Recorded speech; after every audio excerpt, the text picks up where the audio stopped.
Alrighty, let's get this started.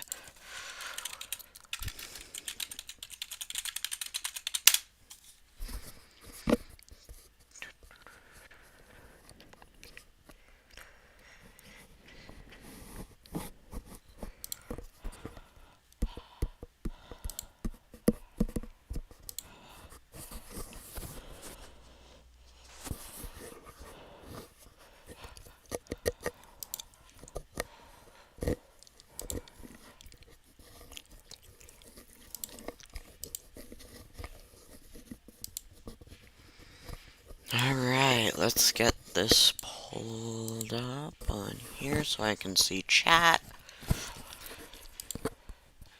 My channel. Video. Alrighty then.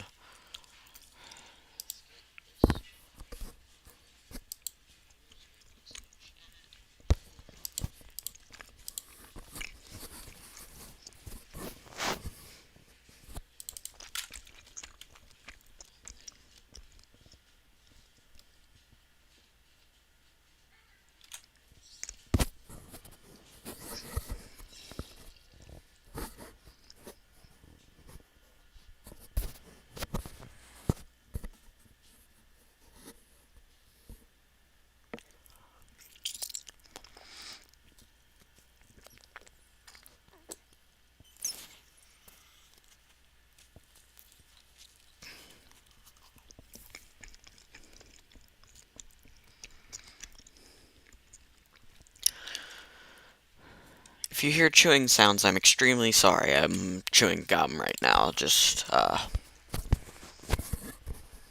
That should mitigate it a little more.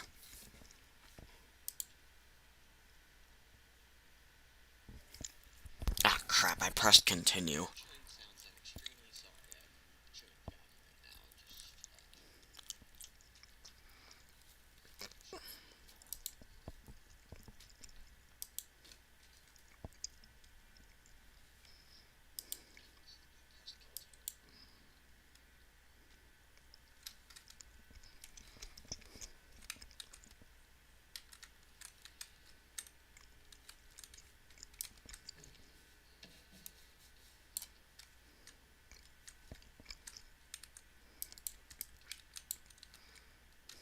Oh, good to know I have an offhand.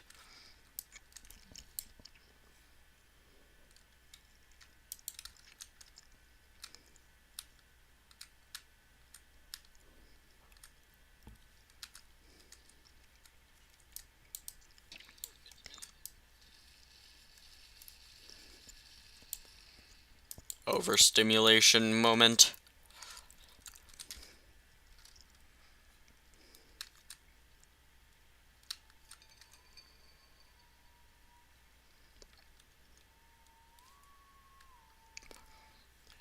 What?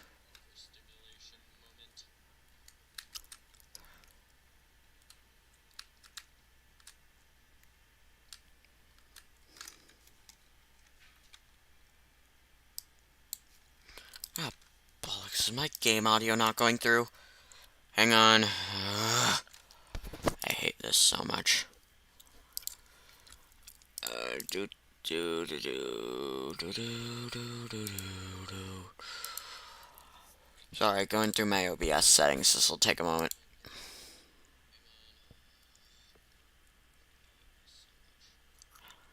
There we are. Apply.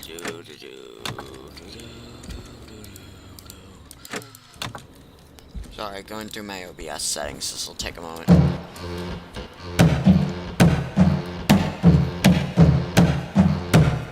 There we are. Apply.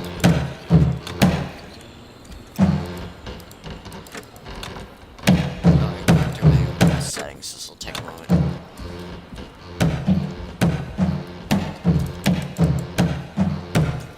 There we are. Apply.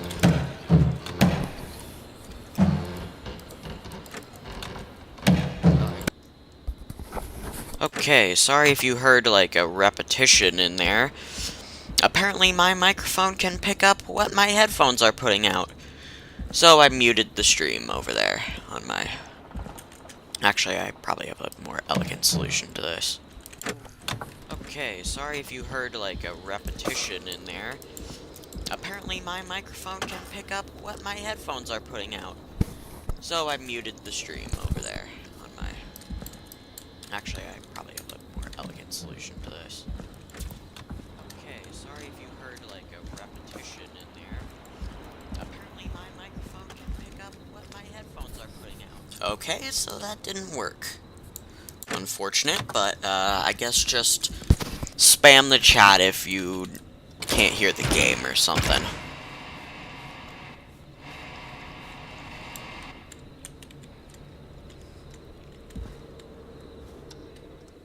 Oh no. I can't move. I can't move. What? No, no, no, no, no, no, no, no, no, no, no, no.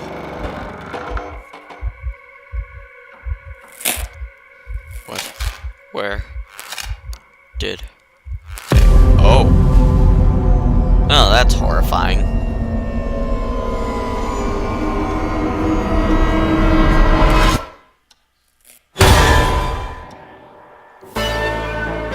My God.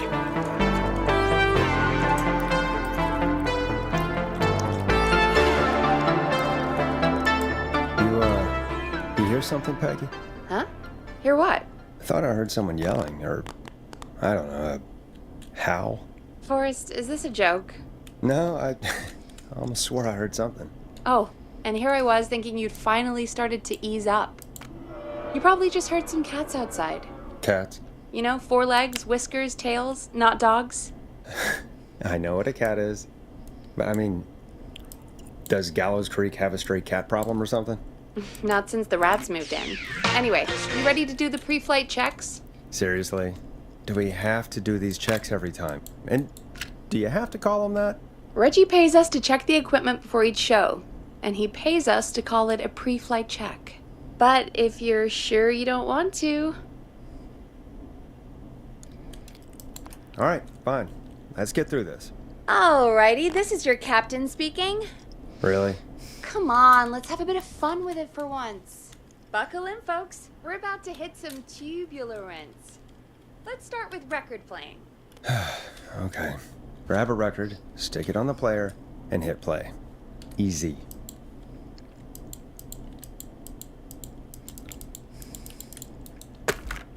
Got it. Alright.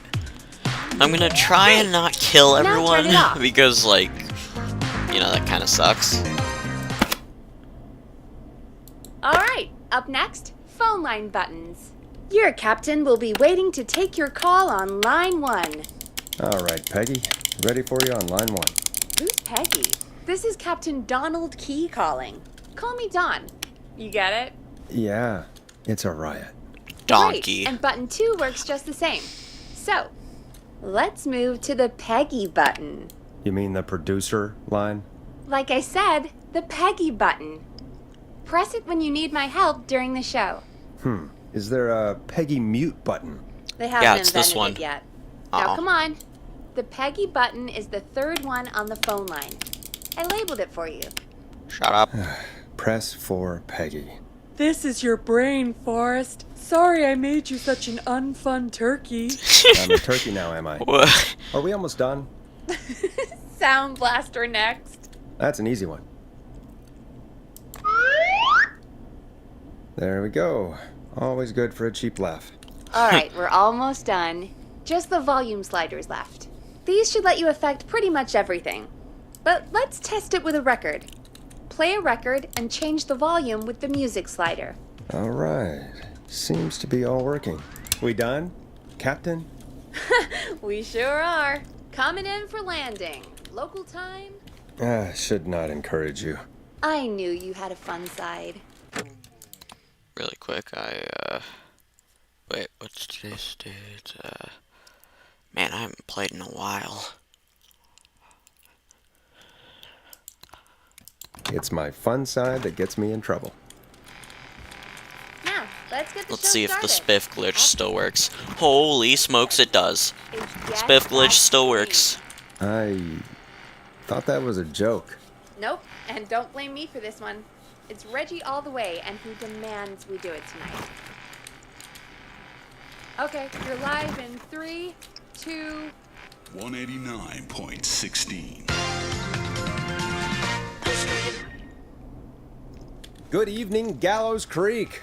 This is your host, Forrest Nash, and you're listening to 189.16, The Scream. Before we start taking your calls tonight on Gallows Creek's only late-night phone-in talk show, I need to let you know about a special competition we have for you this evening. Guess that scream. This is better. Here's how it works. I'm gonna play you a scream. In case you're then unaware you of what I call just and tried to do there, guess that scream. I tried to We need use you the to guess door why they're to... screaming. Did they stop? I used the door to try and shoot myself up onto the roof. Because apparently it has collision that the door glitch that I'm calling Spiff Clip isn't willing to acknowledge. Whatever the case, I can't Saw seem off to a get it right. finger, or discover the corpse of a loved one. That's good. Now, Forrest, hit them with the tape. We'll play that scream in just a second. Listen close, and then call in to... Wait, I've got an idea.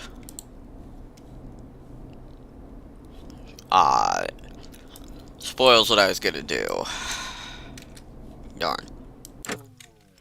Guess that scream. Peggy, what do you mean, play the tape?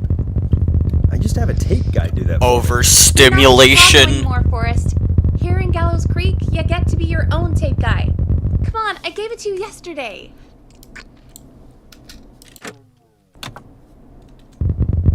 Forrest, you do have the tape right. You knew we were doing this tonight. Peggy, let's be real. Guess that scream is a terrible idea.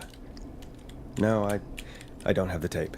It may be a stupid idea, but that doesn't mean it can't be fun. We're going to need a scream tonight, Forrest, and you're the one at the mic, so... Oh my god. Peggy, I may have sunk low, but I have not sunk that low. I won't do it. Come on, Forrest, just do it! That's enough dead air already. Just think of a scream and let it rip! Oh god. Sorry about that. I'm back. Had to step away there for a second. Listen close, and then call in to guess that scream. I'm gonna see if I can get some outside opinion in on this.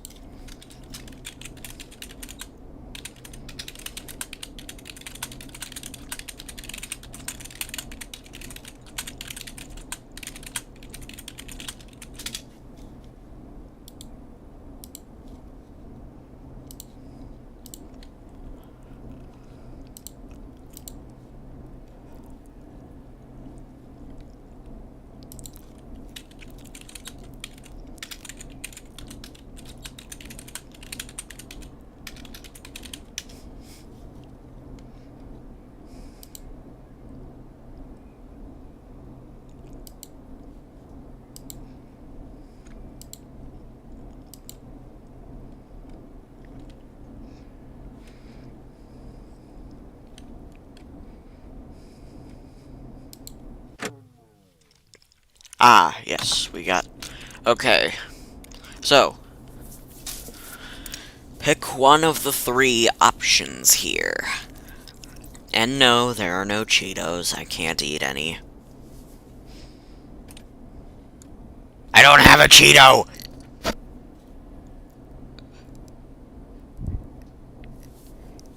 Oh wait, right, I set the latency to normal. I can't interact with chat as easily.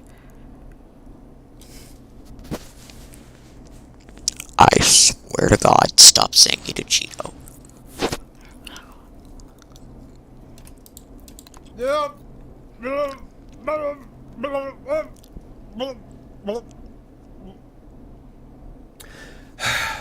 Well, folks, there you have it. Call in with your guesses, and if you get it right, you could win 2 tickets to the amazing Maze Maze and 1 free fried dough. fried dough? Just call in at 555-239-KFAM with your guess. Now, here's some music while you get dialing.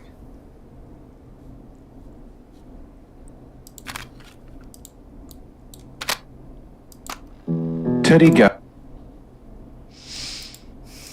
Gallows Jr. is a family man, a devout Christian, and a proud patriot. Teddy Gallows Jr. is America. Play a record for us. like his father and all his That's enough, America. Time to go on the journey that is Last Processor with their hit song 1980X. Oh, God, Forrest! That was amazing! Thanks. I can't wait to hear what people think that was. How the hell did I get into this mess? Lighten up, Forrest. That's gonna be the highlight of my week.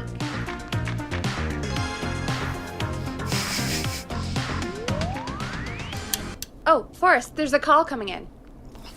Sorry if I'm quiet. I'm trying not to interrupt Welcome any to NPCs. 189.16 The Scream. Caller, you're talking to Forrest Nash. What's going on with you tonight? Forrest! Thank God I made it through. My name is Leslie Harper. I'm the 911 operator and police dispatcher for Gallows Creek. Well, Leslie, I guess it must be a slow night for crime if you've got time to call in. What can we do for you? Slow night? Forrest, I found a body. I need help. Forrest, I recognize her voice. I'm pretty sure that actually is our 911 operator. I think this is real. Peggy, I'm not going to be happy if this is a prank. I don't do prank segments on my shows. It's in my contract. Forrest, I really don't think this is a prank. Leslie, if you're telling the truth, you should report this to the sheriff. What was his name? Sheriff Andrews or whatever? I'm at the sheriff's office right now. Wait, what? Sheriff Matthews is dead. What? Sheriff Matthews is dead? I couldn't get any response Oh, from no. the department. That's never happened before, so I came to the station and I found him. Oh, God, poor Sheriff Matthews. Do you know what happened to him? Someone got him. Someone got up very close and I really Did I? Oh, it don't wanna didn't make say it. what It didn't they count. did to him. Did he fight back? I don't know. I think he tried. He's surrounded by bullet casings. I think he tried to shoot at whoever it was, but I don't understand. Where are the other officers? Do they know? Have they secured the scene or whatever cops are supposed to do? no. I checked everywhere. Deputy Martinez is here, but she's knocked out, tied up, and locked in a holding cell. I called you right after I found her. Spiff clip. Wait. Please Ah. don't tell me that this hick town only has 2 cops. Don't be ridiculous. We have 3, but Officer Gunderson is on leave and can't come. Leslie, do you have any idea who could have done this? Not a clue. I didn't see anything on my way over. Leslie, you need to call over to Henderson or Quiet Ridge. They need to send someone over from their department. I tried, but I can't call anything but local numbers. Something's wrong. I'll have to go there myself, let them know what's going on, and bring help back with me. But if you leave while there's a murderer on the loose, who's gonna man the emergency line? That's why I called. Forrest, I've routed all 911 calls to come in to you.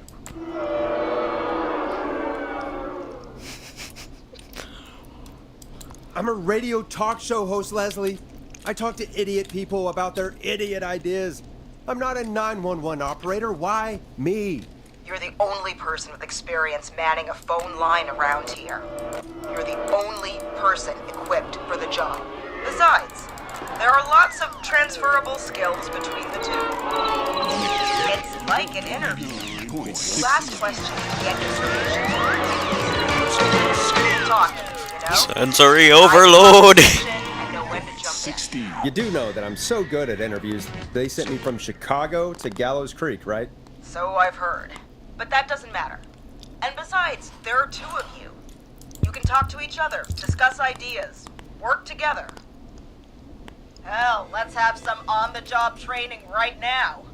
I have an emergency. I need to get an unconscious Deputy Martinez out of that holding cell. It looks like whoever attacked her threw the keys into the cell after they locked the door. Is there any way you can reach the keys? No. There aren't any bars to the cell, and the door itself only has a food tray slot.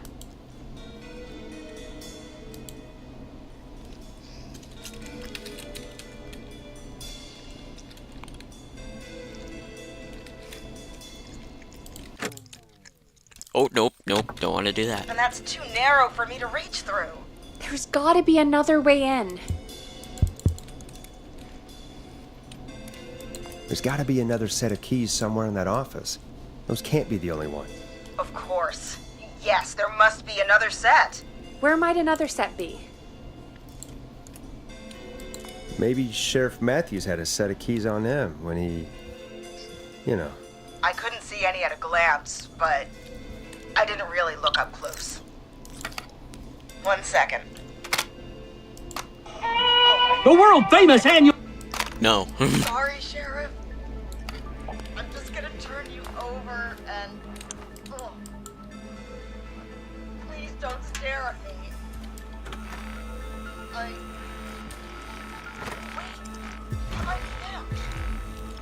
I think I got the cell keys. Looks like Sheriff Matthews might have saved his deputy. Do the keys work? They do. Give me a minute to untie Deputy Martinez. I'll be right back. So far, so good, I suppose. How are you feeling, Forrest? I gotta stop trying Spiff Clip. I swear to God, Peggy, if this is some sort of joke, I'm leaving this town. I've never heard of anything like this happening in broadcast. I've never heard about anything like this either. But we're here now, Forrest, and we've just got to see what happens next. Come on, Martinez. There we go. Just gonna sit you in your office chair. We'll head to my car in a minute. I'm back. Deputy Martinez is still out cold. I'm taking her in the car with me to get help in Henderson. If the killer came back now, Martinez would be a sitting duck. That's a good idea. We don't want to take any risks right now. Thank you, Forrest. You and Peggy just worked together like you did earlier. You can do this. Now I'll be back as soon as What? My car! My car is on fire! Hang on, I'm gonna see if I can adjust something.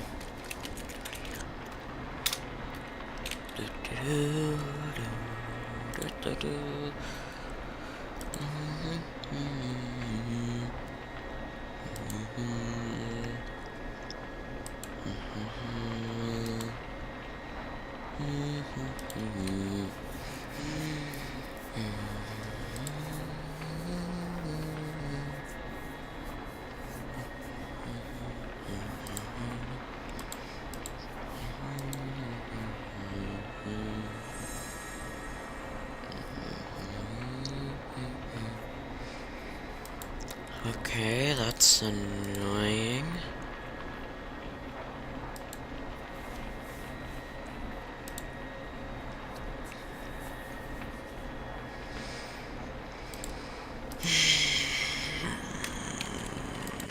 What do you mean it's on Darn. fire? How the hell? Did it just go up in smoke? What happened? Wait. What? The whistle. No way. This can't... Well, Forrest, we have big trouble. What's happening? What's that noise? It sounds like whistling? Whistling? It can't be. Oh my god. I can see him, but he's dead, right? Right? But that mask, how the hell is he? Who, Leslie? Who? The Whistling Man! The Whistling Man? Who's the Whistling Man? He was a serial killer back in the 50s, wore that mask. But he's dead. He's... What the hell? Oh, God. Do you think he attacked Sheriff Matthews and Deputy Martinez? He's coming this way. Leslie, stay inside and lock the doors. Right. plan? My car's torched. We need to think. There should be police cruisers at the sheriff's office, right? Like, you should take one of those. Yeah. Yeah, that could work. Let me check if Martinez has any... just reach into your pocket there, Deputy, and... Yes, got him. Keys for squad car 3. I saw that parked out front when I got here. Nice one, Forrest. Good thinking. But, wait. How am I supposed to get us to the car? The whistling man is right there. Deputy Martinez surely carries a gun, right? Could you use that? Deputy Martinez's gun is missing. I guess the whistling man must have done something with it. The sheriff must have a gun, right? Can you see it? There was a gun next to him. Let me grab it. Shit. It's empty. He must have emptied it trying to defend himself. There must be a weapon lockup in the station, right? Could you grab something from there? I saw it earlier, but as you might have guessed, it was locked. But maybe one of these keys I got earlier will help. Let me see. No. No. No! Shit! None of the keys work. Are there any other weapons lying around that you could use? I didn't see anything earlier. Let me check Deputy Martinez's belt.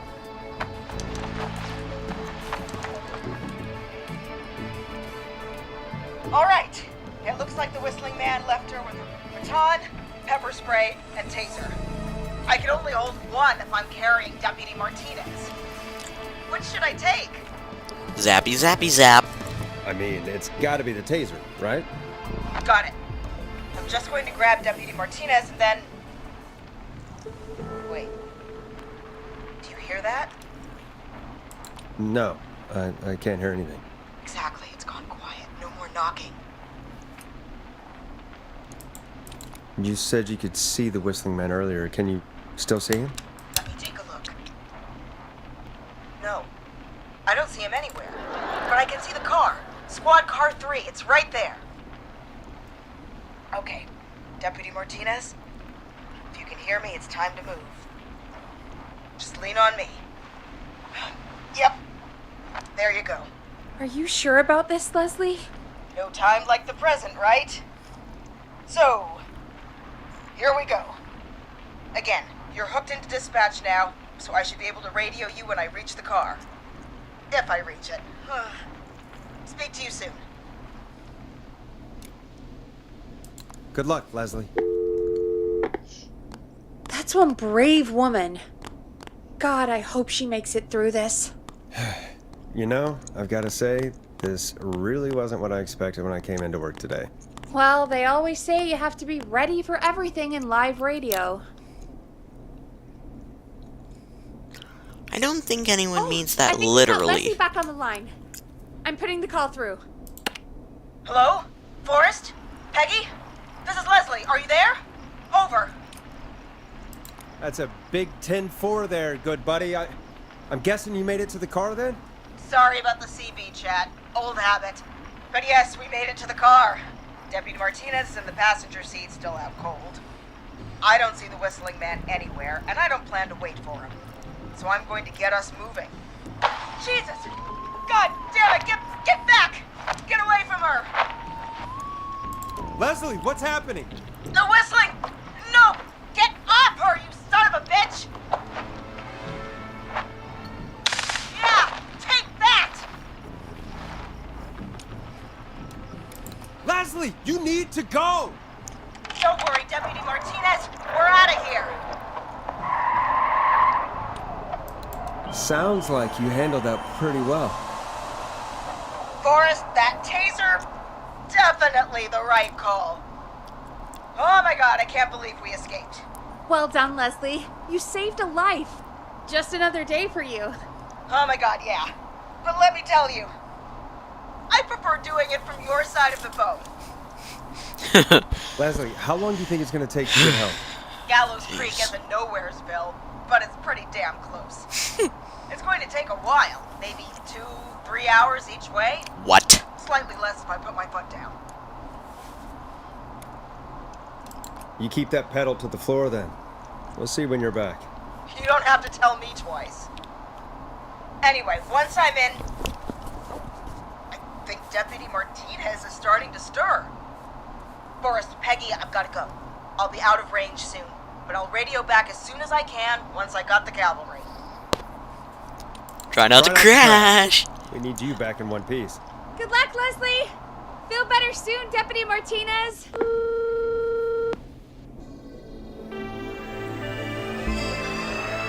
Folks, you heard it here.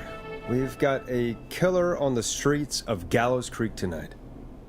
Please make sure to stay safe. And Leslie, we're counting on you. We're gonna get back to the show meanwhile. If you have anything on your mind or have any information about this Whistling Man character, then give us a call. We'll talk here on 189.16, The Scream. For now, here's another hit record for you all to enjoy. This is not what I signed up for, Peggy. This is actually insane. Did she really say it's gonna take her 4 hours? This guy's gonna kill half the town in 4 hours. Forrest, that's not helpful. I know, I just... Who is this Whistling Man character anyway? He was a serial killer back in the 50s. Edward Marshall Mooney. Went around in a freaky mask, whistling, and killed about a dozen folks in Gallows Creek. Oh, did that work? Oh, it worked. No All reason. right. No motive. He just did.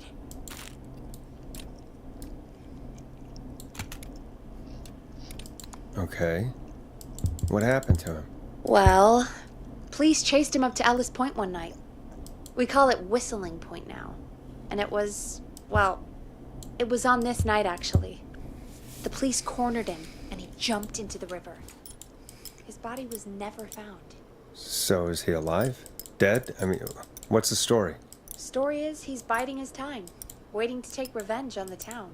All right, that's the story. What's the truth? Other than we have a whistling killer on our hands tonight, I don't know. All right. Copycat or ghost killer. I guess we'll do our best. That's the spirit! At least we got the word out, I guess. What kind of listening figures do we get at this time? On a actually a good Thursday, question. after midnight, could be around 35? 35. 35. Isn't 3,500? Huh. I didn't realize Gallows Creek was that large. No, 35 people. At best. 35 At best. best. 35, yeah. It's a school night. And what's the population of Gallows Creek? I don't know exactly. A little over 1,000? Oh. How many did you get before? You know. Before my career exploded and I ended up on a midnight hour talk show in the town of 1,000 people? Yeah. Before that. Around 5 for most shows on the low end. Big Gas could pump that up to 10, 15, easy. 5,000 on the low end? We could only dream of that. 5 million. Million? Yeah, sometimes that's just the way it goes. At least the Whistling Man hasn't killed me yet. I guess. Yeah, I guess we're gonna learn a lot about perspective tonight, huh? Oh, we have a call coming in. Take it when you're ready. Hello, caller. You're live on 189.16, The Scream. Is everything, all right? Oh no, not this moron. Who is this? Are you, hello? Hello?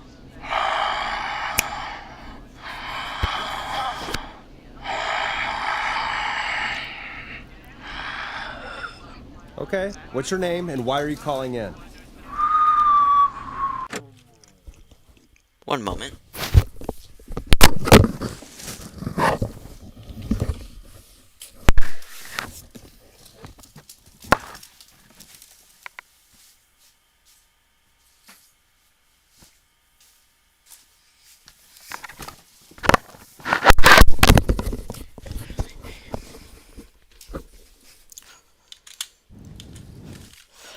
Alright, I'm back, sorry.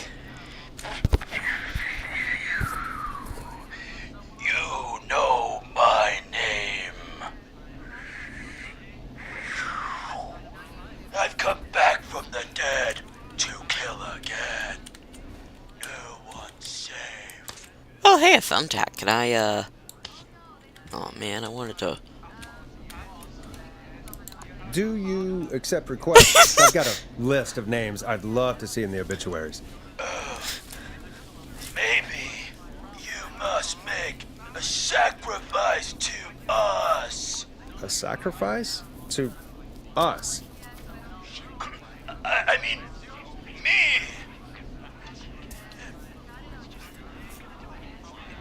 We want cheese-dusted pretzels. I mean, I want cheese-dusted pretzels.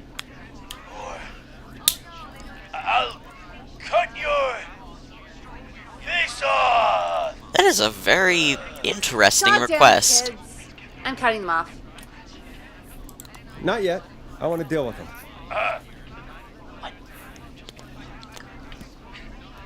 We also want a mega goal. You're little shits, you know that? There's been death tonight. What the hell is wrong with you? Man, suck it, old man. Gallows high for one. Woo! Keep yourself safe! For anyone just tuning in, we do, in fact, have an actual killer out on the streets tonight. Anyway, this next one's dedicated to all of you staying inside with your doors and windows locked.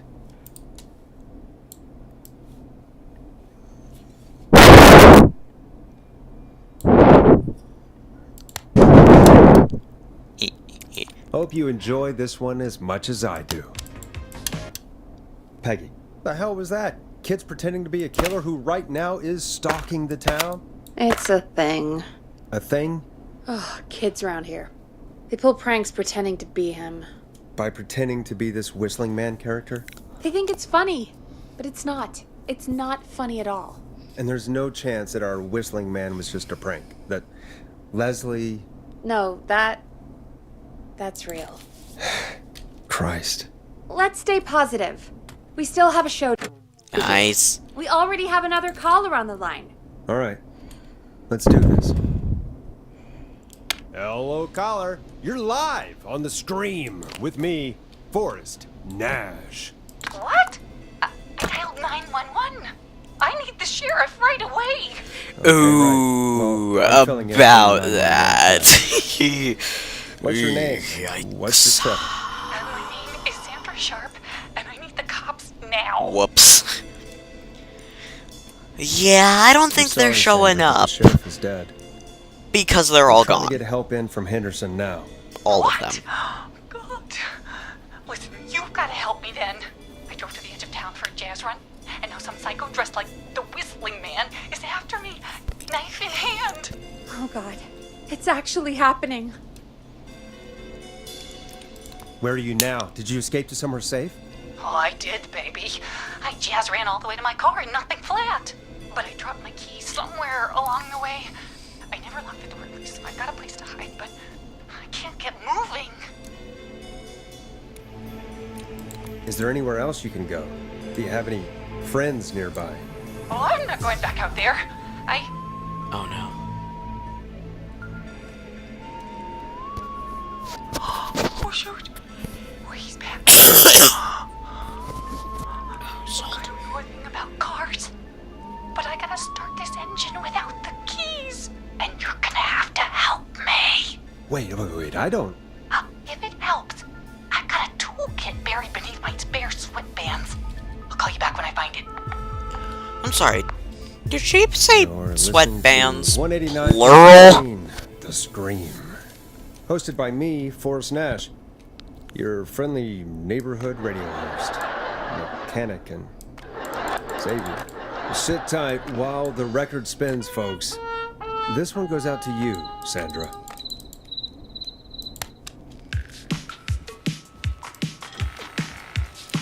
Spiff clip. Oh? Doesn't the station have a show about cars? The Tamora twins or something? Timberline Twins Talk Motors. Yeah. You know they're not even brothers. Really? They look the same, though. I know, but they're not even related. It's weird. I asked them about it once, and they got really sweaty and defensive. Anyway, go see what you can find. The offices are out the door and down the hall.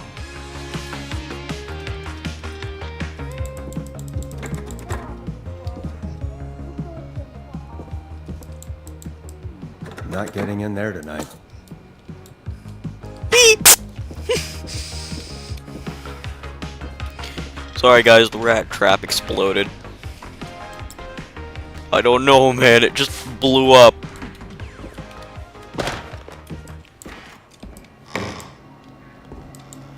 This looks useful.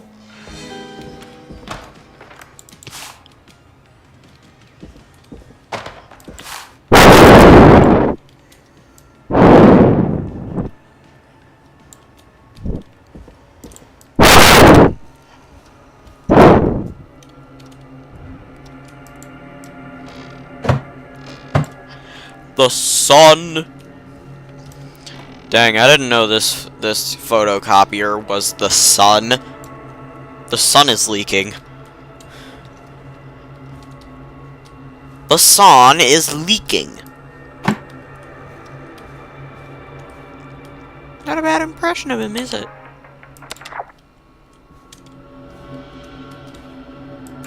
Ooh. Another ad.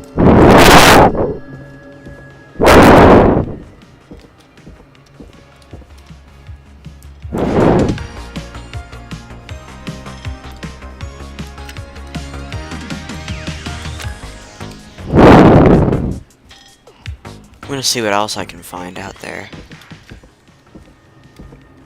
Oh, I can't sprint. So many locked doors, so few keys.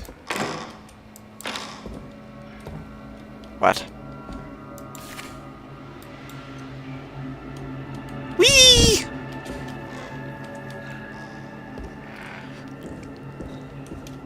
I need a key to get in there.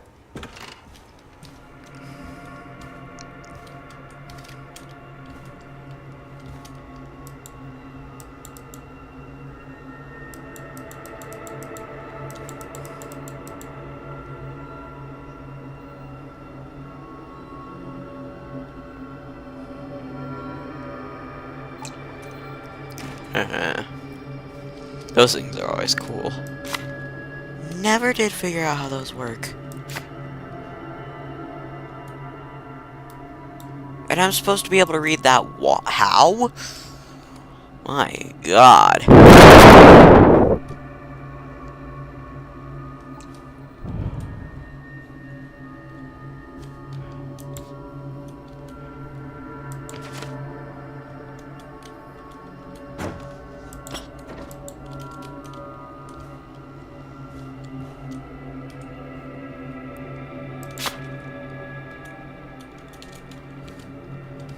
Eat.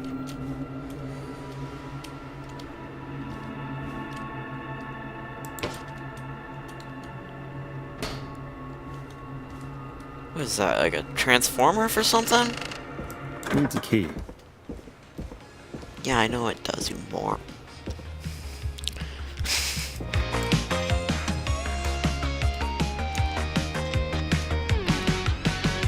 You find anything? Yeah, I found a magazine about hot wiring cars. Well, that sounds perfect. Okay, Forrest, shut the music off. Fine. Caller on line 1. Thanks, Peggy. We're back with 189.16, The Scream. How are you holding up, Sandra? The creep's looking through the parking lot trying to find me. But I've got my tools, and I'm ready to get this hunk of junk moving. How do we start this baby? Put the screwdriver in the ignition and twist clockwise. Here goes, baby. Screwdriver's too fat to fit. What next? Unscrew the steering column. All right. Just turn. Just turn. 1, 2, 1, 2. Oh, God. How long are these screws? Real. Cover's off. There's a bunch of wires down here all paired up and... Oh, God, my heart is pumping. Tell me exactly what you see. Okay, we can do this. There's a red wire, a blue wire, a yellow wire, a green wire, and a brown wire. What's the serial number on the steering column? The number is 576-894-320. Okay, so it's not written.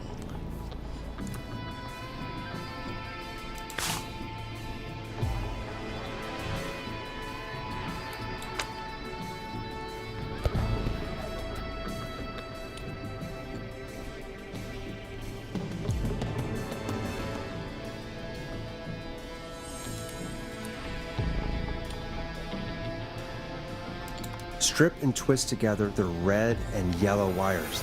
All right. We take the red and the yellow and we twist and we turn.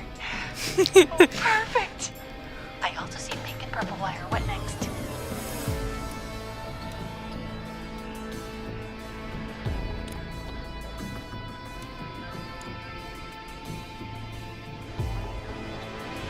Strip the purple wire and brush against the twisted wires.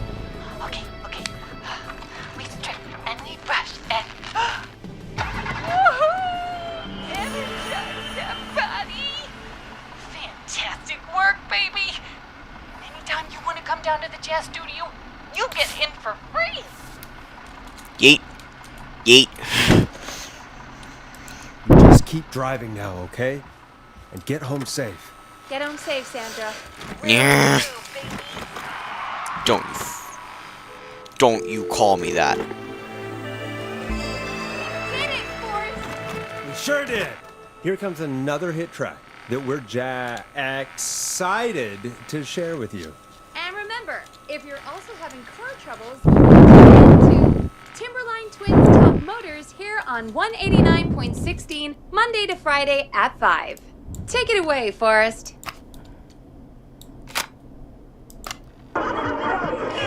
Hey, great party, man. Thanks. Can I grab another beer? Hey, sure thing. Let me grab you one out of the fridge. Oh no, we're out of beer. What is happening? Better put a record on. Fear not. A grill and spray will give you a free six-pack of beer if Gallus High wins this Tuesday. Say what? That's right. For a meal deal from us, you'll get a free six-pack. What? Nope. It's funky, it's groovy, it's Stabbing the Twilight by Knife and Easy. I still can't believe this is happening. It's murder. Right? Like Gallows Creek didn't already have enough to worry about? What do you mean? Gallows Creek is a miserable place to live. Really? Miserable? It's nothing personal, Peggy, but it's not Chicago. Or, hell, it's not really anywhere. Well, I like it here. People are polite and, friendly, usually, if you get to know them. Come on, there must be something you like about this place. I guess some folks have been okay. You're not terrible, after a while. Not terrible after a while? High praise coming from Forrest Nash. You know what I mean, Peggy. I do. It's Forrest Nash for I think you're swell. Anyway, I hope the killer is done for the night, and that Leslie gets back soon. Me too. Can we at least call off that stupid Guess the Scream contest now? Yeah, that'd probably be a good idea. A good idea is the understatement of the millennia. Evening, caller. This is Forrest Nash, host of 189.16, The Scream. And tonight's 911 stand-in. Hey, Forrest. My name is Brian. No, not this guy. Ponte of Ponte's Pizza. Hello, Brian Ponte of Ponte's Pizza. What have you got to say about what's happening? I'm so happy that Deputy Martinez survived. I've seen her a lot over the years down here at Ponte's Pizza. Oh, you did a really great job. And as a thanks for all you did there, I just wanted to tell you that I'm sending you some coupons for free pizza here at Ponte's Pizza. Wow, Brian. That's really good of you. You really don't have to, though. Wish I could use Spiff Clip to get out there. But no, it only lets me get out of bounds. Which is cool, but... Sounds great, bro. And let me tell you, the pizza we have is to die for. Wow, that could not have been... That could not have gone worse. Yeah, that didn't come out great. I'm sorry, Forrest. Well, I just hope I didn't put you or anyone else off coming on down to Teddy Gallows Jr. is a family man. America! And a proud patriot. Teddy Gallows Jr. Wait a minute. Come on down to Ponte's Pizza this weekend. You've just got to pay for one slice to get yourself. God damn it, you're just calling in to advertise your shop. Peggy, hang up on him. Done. Oh, real quick, before I forget, it's probably time we played a paid ad. Now, a word from our sponsors. You know how to play an ad, right? Sorry, one moment, I'm just,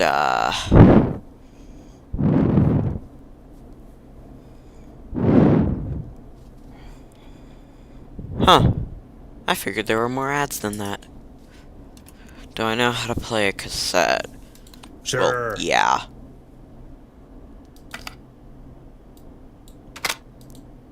Done. Hey, great party, man. Thanks. Can I grab another beer? Hey, sure thing. Let me grab you one out of the fridge. Oh no, we're out of beer.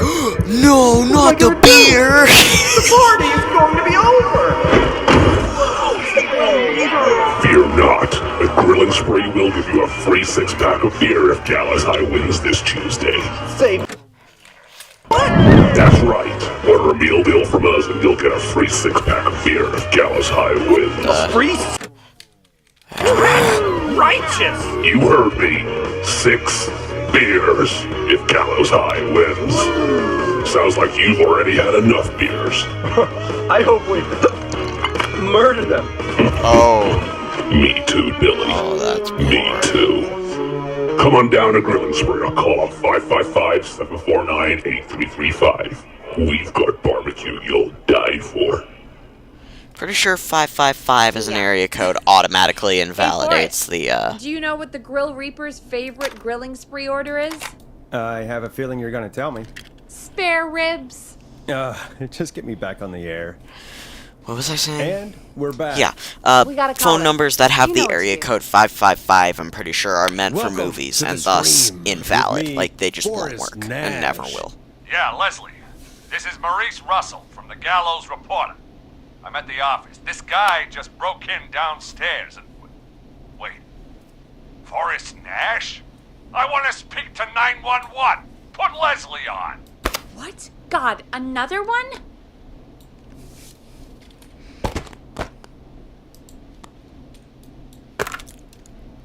I am 911. At least for tonight, anyway. Damn it, son. I don't care who you are. Watch your language, Maurice. Just put me on with Sheriff Matthews. Sheriff Matthews is dead. Dead? What happened? Did you witness the incident? Are you willing to do an interview for the reporter? I can cite you as an anonymous source, if that's a concern. We're live on the air. Anything we say can and will be broadcast. Live on... Damn it. All right. There's obviously a lot more going on than I know. Yeah, there's a lot happening tonight. You said someone broke in. That's nothing to get worked up about. Some idiot kid just broke in, dressed as the Whistling Man. Teen. They get worse every year. Hey! Punk wasn't even a disappointing twinkle in his daddy's eye when Edward Marshall Mooney stalked the town. But I was there. I covered it.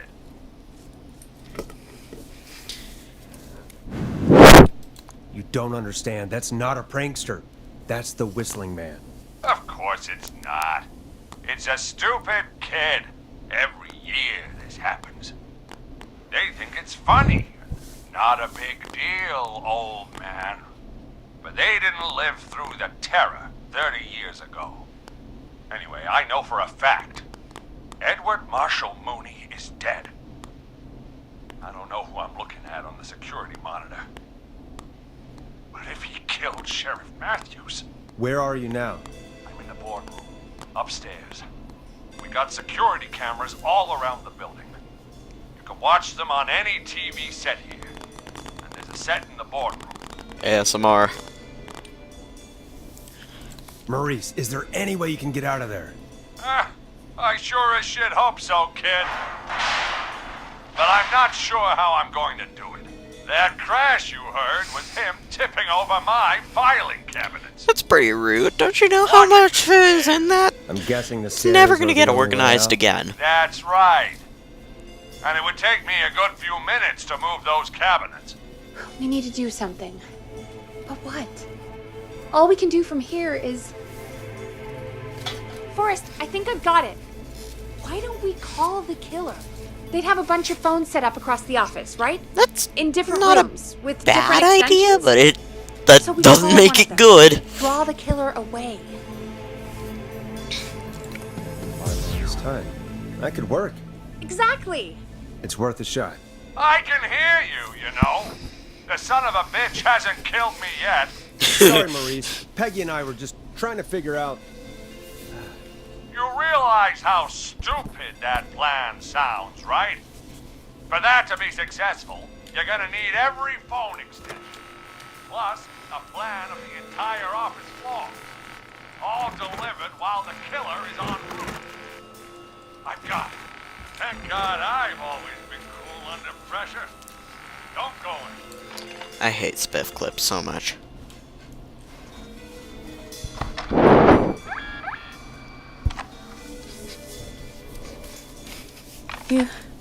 You don't think the killer got him, do you? Mr. Russell. I'm here.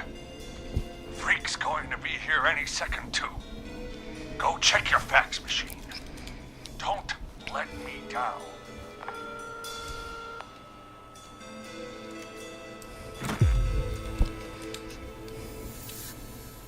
That was fast. How do you know our fax machine number? KFAM and the Gallows Reporter have a pretty long history. Tell me where the fax machine is again, Peggy? The fax machine's in the office on the other side of the hall. Oh, that Thanks, Ben. photocopier Be right was back. a fax machine? Okay. Go to the office on the other end of the hall.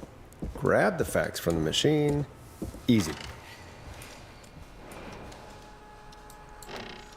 This must be it.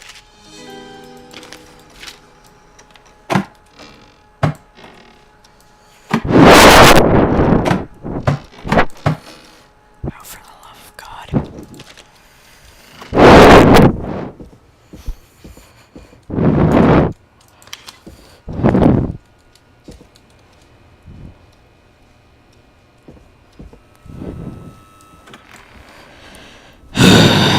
Fine, I'll do this the intended way.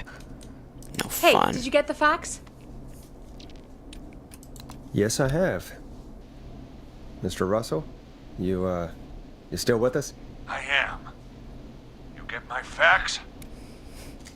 Yeah, I got it right here. Good. I knew you could at least manage that. Okay, folks, we're back on the line with Maurice. Let's see if we can help him avoid the Whistling Man. Here's the situation. The Whistling Man searched every room in the hall leading up to the boardroom. And now, he's in the office next door. It's now or never. This plan of yours better work. I'm ready on my end, Forrest. Again, we want to draw the killer away by dialing an extension number. Then move Maurice somewhere safe. So, what extension do you call? Call the editor's office. The extension is 03. Got it. I'll put the call through when you're ready. All right, Nash. Where do I need to go? You're moving to the archives. Yeah. That makes sense. Go somewhere he's already checked. Not bad, Nash. I'm ready to place the call. Are you ready, Mr. Russell? Don't have much choice, do I? Make the call. Yes, sir. Calling now. Call.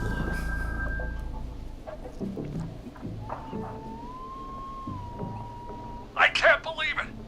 He's actually heading to my office. It was all Peggy's idea. Credit goes to her. Don't mention it. The coast is clear. I'm shutting off the TV so he won't see me on the security cameras. Then, making my move. I'll call when I get there. Do you think he'll make it okay? I'm sure he'll be fine. But now what do? We gotta find some way for him to get past that barricade. What do you mean? I don't think calling the Whistling Man is gonna buy Maurice enough time to move those cabinets. We gotta think of something else. Yeah. Maybe we could... Oh! Call incoming. You ready? Let's do this. Put him through. Alrighty. This one's Mr. always Russell, a pain are in you the there? neck. I am. I don't think he saw me. I gotta give you credit for that, but I'm not out of the woods yet. Right, let's review where we are. So, the only way out is by the stairs, which the Whistling Man has blocked with furniture. Exactly. I can move the furniture out of the way, but not quickly or quietly. Could you lock him in a room? That'd probably buy you time enough, right? Maybe.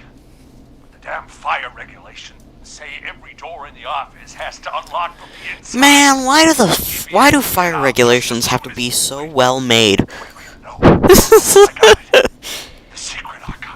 in video games, at least. Most sensitive records. Ooh, a secret archive? Reggie would love that. What have you got back there? Juicy secrets about outer space?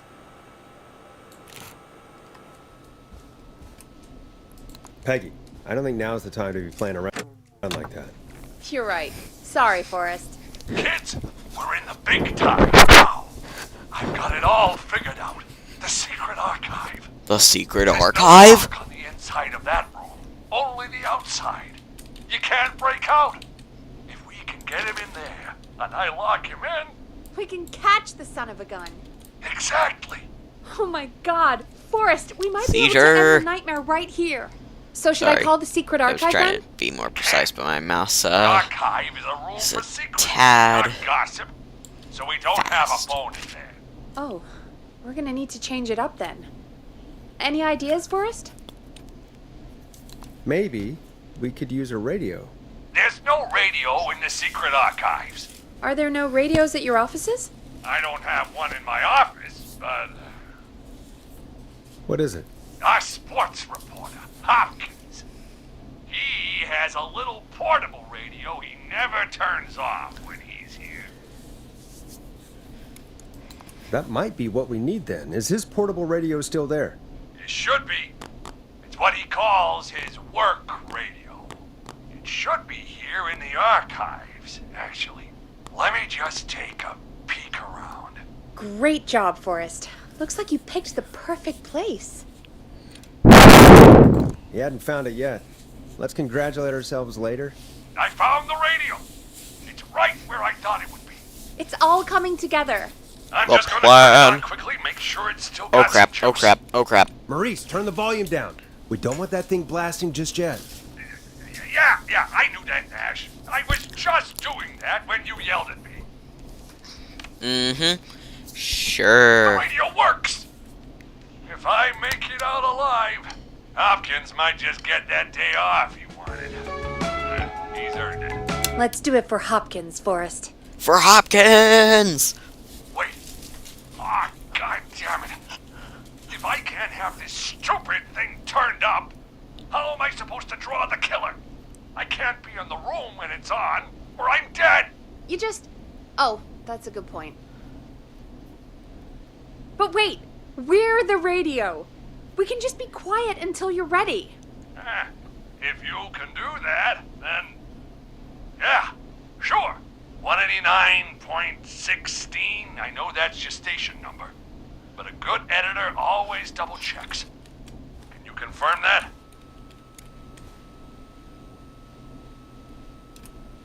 Hit the stinger, Peggy. 189.16. Jesus Christ. Fair enough reaction. I've got the radio on silent, but I'm tuned in. Now, I just need to get to my office. Sounds like we need to make another call, Forrest. Where should we send the killer? Call the Boardroom. boardroom. The extension is 04. He hasn't checked the That might boardroom. work. The boardroom is fairly close to the editor's office, but we haven't seen the killer go there yet. Are you sure? I'm sure. Make the call. Okay, calling the boardroom now. Because it's a bigger room, and the Whistling Man hasn't checked it yet. He's on the move. I'll call you guys from my office in a second. Looks like we're almost through this nightmare. Any idea what you'll say to draw the killer in? I'll just call the Whistling Man a jackass. That'll get his attention. That's the plan, right? Sure is. Ooh, call coming in. Here we go. I'm here. The radio's set up in the secret archive. Just give me the signal, and I'll turn it all the way up. Where will you hide in the meantime? Good question. It's under my desk, but you can see under it. I've got a big cabinet, but that'll take me a second to get into. Anywhere else? Not really. There's the secret archive itself, but that's where the killer's going. I could try the cubicles, but they're pretty far away. Your judgment has kept me alive so far, Nash. What do you reckon?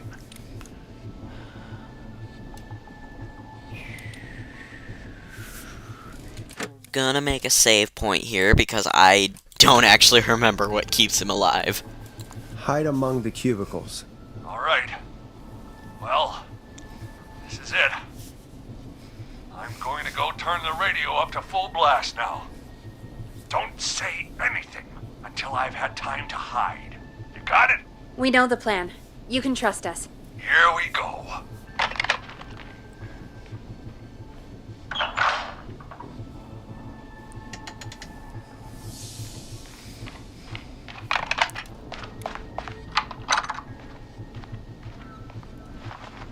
I think it should be safe now, Forrest.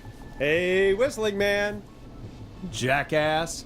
You think you're something special, huh? Well, guess what, pal? You got another thing coming. Oh, that made it mad.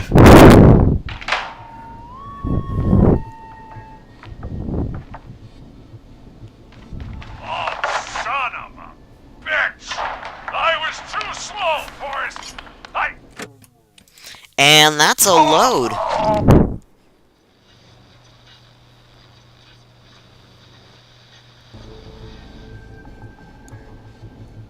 Hide in your cabinet. All right. Well, this is it.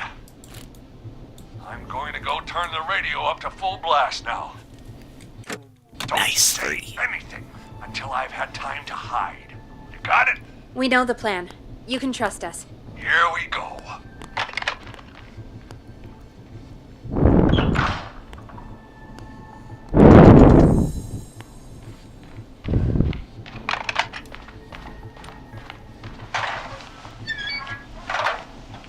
I think it should be safe now, Forrest. Hey, Whistling Man. Jackass. You think you're something special, huh? Well, guess what, pal? You got another thing coming.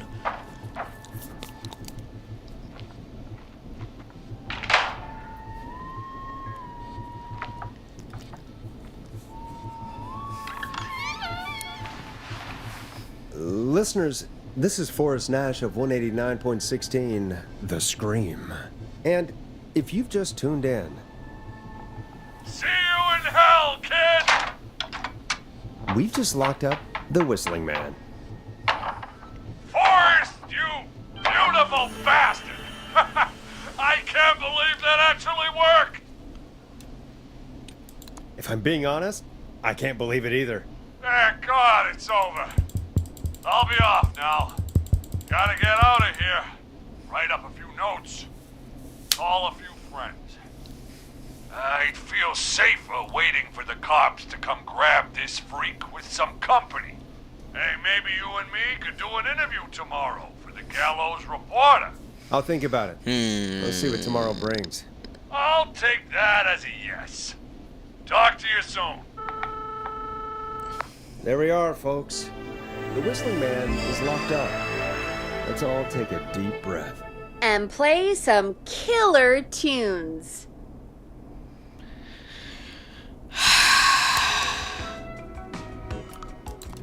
Listen in to this next track from Late Night Lurkers, if you dare. Looks like the night should be pretty easy from here on out. Right? Thank God that's over. I guess we got some downtime now. I could ask you some questions to kill the time? You're gonna interview. Stop with the murder Sure about puns! that? Oh You're my not so god! scary. Besides, we've been working together like a week now, and you're still all shrouded in mystery. All right, shoot. What do you want to know? Question 1. Tell me about your family. What? Come on, Peggy. That's too general. Okay. Did anyone move with you to Gallows Creek? Nope. Now that's too specific. Too specific? Do you have any Nice. siblings? I'm an only child, and my folks are dead. Oh, I'm sorry, Yikes. Forrest. Don't be sorry, I'm not. Oh. And Oh. What about you? Any siblings? Your mom and pop still around? I thought I was asking the questions. You are. I'm just making conversation now. Oh. Well, my folks went the same way as yours. Oh. Yeah. My dad walked out when I was about 13. He'd been a wreck for a while. Then he got himself into a wreck, and Oh. Well, that's Mom didn't take it well. painful irony. She remarried pretty quick after that. She wanted to forget Dad so bad, she even made me take my stepdad's last name. So I'm Peggy Weaver now. Anyway, Mr. Weaver got sick one day, and my mom didn't last long after he went. I'm sorry to hear that, Peg. Don't call me Peg. Yeah, sorry. I was just trying to be... It's okay, I know. I'm sorry. I'm defensive about that name. Any siblings? Funny you mention that now. No. Not anymore. I had a sister, but I haven't seen her since before my dad. Hang on, I gotta check something. Okay, good.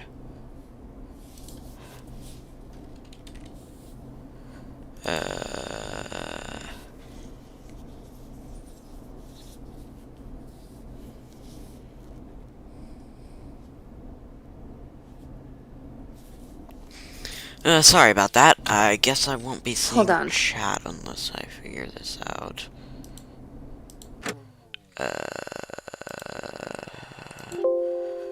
Do do do do do do do do.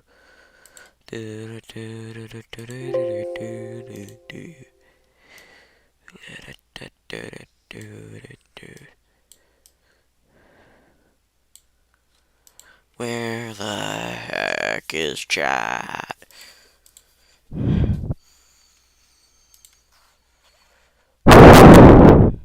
Chat, there it is. Chat. Chat is now present. This is chat.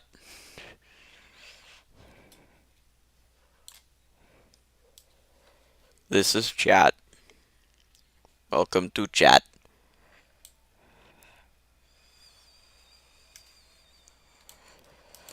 Alrighty, let's Someone just see rang the door here. buzzer. What? What on earth could someone want at this hour? I don't know. Do you want to go check it out? Me?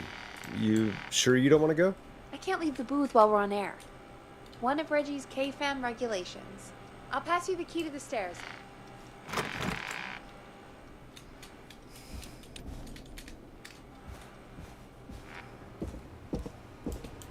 Okay, down to the first floor, then check the door.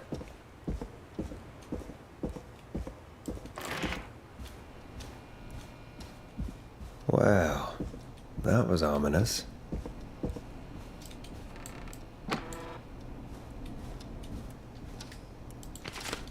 That looks important. Nice. New music to play. That's cool.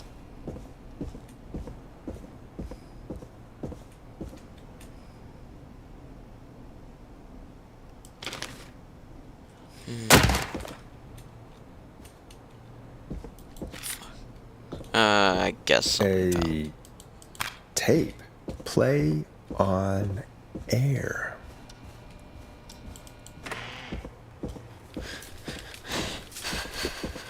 Okay, let's do precisely that, I guess.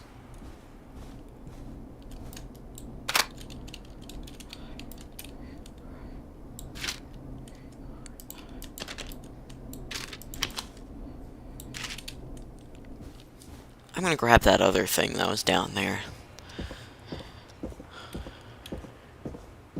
It looked, important, to say the least. So, let's do that, I guess. That's not it.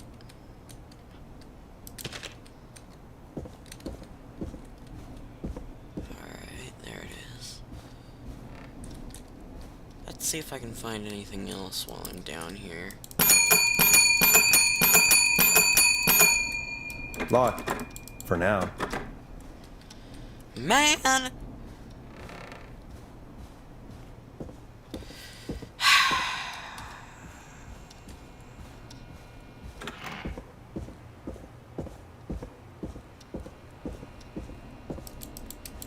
Ooh, one of these. I like these.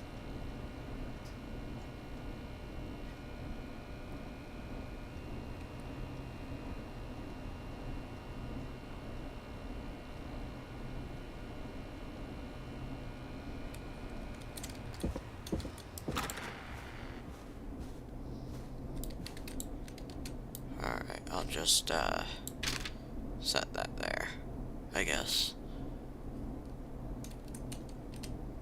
Who was there? I didn't see who it was. Are they still out there? No. They left as soon as I went down there. They pushed a cassette through the door. It says, "Play me on air." All right. Put it on, I guess. Let's see what it is.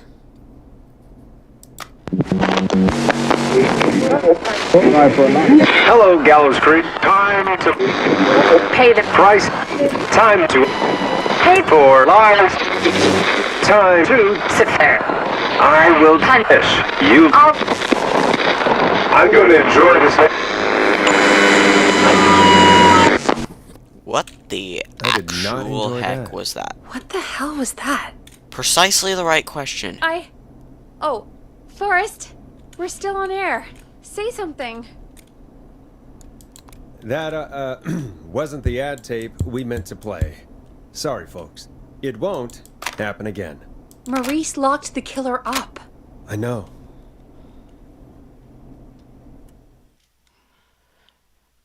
Maurice is the killer? Hey, we had a call come in.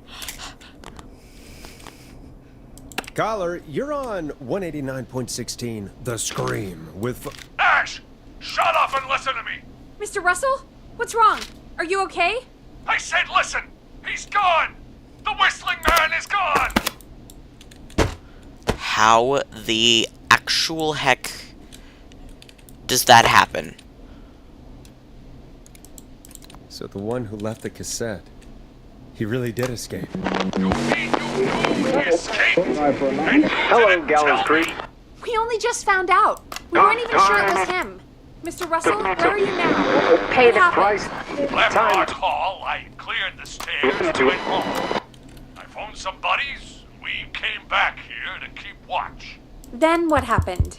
I'm getting to that. We came back here.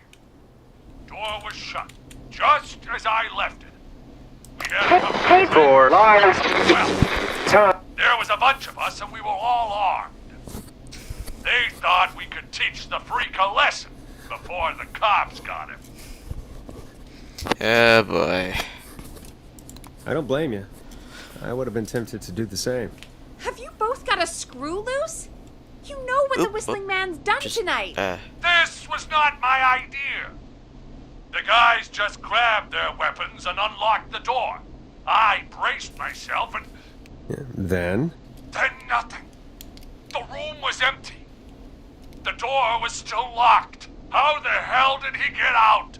Are you sure it was still locked? I'm telling you, it was locked. No way out of there. None. Maybe. I mean, I know it's crazy, but if he's back from the dead, then... Ah, crap. Oh, there we go.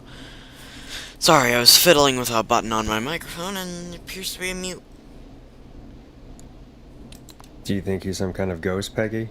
It would explain things. I mean, how do we know he's not? There's no way. Whoa, did you say something, Maurice? Baloney. I said baloney. Look, I don't want anything more to do with this. I'm clearing out of Dodge. And I recommend you and everyone listening do the same. Time to sit there. I will punish you. Yubi? He got attacked by a serial killer who turned out to be a demonic spirit? He's not a demon, Peggy. Yeah, you're probably right. But what do we do now? 1:04 a.m. Thank you again, Mrs. Mackenzie, for the helpful tip. The bagger at the grocery store cannot whistle. We'll remove her from the suspect list. Let's go to a break. I need you for a second. Neither can I. All right, folks. We need to take a quick break. This one's for all those folks out there keeping the hatches battened. Batten down the hatches! I know him. You love him. This is Roddy Snatcher with his new single, Final Breath. I need the lore. All right, Peggy, what's up? I pushed a cassette under my door. Go play it. Sure. Just go get it. Okay. No need to get hostile.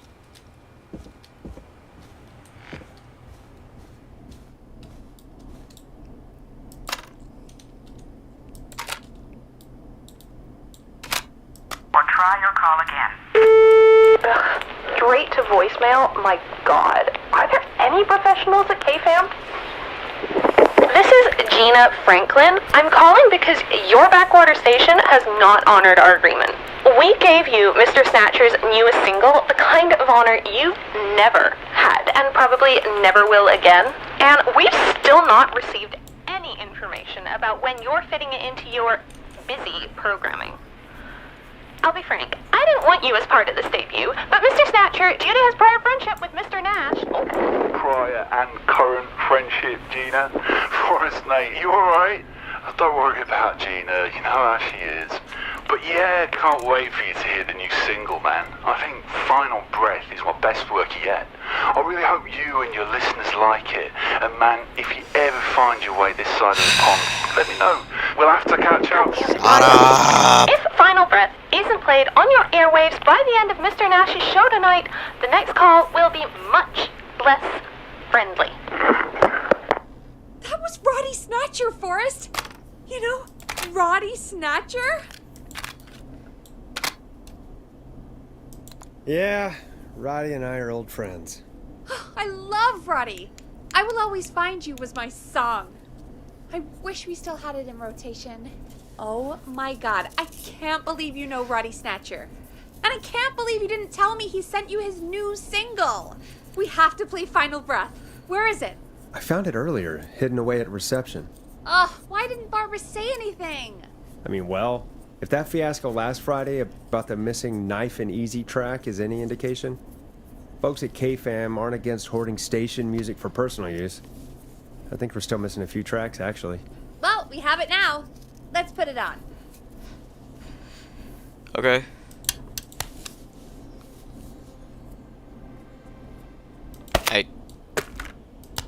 I did. There it is. What do you... Gallows Creek. I'm pleased to say we're in for a much-needed Okay, treat. good. Up next, courtesy of the British sensation himself. He's British, he's is the a killer. track you won't hear everywhere. Here's Final Breath by Roddy Snatcher. My humor is dying. Wow. God, Roddy's the best. He is. Shut and more importantly, we should be safe from the worst of Gina Franklin. Time to price. Shoot, I just noticed we have a caller waiting. I really hope it's nothing serious.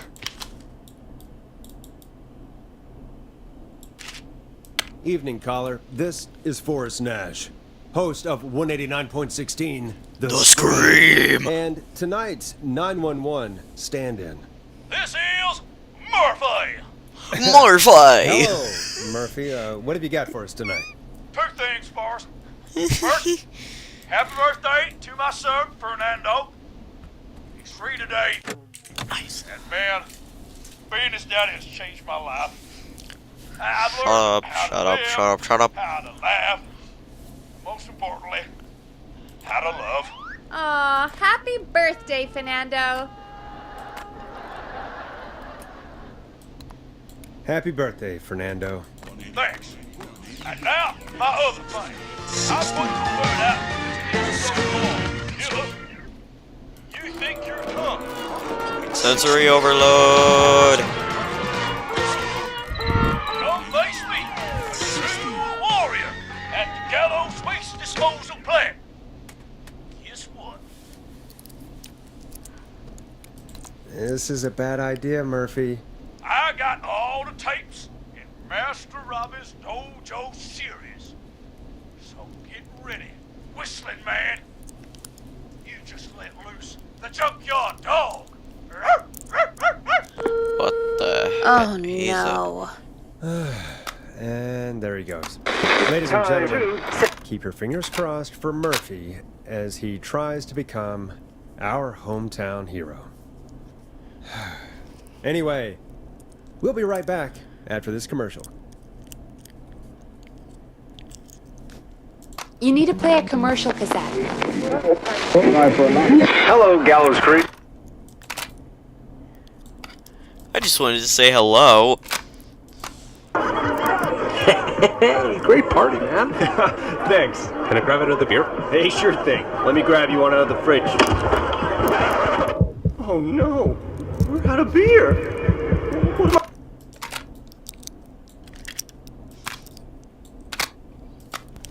Teddy Gallows Jr. is a family man, a devout Christian, and a proud patriot.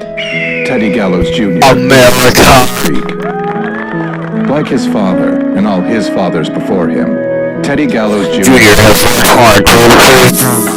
improve infrastructure and make Gallows Creek a good place to raise a family. Unlike current mayor Linda Cartwright, Teddy Gallows Jr. lives in Gallows Creek. He's our neighbor, and he stands with our neighbor. Like Sheriff Matthews, who, after years of keeping the peace, Mayor Cartwright is trying to force into early retirement. Teddy Gallows Jr. doesn't believe in keeping a good man out of a job. Cartwright won't be needing to Teddy do that. Gallows He's Jr. dead. believes in the American dream. Like, very, Does very Linda dead. Cartwright? Help Teddy Gallows Jr. keep Gallows Creek a good American town. Help him become mayor. Take a swing for Gallows Creek. Vote for Teddy Gallows Jr. My name is Teddy Gallows Jr., and I approve this message. God, what a jackass. 100% grade A asshole. Linda Cartwright isn't super herself, but she's not... Yeah, we don't have any more of those ads to air tonight, do we? No, just the one. Good. I have to ask, though. Take a swing for Gallows Creek? He set the home run record for Gallows Creek High.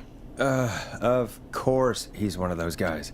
Yep, he played lots of sports back in the day, and he never lets anyone forget it. Right. Let's just get back to the show. Well, folks, hearing that reminds me that every vote matters. That ad really made me want to take a swing at Teddy Gallows. You mean take a swing for Teddy Gallows? Yeah, sure. Let's find out from our Yeah, next caller sure, who got totally their not vote. at his We gotta call her. stupid, dumb, idiot know what to face. Hello, caller. You're live on the Scream with me, Forrest Nash.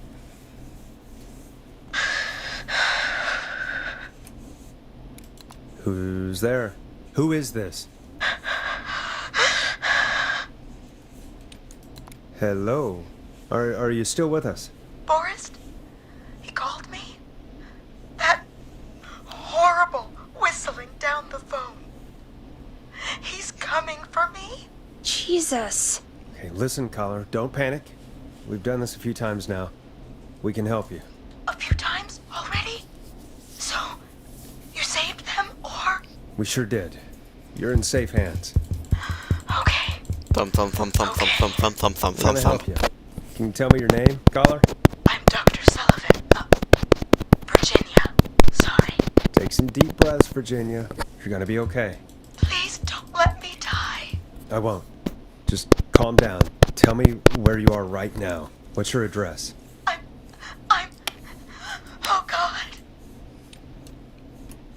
Is there a neighbor you can call for help? No. Everyone's away tonight. There's just a fraternity down the street. You live by a frat house. Yes, they're having a party. That takeout coming in all night. One covered in beer cans. They're getting wasted. And I'm about to get... Oh, God. Virginia, what's the name of the frat? Oh, God. I can't think. Sorry, I need Any idea what the frat might be, Peggy? If I knew where she was, I might know, but...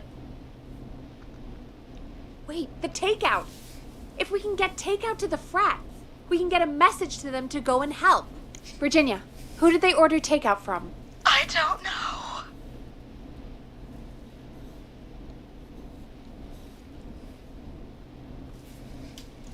Wow, this walkthrough is completely and utterly useless. Come on, Virginia. Try to remember. I can't do this. Worthless. Well, folks, seems like our Virginia hung up. While we try to figure out what takeout to order, here's some music for your own midnight snacks. Peggy, what places do takeout in Gallows Creek? Off the top of my head? Well... There's the barbecue place, Grilling Spree, and you can order from Chalupa Cabras. Oh, and of course we have Ponte's Pizza. That's it, I think.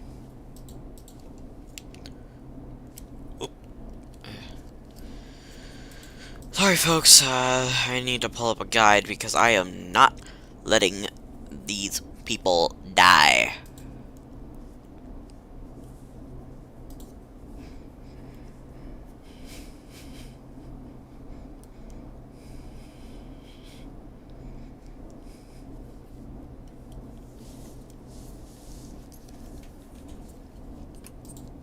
All right. We'll call each place and ask who they deliver to tonight. That's not going to work. Takeout client privilege. What? There was a lot of competition back in the day. Things got ugly. It's a long story. But what we can do is this. We figure out where the frat boys ordered from, call the takeout pretending to be from the frat, place an order, and include a note asking them to call the station. There's no other way, is there? Not that I can see. Well, let's not waste any time then. That's the spirit. You got any suggestions on where to look? Check the offices for anything food related. And maybe the kitchen downstairs. You'll need a key for that. I'll just slide it under my door now. Thanks, Peggy. God, where to start? What would make me order from somewhere if I were a partying frat boy? I already know We have a where, food but I'm critic, gonna right? Chad or Brad pretend I don't.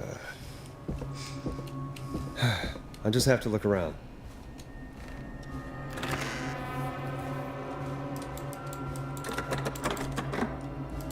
So many locked doors, so few keys.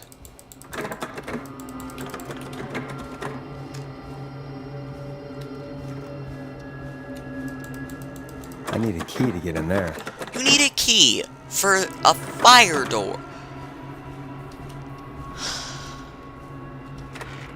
There's no way that's not a felony.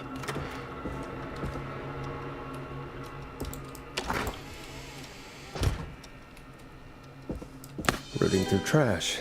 This is a new low. Ooh. Interesting offer. I wonder how well Gallows High performed. I'd say they did well.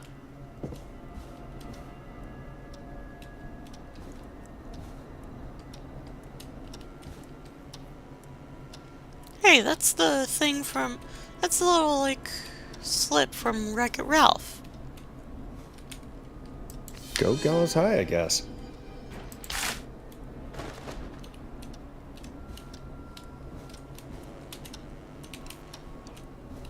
So I guess I call Ponty.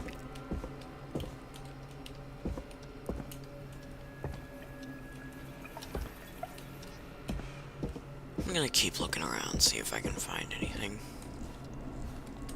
I highly doubt it, but I'm still gonna check.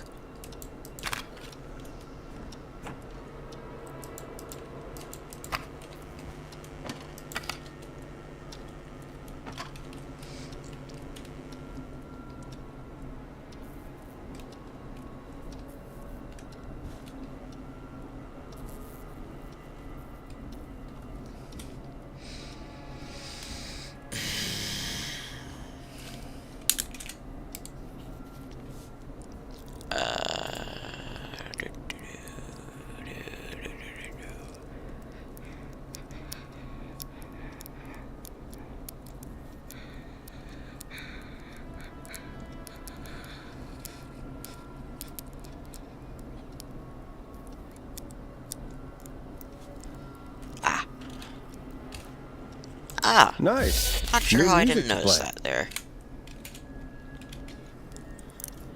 As for add tapes.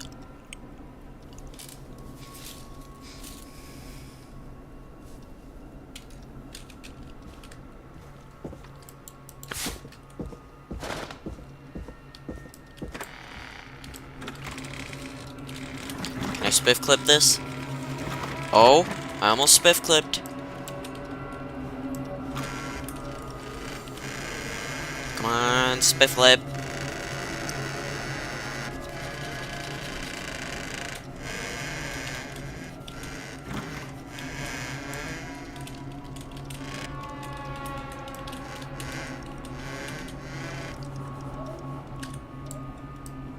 I hate this.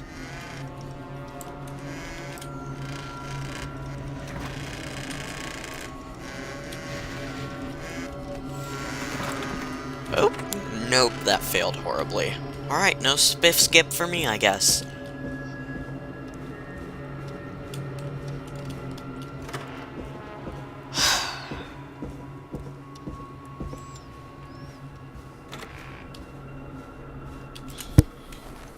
So in case you're wondering what,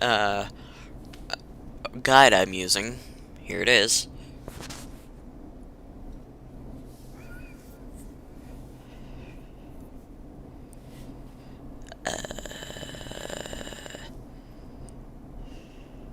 Alrighty then.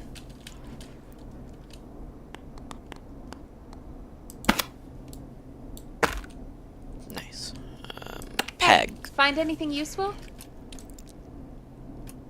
Yes, I have. That's great. Are you ready to get back on the line? Let's make the call. Okay, Forrest. What'll it be? Call Ponty's Pizza. You got it.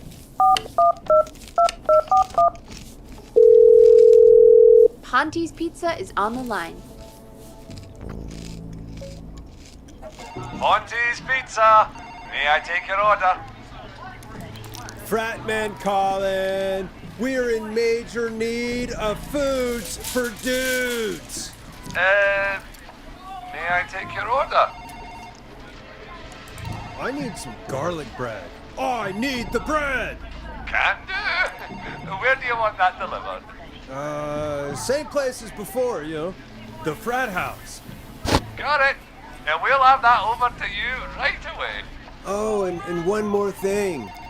can you add a note to the order that says to call K-Fam?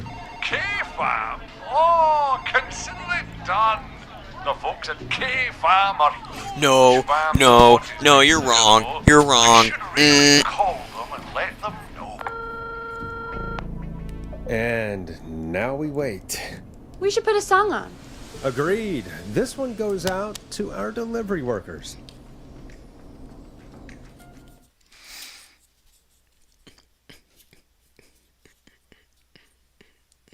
Which of the takeout places would you order from? To save Virginia? No, where would you actually eat?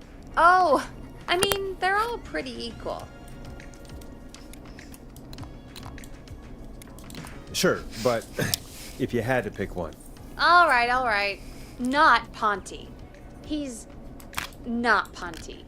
Right, so between Grilling Spree and Chalupa Cobbers. I mean, it depends. Do I want a plate full of meat? Or do I want really, really good nachos? It can change depending on the day, you know? Yeah, fair enough. Maybe I... Hold that thought, Forrest. We've got a call coming in. Hello, caller. You're live on the stream with me, Forrest Nash. Hey, this is Fratman Plunker. We got some garlic bread and a note to call this number. Yes. Plunker, this is Forrest Nash from 189.16, The Scream. And Is this Goose? Oh, man. It's totally you, isn't it, Goose? This is such a... Who the hell is Goose? Plunker, this is an emergency. Nice try, Goose. I may be drunk, but I'm no... Listen, I need you to... Goose, come get beer. Your brothers are waiting for you. I'm not Goose. How can I prove this to you?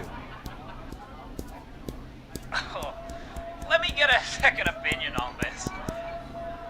Norman the Barbarian, what do you think? Great idea. Norman the Barbarian says only the radio man can control it.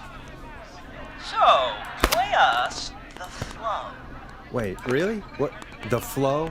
Norman the Barbarian demands it. Okay. I'll play the damn song.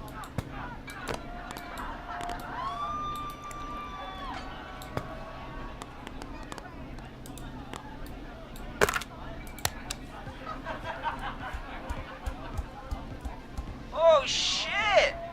Okay, radio man. You got my attention. What is it? Thank God.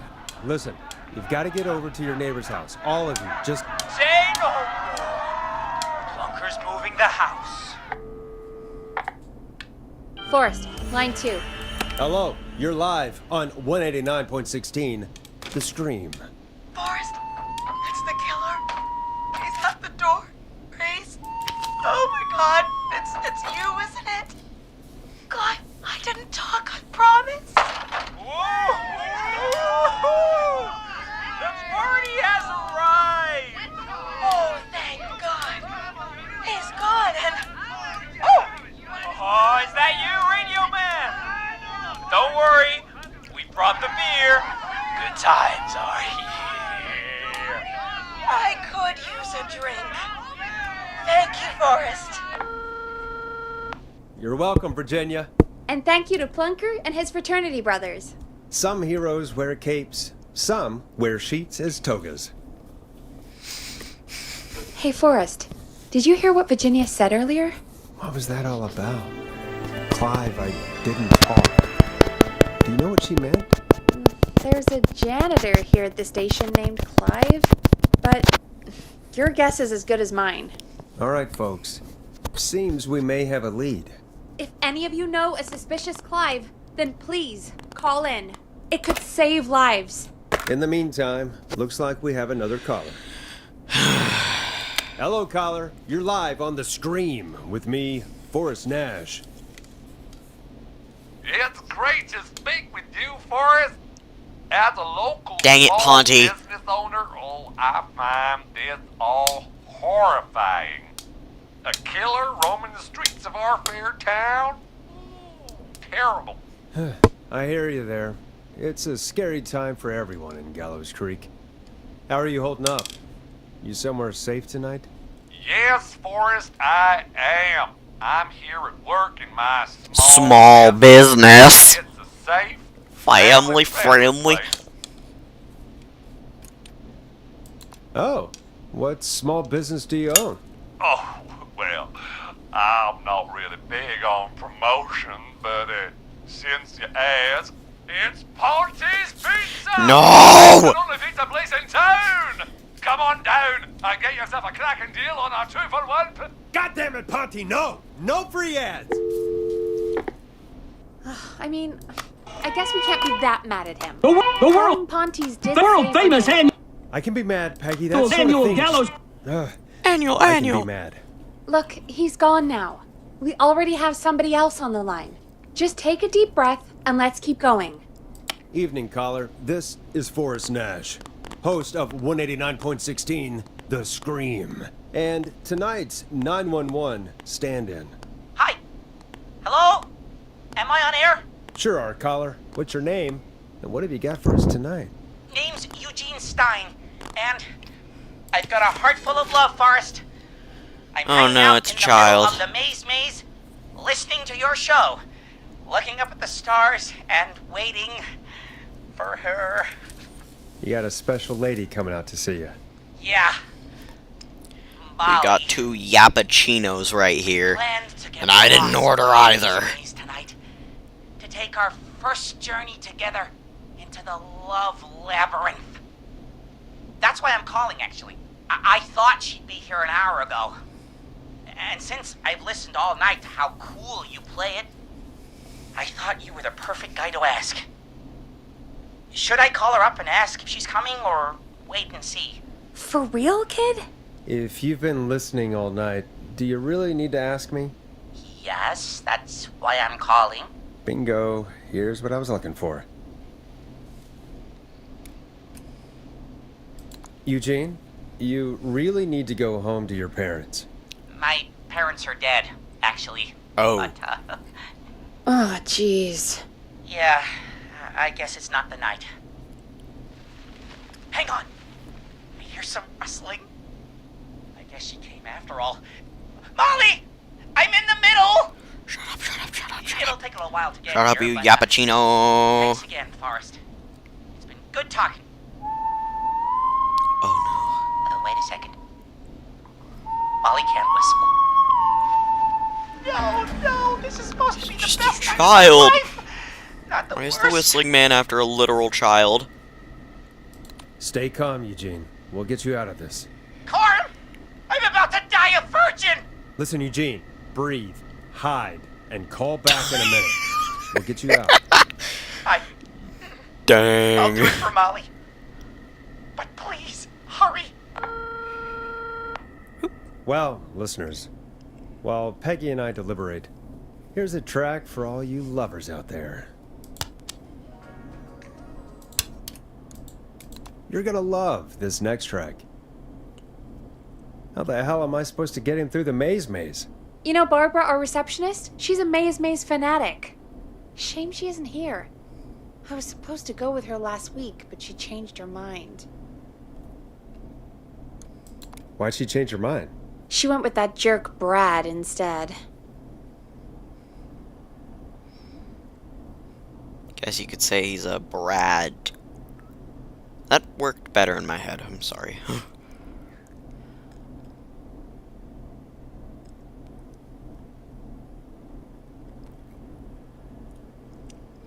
In case you somehow couldn't tell what joke I was making there, I was trying to call him a Does everyone brat in Gallows and Creek Brad go on at the same dates in the time. maze? A lot of folks do. There's something nice about getting lost, I guess. And besides, there's not much else to do here. Maybe we should call Barbara then? If she's so big on the maze.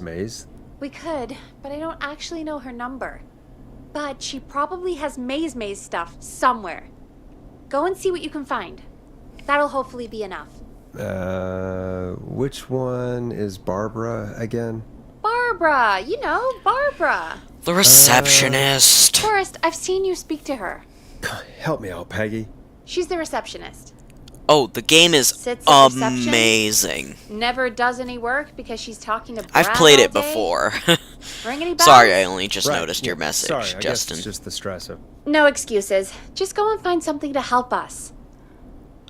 Any luck? Yeah, I found a map for the maze in the trash. Why was it in the trash? Never mind. It doesn't matter right now.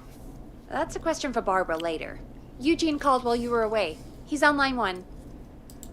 Welcome back to 189.16, The Stream. I'm barely moving my mouse right I hope now. you lovers like that track.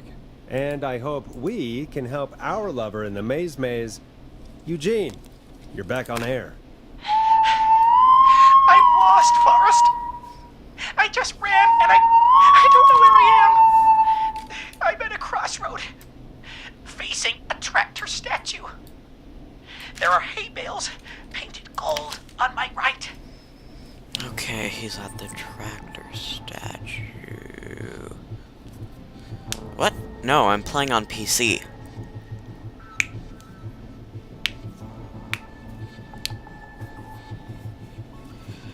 I'm on PC, my friend.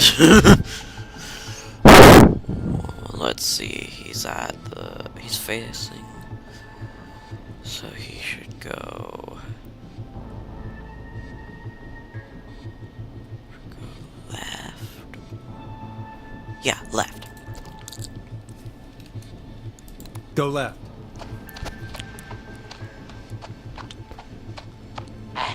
Okay.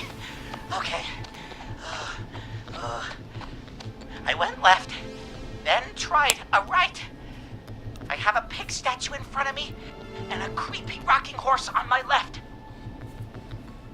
Go backward. Go backwards. Oh God! Why didn't I just invite her over? I'm at a crossroads.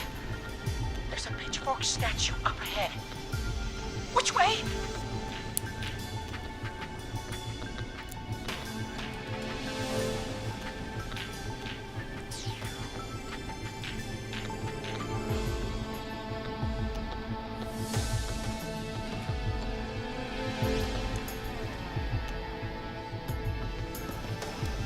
Go left. Go left.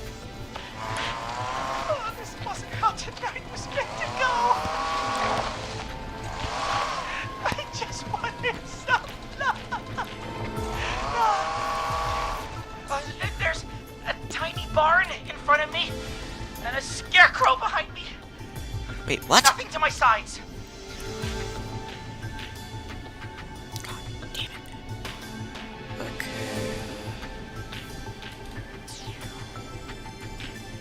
Go right. Go right.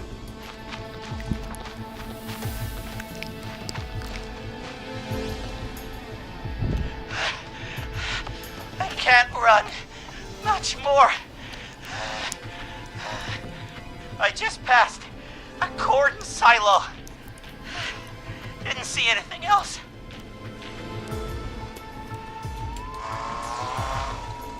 Please. Where do I go? Go right.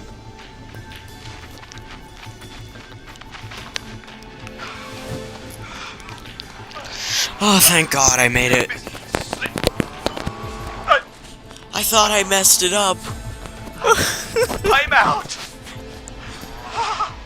And my bike's still here. Oh, thank you, Forrest. I love you, Molly! That was tense. I think I held my breath the whole time. I think it went pretty well, all told. I think you're right. By the way, why do you think Molly missed their date? Do you think she's okay? Unfortunately for Eugene, I think she probably never left home. Yikes.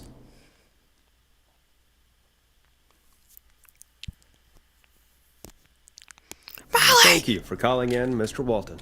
We'll make sure to add the town librarian to our list of suspicious Clives. That is a very, very, very bad Stay window. alive.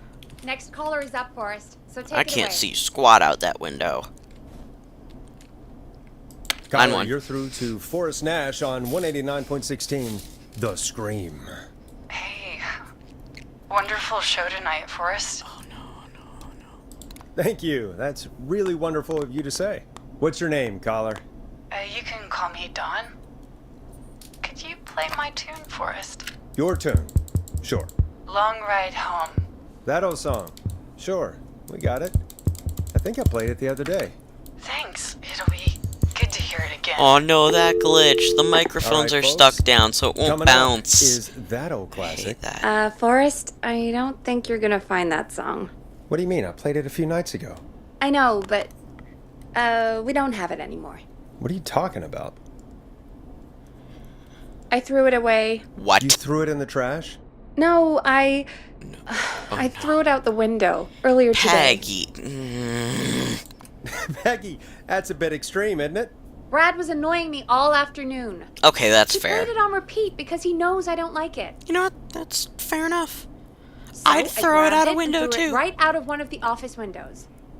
Not my finest hour, but I can only take so much.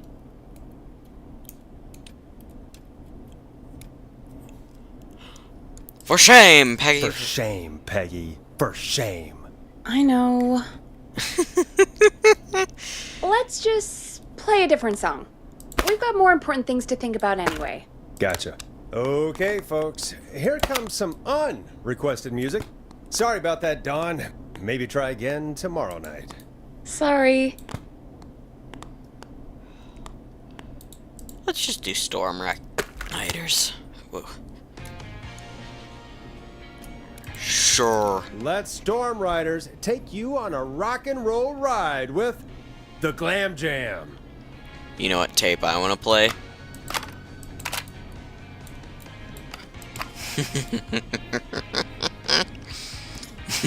Of all the songs to request, why did it have to be that one? Gee, Peggy, what did the barn finds ever do to you? Wrote that song for one. It gets real old when you're forced to listen to it on repeat for years. Why couldn't they just request Roddy? Shut up for a second, Forrest, Peggy. Scrap the song. We have another caller.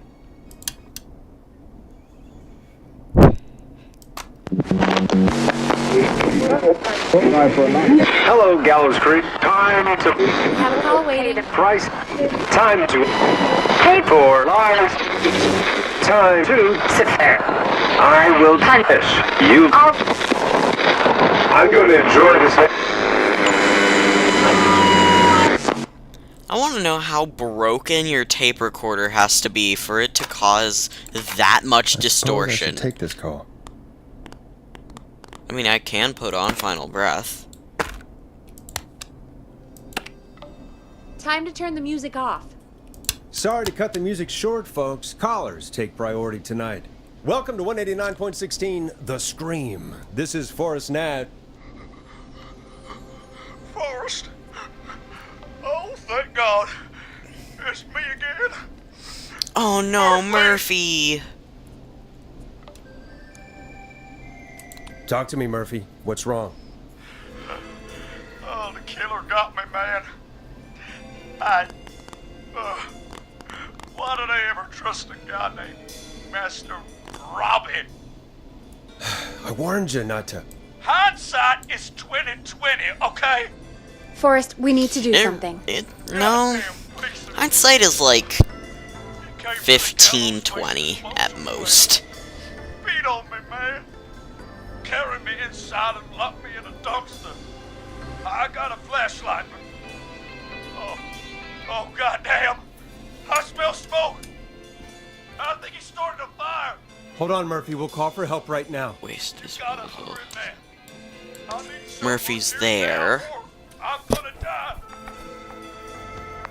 Peggy, get the fire department on the line. On it. Alright. Now just... Come on, pick up. Hi. Yes, I'd like to report a fire over at the Gallows Waste Disposal Plant. It's an emergency. What do you mean it's not operational? Why is there no backup vehicle? I know, I will save Murphy. Oh, God damn it! Forrest, that evil son of a bitch slashed the tires on the town's only fire engine. They can't do anything. Can't they just keep backups, for God's sake? Maybe one of them can save Murphy. Where do they live? My friend Alex lives on the corner of Haddonfield and Romero Street, and Catherine lives on the west end of Myers Lane. And there's Jericho on the east end of Myers Lane.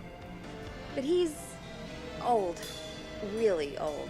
Okay, I'll check the map, see who would be best Okay, to do so this. it's very clearly not Old Man Jericho. So Jericho's there. Catherine's there. Where was the other one?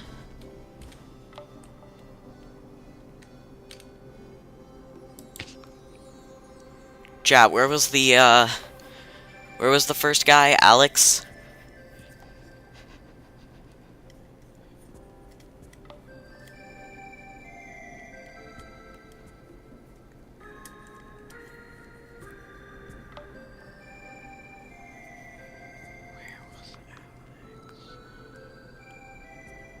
Any ideas, chat?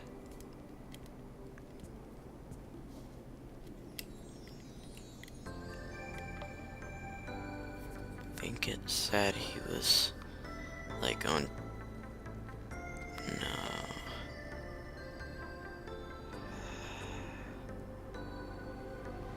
No, that's Old Man.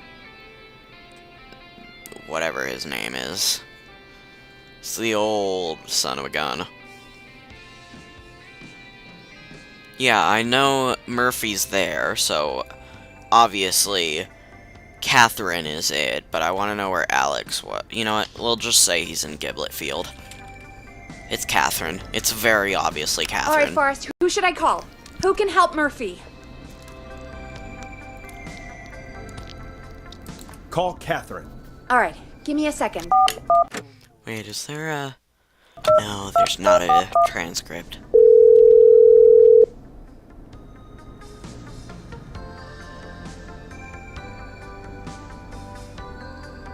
They're on the way. They'll call from the plant. You can direct them from there. Well, let's hope they get there in time. Okay. Call coming in. It's Catherine. She and Murphy are now both on the line. Hello, Catherine, are you there? What's happening at the plant? The whole damn thing is up in smoke. God damn it. I'm going in. Oh, my reception is terrible in here. God, my eyes. I don't know, for terrible reception, I'm hearing literally nothing. Murphy, can you see anything at all? Yeah, I got a little flashlight. Looks like old cans, bottles, and newspaper. Recycling, okay. What does it say on the newspaper? Henderson Recycling, okay. Henderson headline. What was that? My reception is terrible in here. Please, Forrest, tell me where to go. Recycling. Got it. Come on, Catherine. So do I. I've played these games before. The plant's messed up again. I can go shredding or crushing. Which way? Murphy, do you know what part of the plant you're in? I'm in a crap. dumpster, man. What do you want from me? Do you hear anything, Murphy? I hear my heart about to pound out of my chest. Put the receiver up to the lid. Good enough. That sounds like a crusher, doesn't it?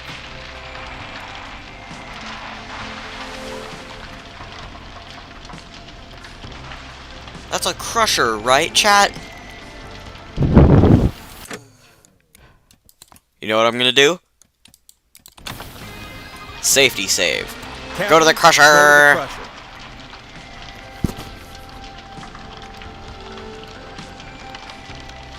Okay, it's super loud. We're almost out of time. There are 3 dumpsters here. One for Gallows Creek Council, Henderson Disposal. It's the Henderson.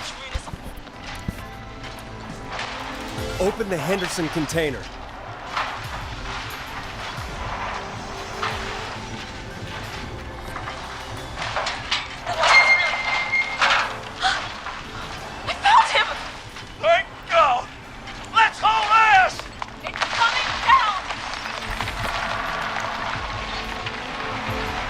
the condition where you fall in love with the person who saves you? Out of pure curiosity. No chance in hell Murphy gets that, but I really need to know what that's called.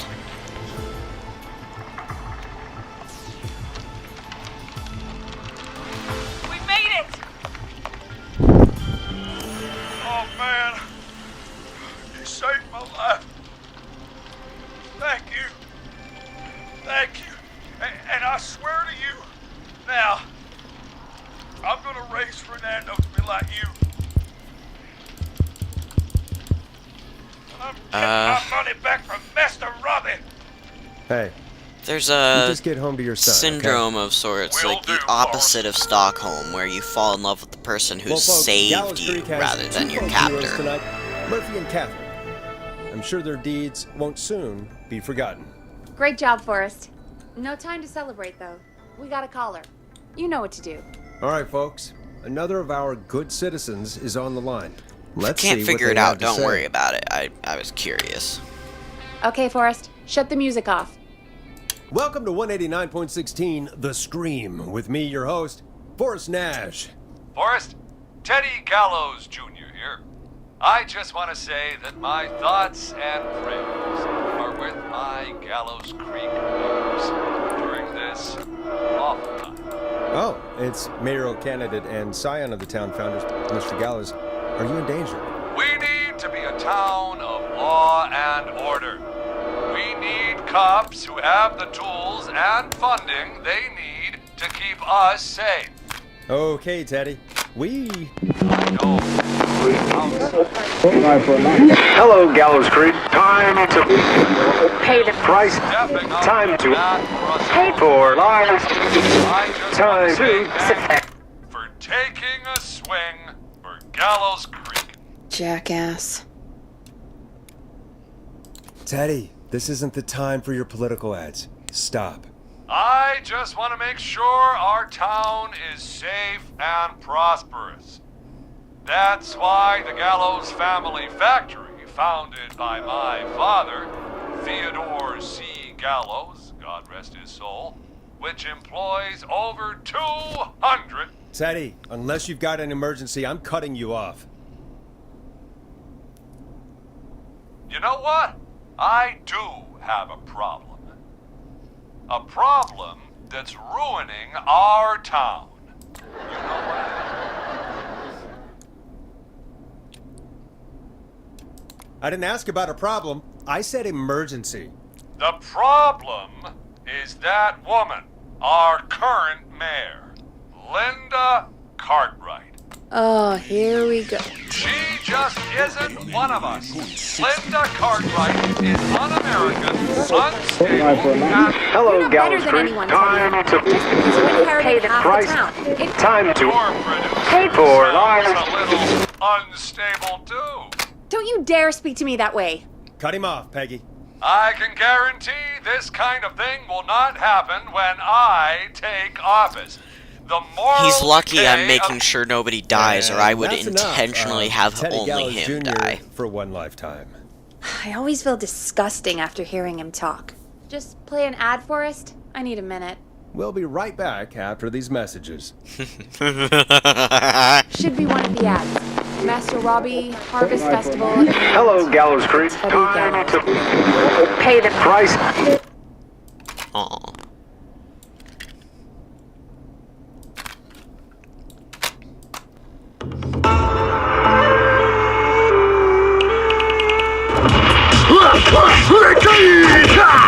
Do you seek ancient wisdom? No. Do you want to double your power? Not Are you ready to unlock your inner warrior for only $24.99? That's far too Then expensive. Step into Master Robbie's deadly dojo of Kung Rate No and thanks. receive direct by video warrior instruction from me, Master Robbie. Sound like a moron. You will learn the 4 qualities of an ultimate conqueror. The power of the alligator. The That's a lie. discipline of the tarantula. Shut The up. speed of the tuna. The Nuh-uh. poise of the scorpion. Ouch. The wisdom of the bullfrog. That's 5. Using classified modified techniques. I'll unlock your inner chi after only That's not a thing. 30-minute video sessions. Ultimate power and wisdom can be yours now for the low price of only $24.99.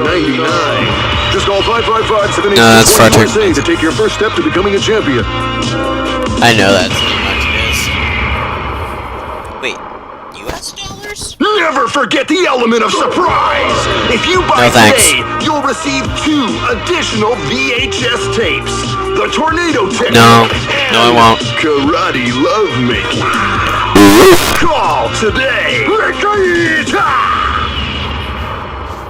Karate, what now?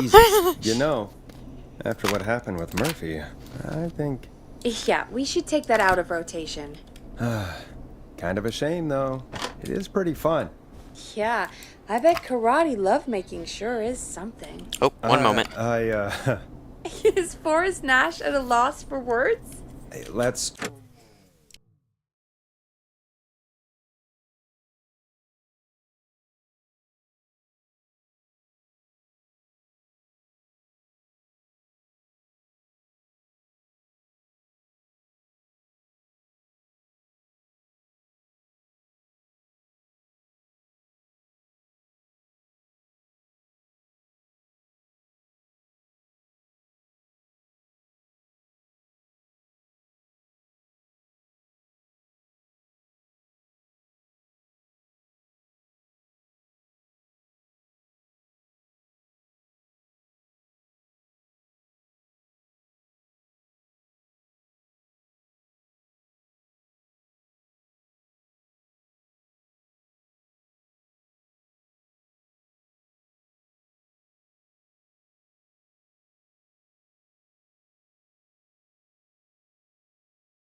Just get to the show? Apologies, folks. We must have left that tape in rotation by accident. I think it's fair to say that's one deal you can skip. All right, I'm back. Is what our next caller has to say. Oh. Caller on line 1. Well, have a good night, Justin, if you're still listening to this. You're live on the Scream with me, Forrest Nash.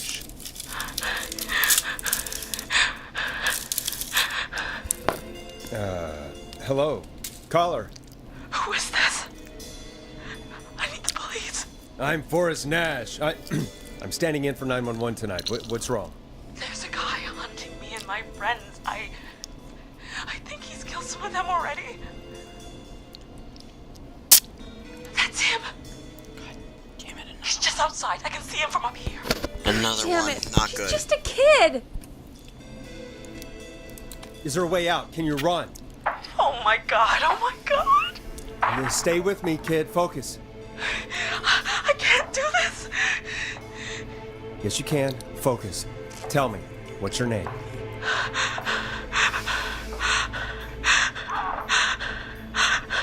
Sweetie, you can do it. What's your name? Carrie. Good, good. Carrie, listen to me. We're gonna get you out of there. All right? Now, where are you? The old murder house. Upstairs. I'm at the end of a hall.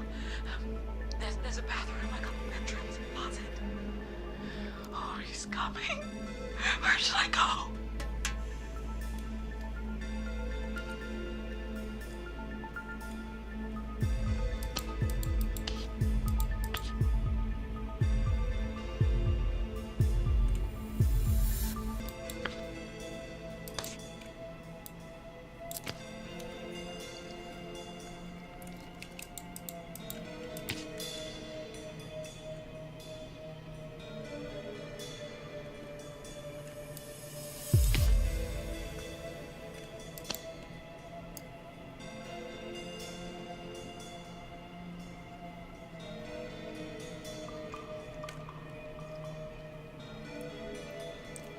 Haddonfield and Romero.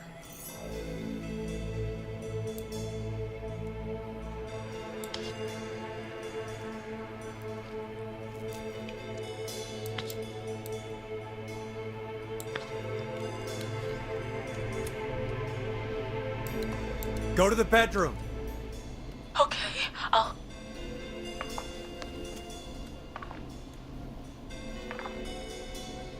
He's here. He's here. He's gonna kill me. Forrest, I don't think we can. Don't move!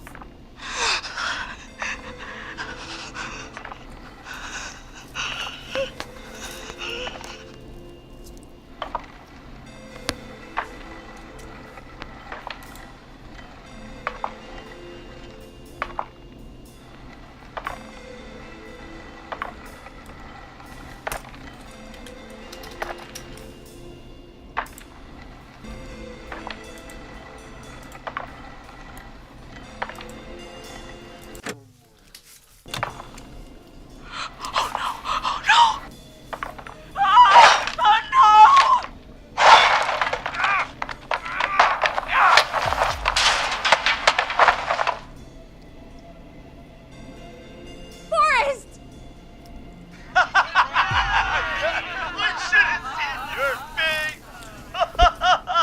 What? What? What?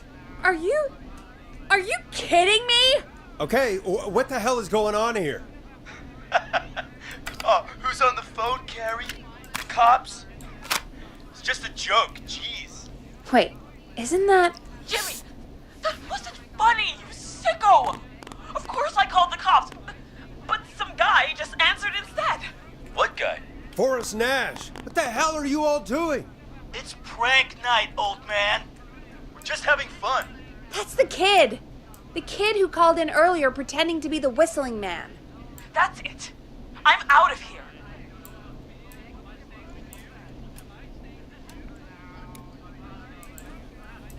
You know he's really out there tonight, Jimmy, right? Right. It's just whistling night, man.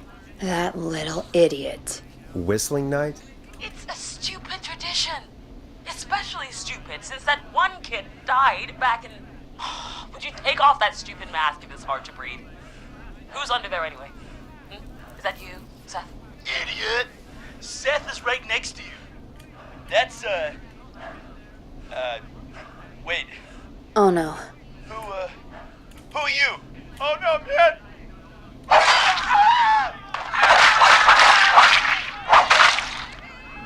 Everyone, get inside! Everyone, run! You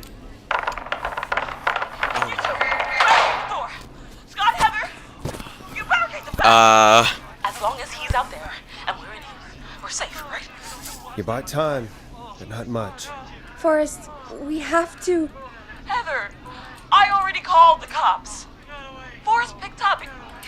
He's the best we're gonna get. Who is with you, Carrie? My friend, we drove out to the old murder house and... Oh, of course! The van! Who's got the keys? Jimmy had them. Jimmy.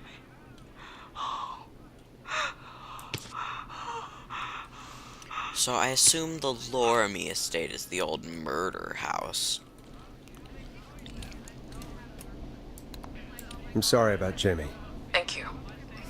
This is crazy, Forrest. We'll figure something out. Between all of you, there's gotta be a way to beat this. Just sit tight, okay? Heather, shut up. If we do that, we're gonna get killed. If only Jeannie were here. Jeannie? Jeannie McPherson? Our intern Jeannie? Yes. She's my best friend and the smartest one out of all of us. She stayed in tonight. Forrest, listen.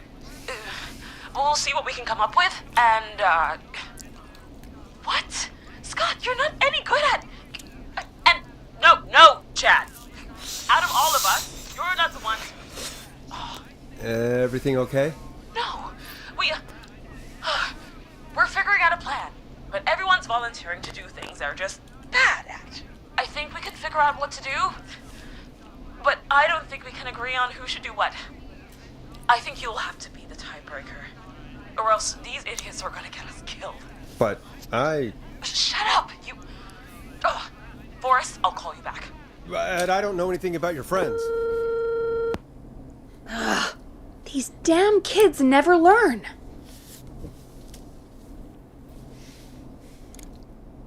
Are you okay? They do this kind of thing every year, Forrest. People get hurt.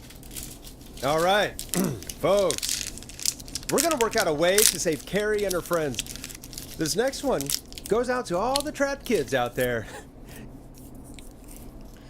That is not something you giggle at, Forrest. My God.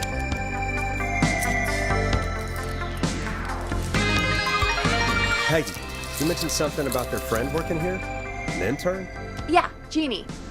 Seems a nice enough girl, but a bit head in the clouds, you know? Not sure why we took on an intern. We really didn't have the office space for one. Poor thing got tucked away in a dark corner somewhere downstairs, I heard. All right, I'll go see if I can find her desk. Hopefully she has something. Good thing I already got there earlier. Like way earlier. Like Hey, the second I got you find access anything to that'll help us reception. out? Peggy said her desk is downstairs. Let's just see what we can do. If you're sure, Carrie's on line 1, whenever you're ready. When you're ready, shut the music off. This is Forrest Nash, back again with an unlucky caller on this unlucky night. Carrie, are you there? Yes, we've got a plan, but we can't agree on who should do what. You want me to be the tiebreaker? Exactly. I'm ready. What's the first step? Okay, first things first, we'll need a spotter. Someone who can keep an eye on the killer. We'll need someone on the roof. It's gonna be a hard climb. We're deciding between Heather, Kyle, and Hot David. Heather's got this. Yes, Heather, he picked you. Now please, stop talking about all your cheerleading trophies. Part 2, the Whistling Man padlocked the gate back to the road. Before we drive out of here, we need someone to pick the lock. Seth, Jennifer, and Scott all want to do it.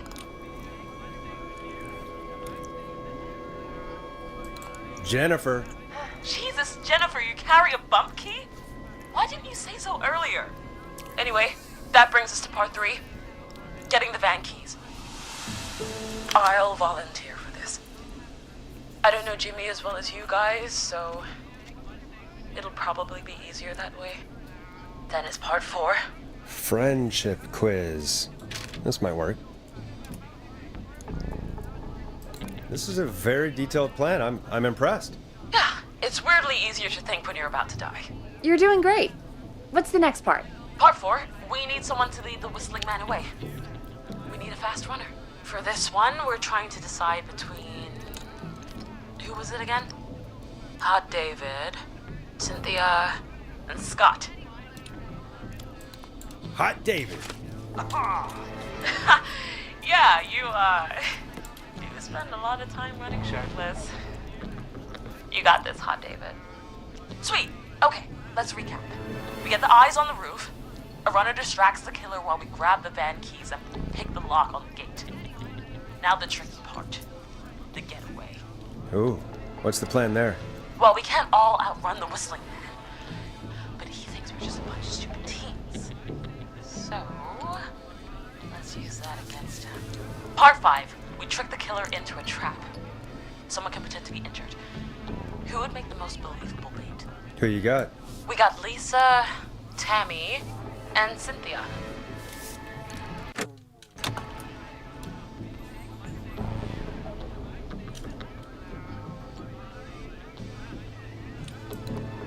Lisa. You're right, Lisa. Having to smile at rude customers is perfect practice. That should take care of the killer. And then it's time to get out of here. Finally, part 6. We need someone who can drive us through the woods and back to Gallows Creek alive. Who's our getaway driver? Should it be... Who have we got? Chad? Scott? Cynthia? Whatever. Forrest, you know what to do.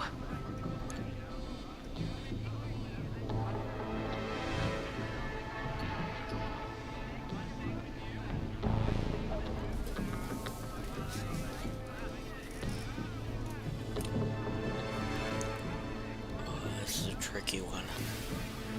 I'm gonna have to check the guide for this.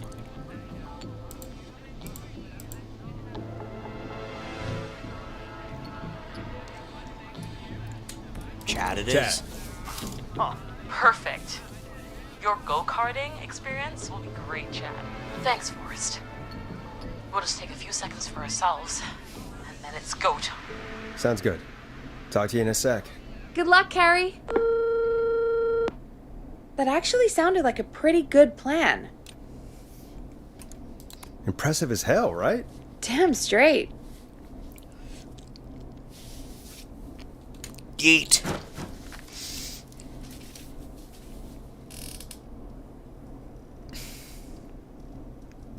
Oh, the kids are back already.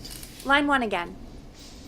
If you're just tuning in, we're coming to you live with a bunch of teens about to flee a madman. Listener discretion is advised. Are you ready, Carrie? We're good to go, Forrest. Don't die, okay? You got this. Here we go, everyone. Spotter, to the roof. Go, Heather. She's off and away. All right, Renner. Get ready. Wait for the spotter's signal. Spotter says go. Time to pray to Christmas. Wait. Lockpicker, go. I'll get the keys off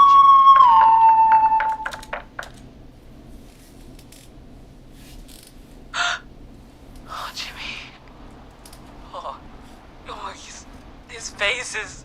The keys, Carrie. You need to get the van keys. His face is lying next to him, Forrest. Oh, God. He got. Oh, God. Focus. Breathe. Right. The van keys. We got him. It's Jennifer got the gate unlocked. Bro got the FNAF And Hot Jeremy David should be treatment. back any second. Perfect. It's working. I can't believe it's actually working. You're doing great. Focus. You got this. We got this. Next step, trap the killer. All right. Wait. Get into position. Everybody else, hide.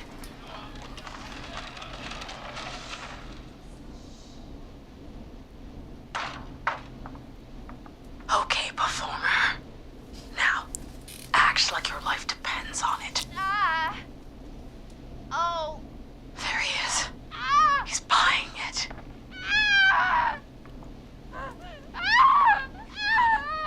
Now! Push the bookshelf over! Did he just... So he did fall through the floor.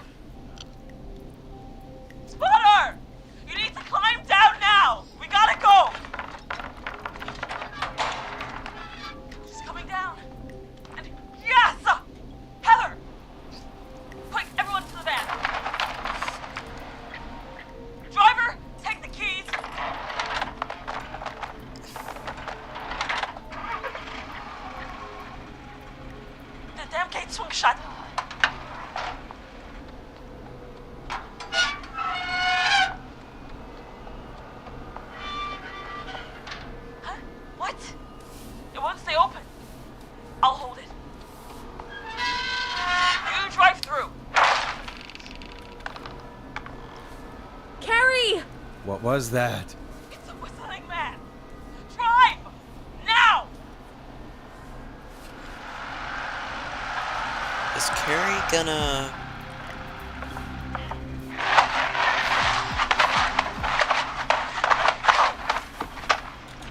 Let me go! Just go! Just drive! Oh my god. Please, no! No!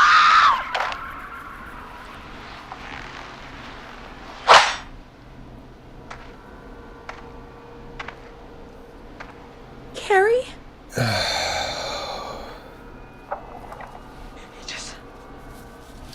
He just stared at me. Carrie! Carrie? Just stared at me and walked into the woods. I don't understand. Thank God you're okay. Can you get somewhere safe? I can make it home. Thank you both for helping. If you hadn't, It was your plan, Carrie, and it was a great plan. It was really all you, Carrie. Still, I need to get home. Breathe, Carrie. You're okay now. I'll call you when I'm somewhere safe. Talk to you then. Folks, that was a lot. Our thoughts go out to Jimmy's parents in this awful time. For any kids listening in, please stay inside and stay safe. And parents, hug your kids extra tight tonight. Here's a song for the girl walking home in the dark. Late Night Lurkers, If You Dare is perfect.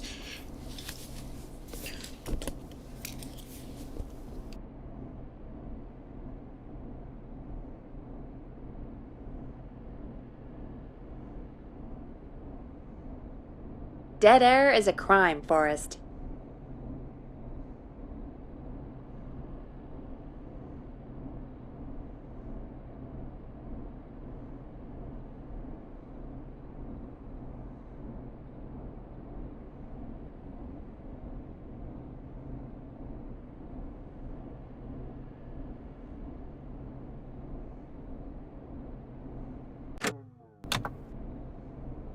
Sorry about that, folks. I had to check an amazing meme.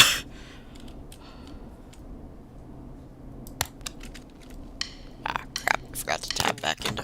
There we go. It is now Hey, we had a call come in.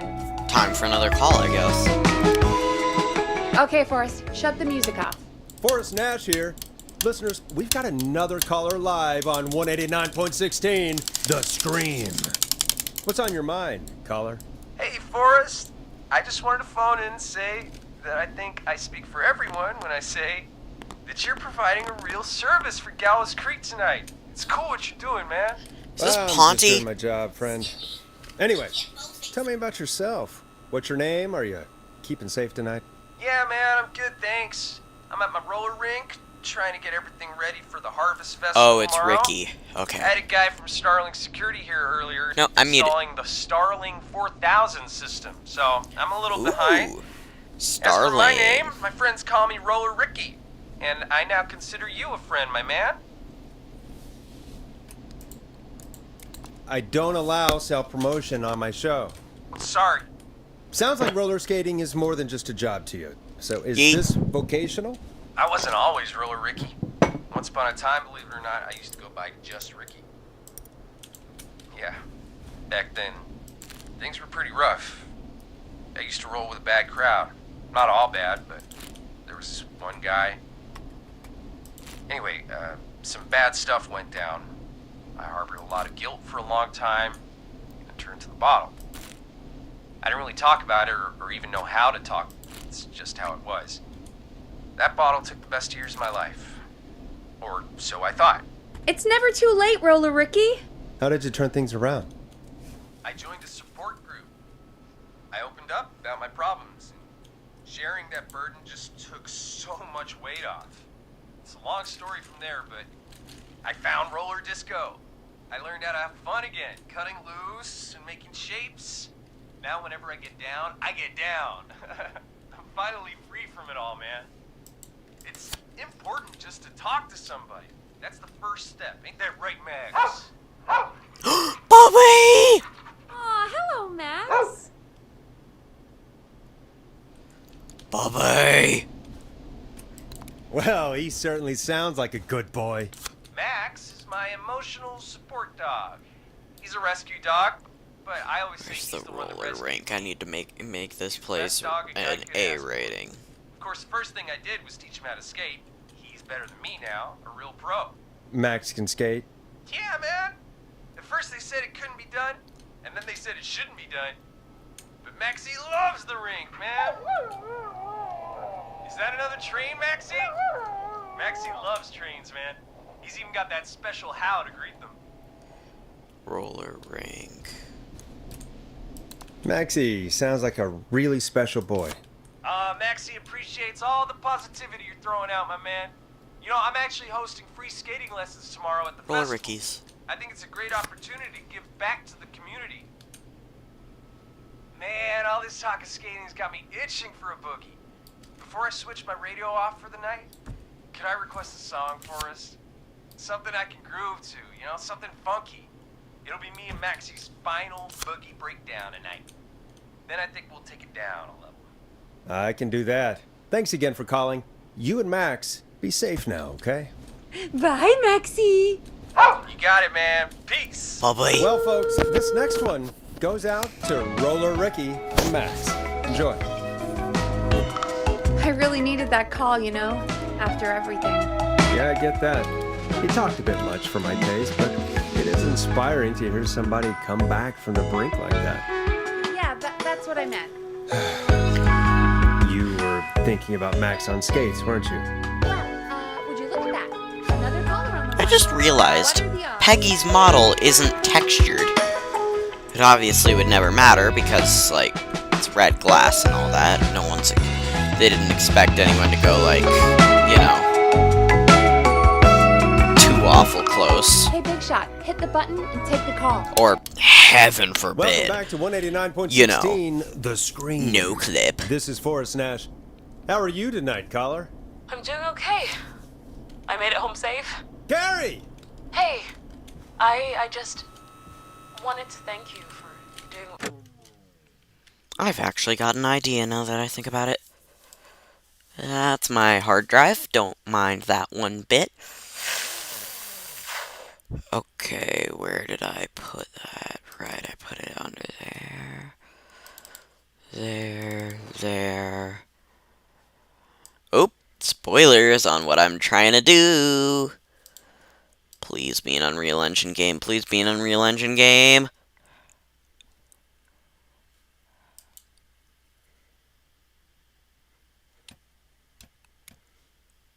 Did it work? You could earlier. Let me check. It would appear it did not. Unfortunate. I can't no-clip into that office. Jimmy, and I don't know. Hey, it's okay. You were so brave earlier. You're safe now. I wanted to ask you why. Why he didn't. Why am I? Try again. Please work. Don't explode, don't explode, don't explode. Did that work? An astounding no.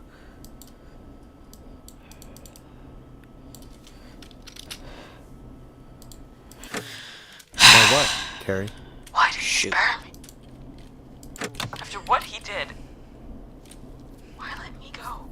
Shoot, man, I wanted to see if I could debug camera my way into there, but my Unreal Unlocker tool doesn't work on this game, I guess.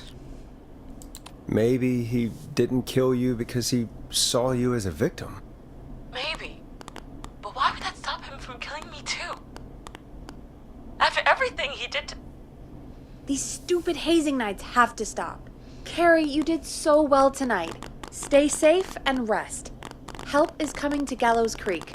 We just need to hold on. Thanks, Peggy.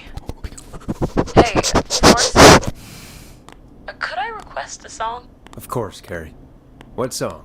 Any song by Blast Processor. And thank you. This next one goes out to Carrie.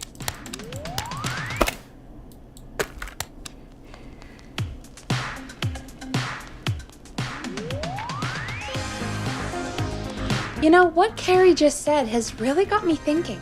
About what? The whistling man left her alone. Why? There must be a reason. When it comes to masked whistling killers, I don't think a reason is a key part of their process. Well, it's something to consider. Grill. If you want to stretch your legs, now's the time. Just hit the Peggy button when you want to get back on air.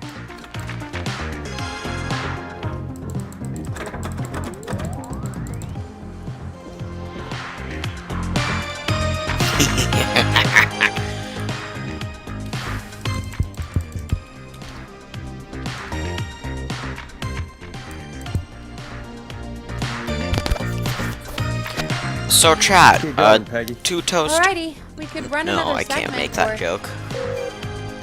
Scratch that, Forrest. We have a caller. You're through to 189.16, The Scream.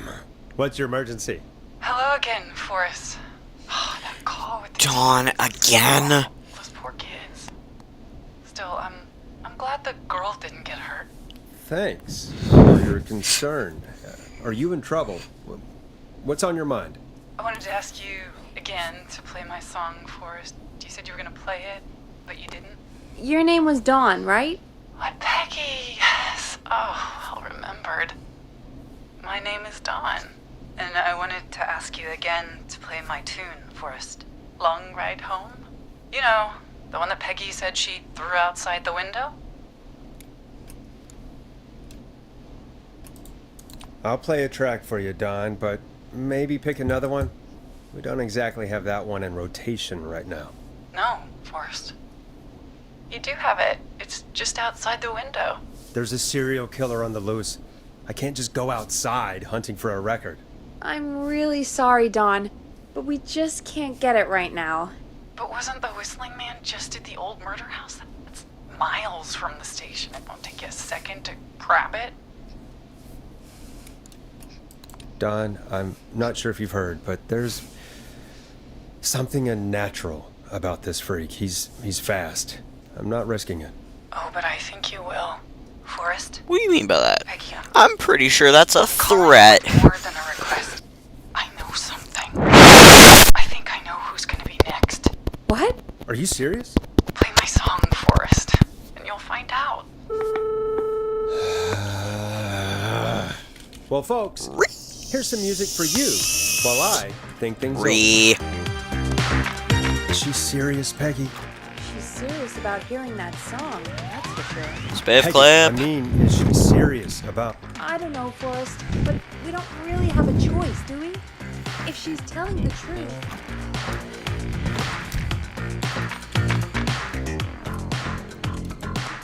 All right, I'll do it. You're a good man, Forrest. I'll slide you the key to the fire door. Wait, our fire door has to be unlocked? Yeah, you know, I never thought about it. Yeah. We should talk to Reggie about that later. Anyway, I'll hold the fort down while you're out. Maybe I'll even get a caller. That could be exciting. 189.16. The Scream. With me, Peggy. Pegatron. I just thought of that. Oh god, that was horrible. That was a god-awful joke.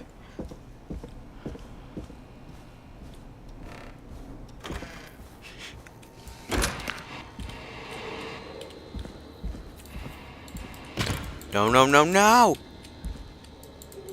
Oh no! no! You know, I hope she'll be happy when I'm brutally murdered by the Whistling Man. Out here, in the open, alone.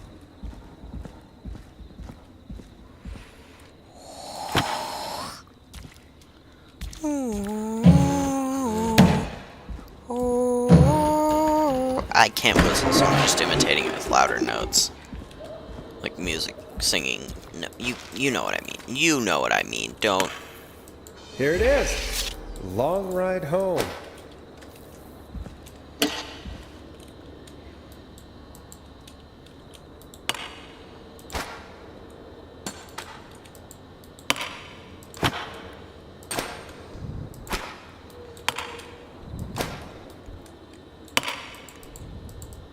Bingo!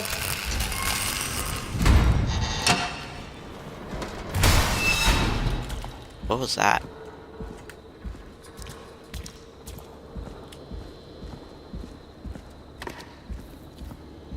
Of course. It locks behind me. And of course the key doesn't work on this side. Fantastic. I could probably survive that fall. Maybe there's another way back in through the basement. A door, elevator, or something. Looks like the janitor's closet. What did Peggy say his name was? Clive? What the There's a actual key. I'll HE just double take that. frick? Might be important. I don't like What this. the hell? Peggy is not gonna believe this. Yeet. That was the most pathetic yeet I've ever seen. Okay then. I wonder how the show's going.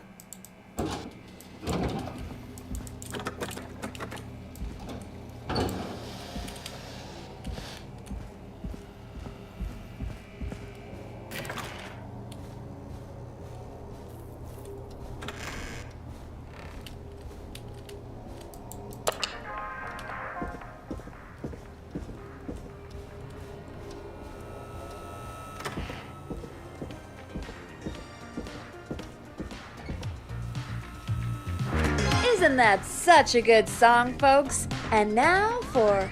Jesus, Forrest, you've been gone for ages. I thought something had happened. Something did happen. Clive, the janitor, might be Clive, the murderer. What? Start from the beginning. The fire door lock.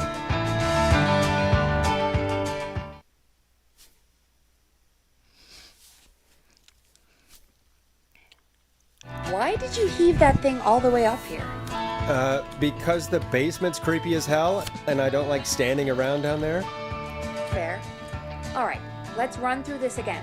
We have a creepy board you found in a creepy basement, made by our creepy janitor, who you think is the creepy Whistling Man. Yep. And on the creepy board are the names Chuck Brody, Kim Walker, Rebecca Allen, and Ann Williams. Correct. And you think one of these people will be the Whistling Man's, Clive's, next target. That's right. And we've got to find him. You said there are 4 locations listed there too? The hospital, the power station, the gas station, the trailer park. Clive must think the target is at one of those locations. Forrest, you're gonna have to figure out if any of the potential targets are at one of these locations tonight. Hit the button if you need any help.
How's it going?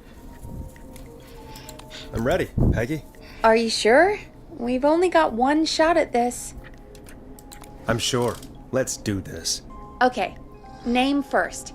Who do you think the target is? Chuck Brody. And where will I find them? The gas station. Okay, I'm dialing. One moment.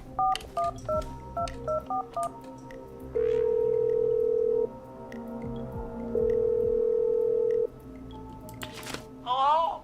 Chuck Brody! Listen, I know this sounds crazy, but we have reason to believe the Whistling Man is coming for you. You need to get yourself and everyone else out right now. The Whistling Man? Who the hell are you? Who is this? This is Forrest Nash. Listen, the Whistling Man's back. We found a list with your name on it, and... God. It's today. The year I finally let myself forget. Quit talking and run! I think he ran off. Well, fingers crossed that Chuck... Jesus! It sounds like something blew up. He's using bombs now? Is Chuck? I don't know. Hang on, we're getting a call. Hello? Chuck? Chuck! Forrest, the whole goddamn gas station's gone up. Is anyone hurt? I don't think so. I got everyone to follow me out. The town's only ambulance was blown to hell, though. Yeah, damn it, that fireball threw me. I've got to get to the hospital. I'm not feeling great. Forrest, man, I can't thank you enough, but... Damn, I gotta go. Wait, Damn it. We lost him. What was that about today? Oh, Forrest, the call board is lighting up. Get us into some music while I deal with this. Here's some music while we regroup here on KFAM 189.16, The Stream. The Whistling Man wasn't using bombs there. He probably just lit a match. You know, it's a gas station. There's probably a propane tank and a lot of gasoline. Light a match at a propane tank. There's gotta be more in the basement to show us who You get a propane tank up and going, it explodes, and it'll take the gas to explode, too. Forrest, we need to go back down. By we, you mean me, right? Yep. Like I said, we need to handle all these calls. Maybe start with that creepy mannequin room you mentioned before. I still have a lot of questions about those, by the way. Me too.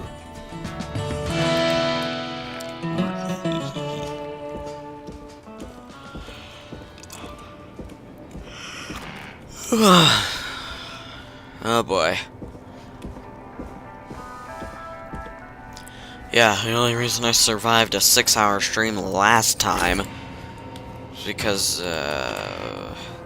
it was at the beginning of the day. This is the end of the day for me. So I'm on a clock before that sedative kicks in. And yes, I'm prescribed a sedative. A key? Was this always here?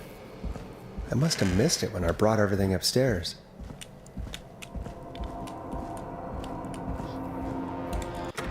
I don't know if my mic picked it up, but my neck just crackled so much, I'm pretty sure it's gonna glow in the dark tonight. Sorry. Peggy, I've found a tape and a map down here. A map of what? Looks like it might be to somewhere in this storage area. Weird. Well, maybe the tape will give us more information. Give it a play. Buzz the intercom when you find something and want to discuss it. George Barrow, 1968. That's when this all began for me. Follow the maps, find the tapes. Wait, George Barrow? We all heard that he drowned after a night out drinking. Was it actually Clive? Has Clive really been the Whistling Man for that long? Do you think you found everything, Forrest? I think there's gotta be more down here. I need to find all the tapes. I think so. survive hide down there? Well, if there are more tapes, then there must be more maps to follow, right? That seems to be the case. Alright then. Spiff Skip will actually probably soft lock me in multiple places. He says I need to follow the maps and find the tapes. I guess that's what this map is about. I think we need to see what else is hidden down here. Be careful, Forrest. Keep looking. Buzz the intercom when you found something. Time of autopsy is 7 a.m. Cause of death is asphyxiation from drowning. The degree of rigor mortis indicates that the subject has been deceased for 5 hours. That puts the time of death.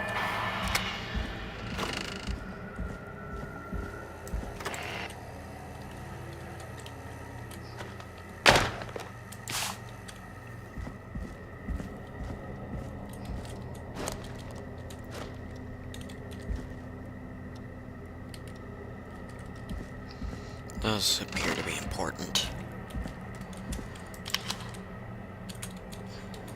Okay, that shows.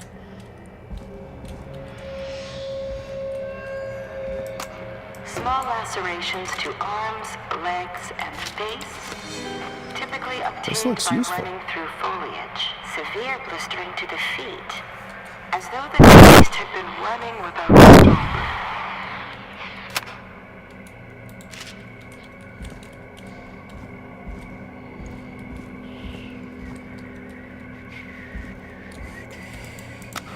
Preliminary toxicology results shows no signs of inebriation. However, a high amount of cortisol was found, indicating elevated levels of stress in the immediate zones of Yikes. I think Bro's group chat got leaked. Additionally,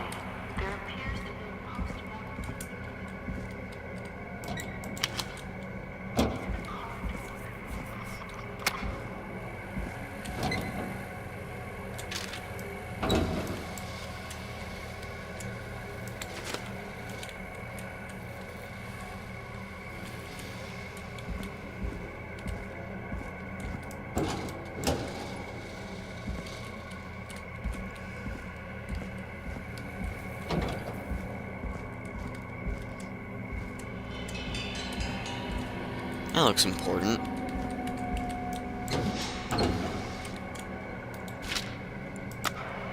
It is the coroner's opinion that the subject likely feared for his life and was chased, resulting in a fall from a height into a body of water, where he hit his head, knocked out, Ooh, a new vinyl for my collection.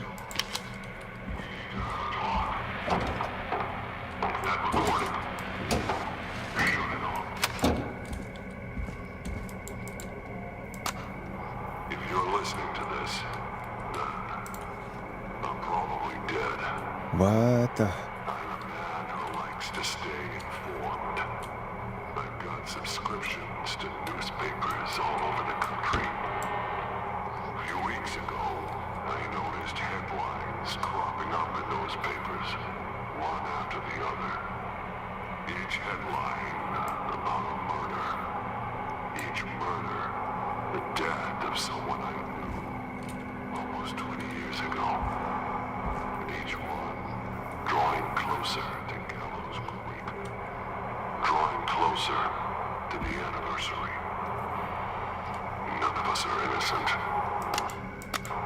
But I don't think we deserve killing. All I hope now is that I can save some folk from the worst. That I can. I don't know. Do something to make up for what I did back then, I guess. I didn't kill anyone, mind you. But that's past mattering. Now, there's more I could say. That I should say. But my employer made it clear that my family would pay a high price if I ever spoke out. So, hopefully I've said enough for you, listener, whoever the hell you are, to start putting the truth What the hell? Peggy is not going to believe this.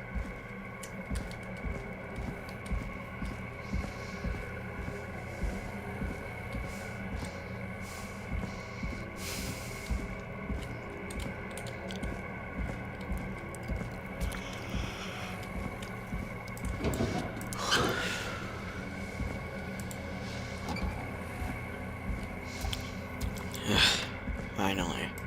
What have you found, Forrest? It's an autopsy tape. Doesn't say for who, but I think it must be for George. Poor George. He was so young. Something's bugging me, Peggy. What do you mean? I swear I recognize the voice of the woman talking on the tape. I just can't place it. Seriously? Do you think you've met her before? I don't know. I mean, I just got here recently. I don't know. Found another tape. It talks more about how George died. What did it say? It sounds like he was running for his life. Sprinting through trees and bushes, getting cut up all over. What would drive someone to do that? I'm not sure yet. There's also a tape about a toxicology report. There were no signs of drinking or that he was on anything. What? But everyone said he went swimming drunk and drowned. It was in the newspaper and everything. I found a written autopsy report. What does it say? According to that, it's just like you said at the start. George drowned after getting drunk. Said he liked to fight, too. But that contradicts the tape. I know. And I think I know why.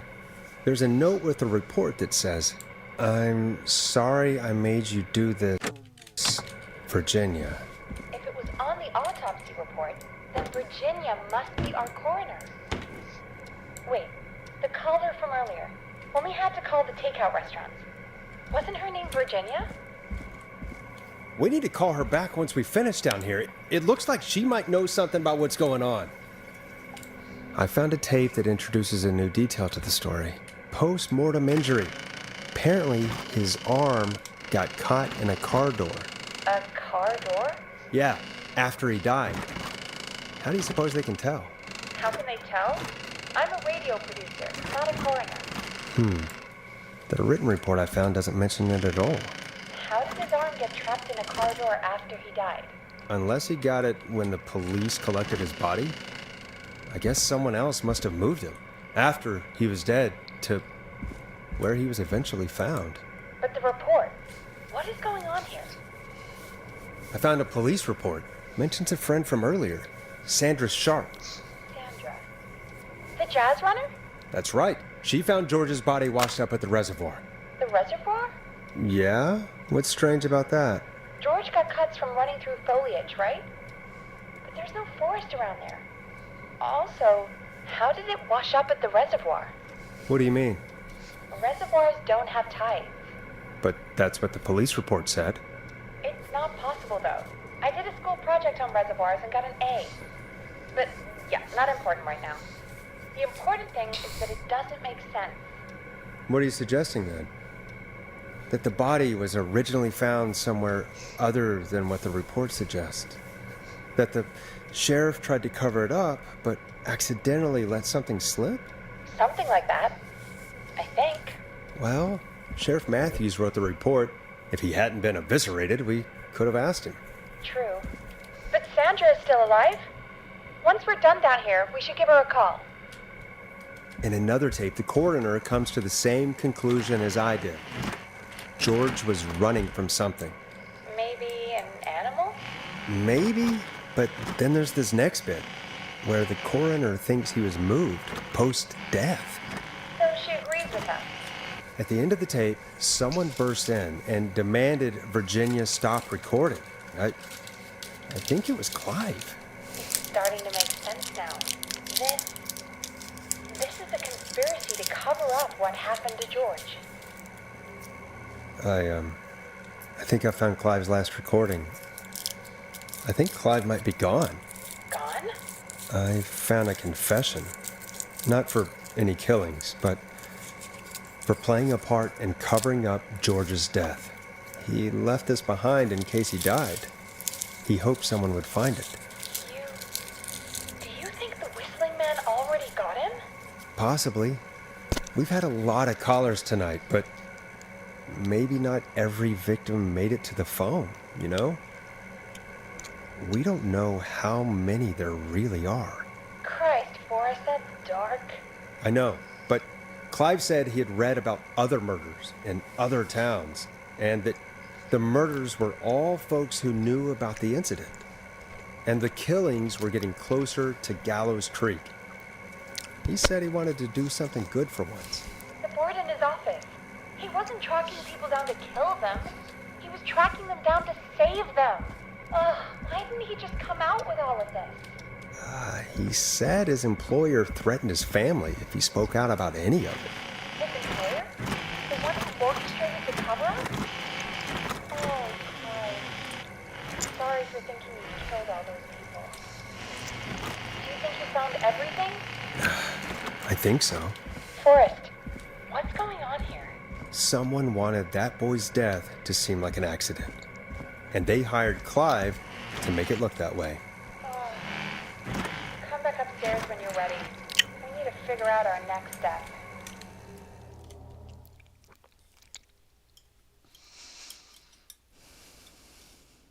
Thank God you're back, Forrest. I've been running out of stuff to pad our airtime with. Peggy, you work in radio.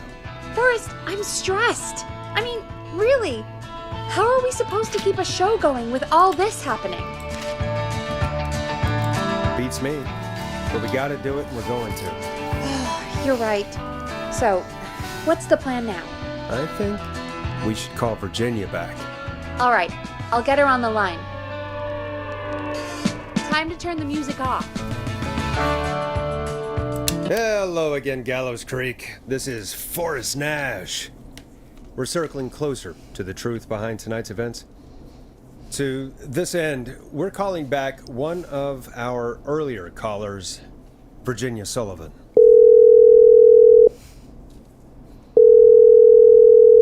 Fredman Plunker here. Who's this? Is it you? Goose. Plunker, hey, it's the Radio Man, Forrest Nash.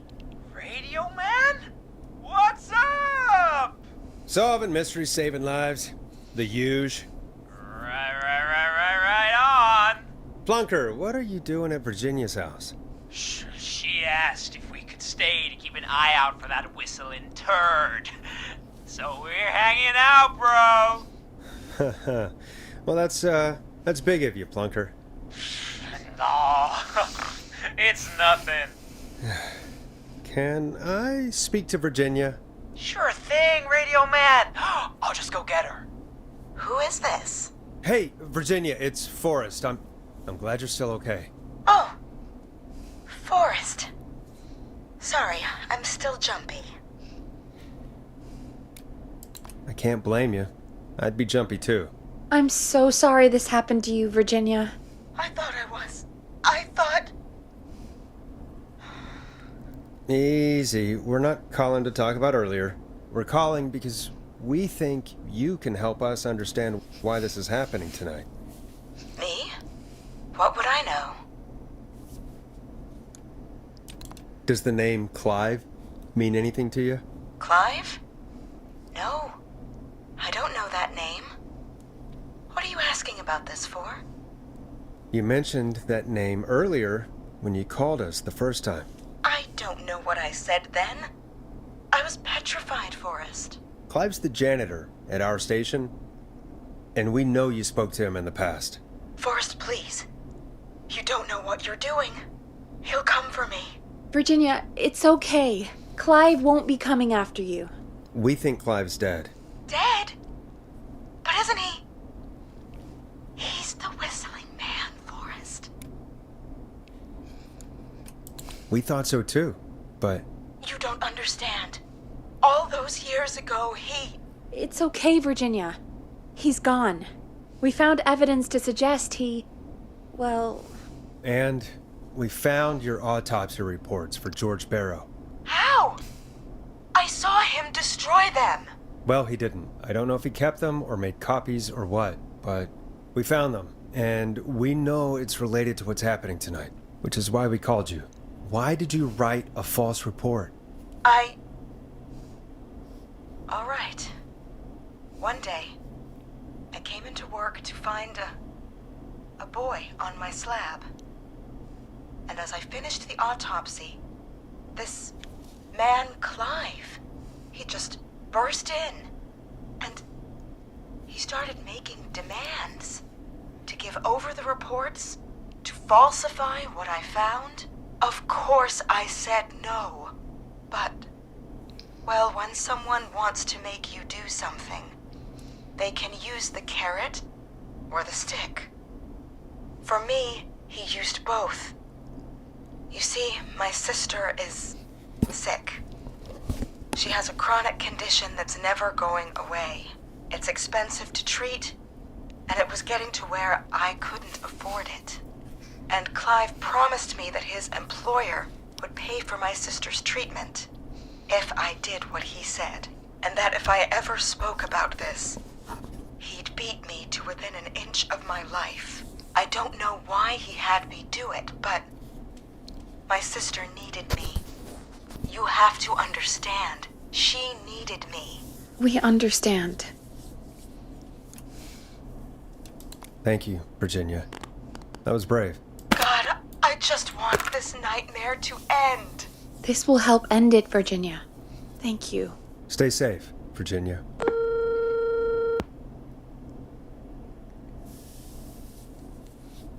So, Virginia's tied up in all of this.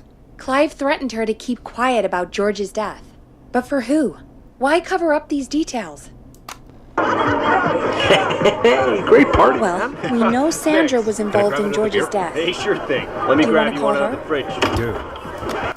All right, but before we go asking questions, I think we should know what we want to ask. Is that fair?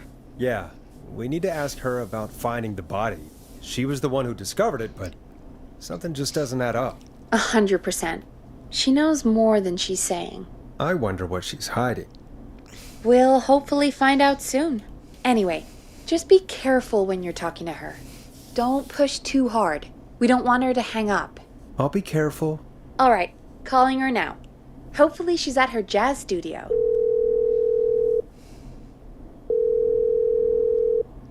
Aha! Forrest, you're through. Hello, this is Sandra at Jazz Pizzazz Jazz Studio. Who is this? Hello again, Sandra! It's Forrest Nash of 189.16, The Scream. And you're live on air. Oh, I always thought folks called into a radio show, not the other way around. How jazzy. What can I do for you? Well, we're trying to understand what's behind the attacks tonight. We had a few questions. Why, Forrest, of course. Heck, after the way you saved my life, I'd say yes to just about anything you asked. Do you know why the Whistling Man might have targeted you? Ha! As far as I can tell, he was just a knife-wielding psycho with superhuman cardio. He'd have chased after anybody. Right. Well, we think he might be chasing specific people. People who know about the death of a boy named George. Oh, I don't know anything about that. Sorry. Sandra, we know you found George's body. We have the police report. I don't know what you mean. It's okay, Sandra. We know. You do? You know about? Yes. Of course. This studio is my life. After I found the body in the river, I couldn't lose my studio. Do you understand? Sure. I understand. When the rent just kept going up, he said he'd stop if I just needed to keep quiet. And everything would be okay.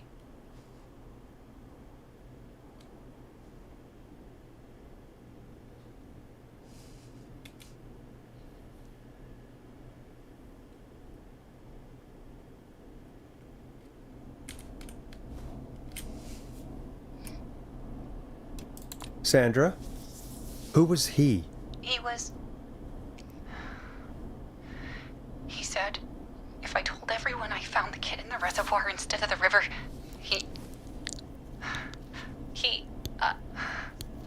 I'm sorry.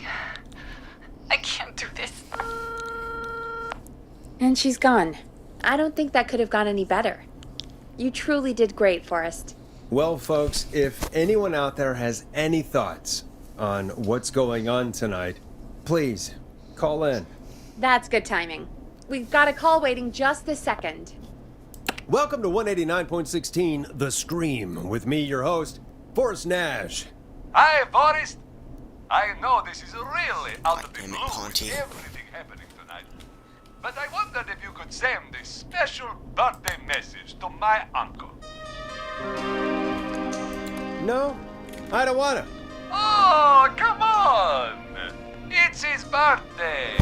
I won't have a chance to do it again until next year. May as well, Forrest. Fine. What's his name? Thank you, Forrest. He's my Uncle Ronnie. His first name's Peter, but he never liked his name.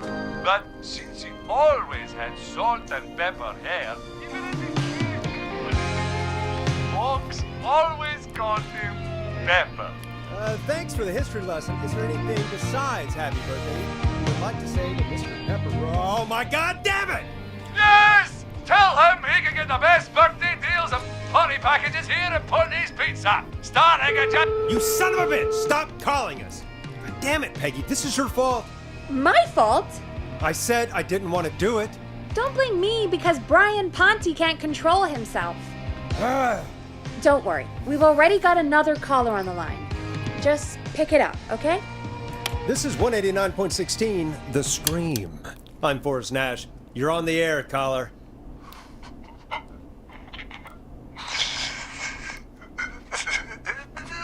Caller.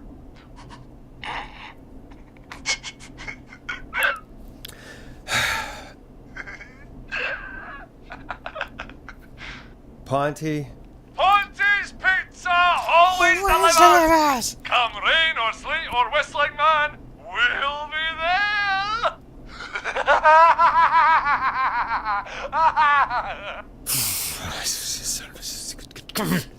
Forrest? Forrest? Are you okay? Forrest? I hope the whistling man gets him with his own pizza slicer. Jesus, Forrest? Sorry. That was too much. It's okay. It's been a high-stress night. Don't worry about him anymore, okay? Not for tonight, anyway. I think he's spent for now. We've got another call, whenever you're ready. Folks, don't spend your money at Ponte's Pizza. That's all I'm gonna say about that. Moving along, I'd like to welcome another caller to 189.16 The Scream with me, Forrest Nash. Who may I say is calling? Well, hello again, Forrest. Don. Don? We played your song, Long Ride Home. Did you hear it? Can you tell us? Never mind that now. First, I'm calling because I need your help. Don, we had a deal. Kept my end. Who is the next target? Oh, it's too late for that now. I'll be the judge of that. Oh, fine. Chuck Brody was the next target, but that ship sailed. How did you know it was Chuck? Well, if I tell you, I might just put more people in danger. People are already in danger. This might help. Forrest, I don't have time. I need your help. Do you mean Yes, he's after me now. you? I think so. He must have heard me on the radio helping you. Helping? You didn't exactly help. Maybe I've been helping more than you know. I was out following a lead, trying to work out who would be next, after Chuck. And what happened? And I started to feel like I was being followed. I came back to my apartment building, but this newfangled security system has me locked out. I need you to help me get inside. Can a neighbor let you in? I only moved in last week. I don't know anybody yet. There's not even a buzzer here, only the keypad for the entry code. I need that code to get inside. Which apartment block do you live in? Maybe one of our listeners lives there too. It's the New Woodside apartment building between the town hall and the trailer park. But I doubt any of your listeners I don't have many neighbors. Sounds like a prime piece of real estate. The sound really carries at night. Shit.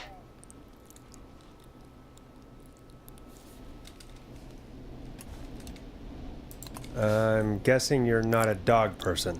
No, I'm not. It's my neighbor's dog. Boy, I wish he'd muscle that thing in. Oh. And now he's blasting David Scopo out of his window. This night can't get any. The whistling man. He's coming down the street. I don't think he's seen me yet. Forrest, please. I need your help. I need the code for that security system, or I'm gonna die. What's the name of the security system? There's a sticker on the box. It says Starling Security 4000. There's a keypad, and it looks like it wants a 6-digit number. Starling 4000. User manual. Ah, these codes should come in handy. Order delivery form. Starling must have left this by accident. The system's not even installed at Woodside.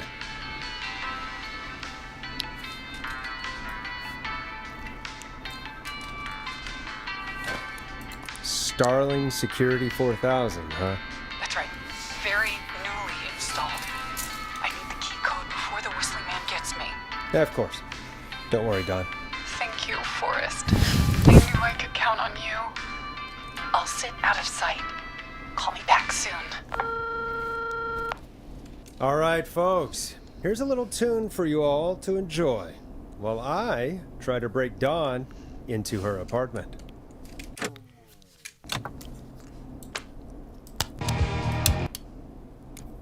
Here comes one of my favorites. You were pretty quiet there, Peggy. Forrest, was it just me, or was there something... Yeah, it wasn't just you. Something was weird about that. Yeah. Well, tell you what. We have a Starling 4000, or whatever, here at KFAM. Clive bought one for the station. Maybe we can find something to help. Well, I'm not sure who. But to help someone.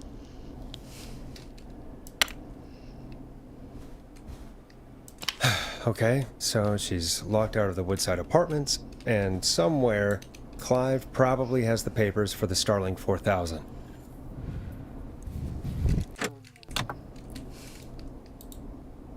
Welcome back, Forrest. Find anything? The Starling 4000 security manual. It's got a bunch of codes. Good. And did you find anything else? I saw a list of everyone else who bought the Starling 4000. Know who was on there? Oh my god. Roller Ricky! Do you think we should give him a call? Is that crazy? I don't know what you'd say, but... That might be a good idea. Okay, one moment. I got the number here. Patching you through.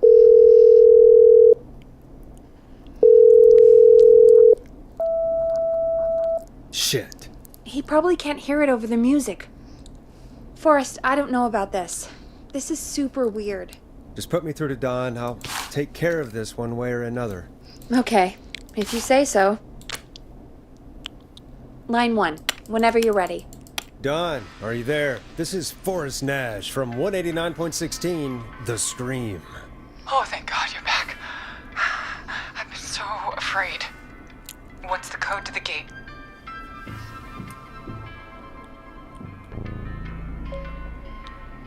The code is 191519.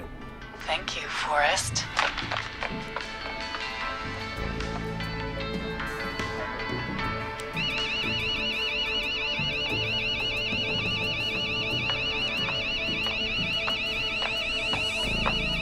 Son of a bitch. Ah!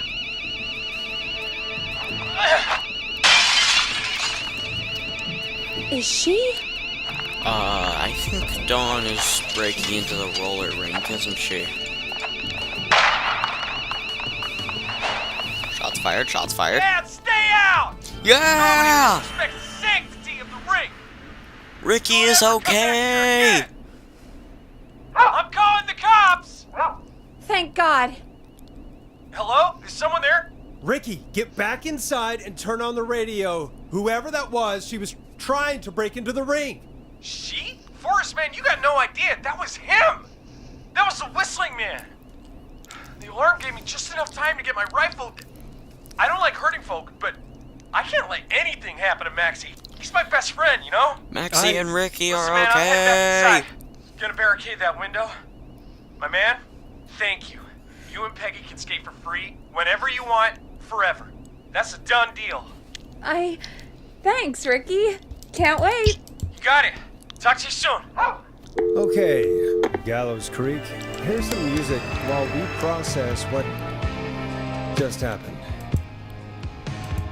So, the Whistling Man is a woman?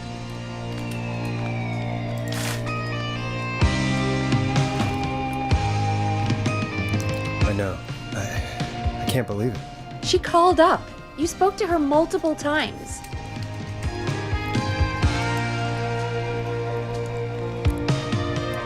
I thought she was just regular Gallows Creek Strange. Really, Forrest? Why do you think she requested that song? To get me outside? Maybe, but how? She didn't know the song was outside to start with. That's right. She never actually attacked me out there. So? What now? I guess I should make an announcement. We do have new info. Okay, kill the music and you can make the announcement. Okay, you're live in 3, 2... Hey folks, this is Forrest Nash here. I hope you're all safely locked inside. For those of you listening to that last call, you might be wondering what to make of it all. Here's our take. We now believe the killer is actually a woman. One who might manipulate you into letting her in before she attacks you. We're neighbors. Look out for each other and stay safe. The killer was calling themselves Dawn. This could be a fake name. If anyone needs help or you have info on the killer, please call in. You folks have my new number, right? It's 911. Hopefully, our next caller can help shed some light on our killer. That joke was great and Hey, horrid we had at a the call come in. exact same time. Okay, folks, time to take a call. You're through to Forrest Nash on 189.16, The Scream. Hey, man. Murphy? Damn straight. What's going on, Murphy? You in danger again? No, man.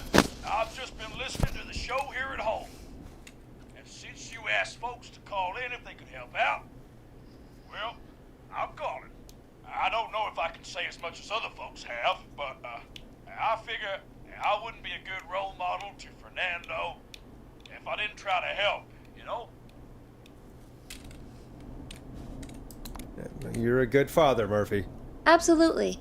Fernando's a lucky kid. Oh, thanks. So, what do you want to know? Well, what can you tell us? I don't know, really.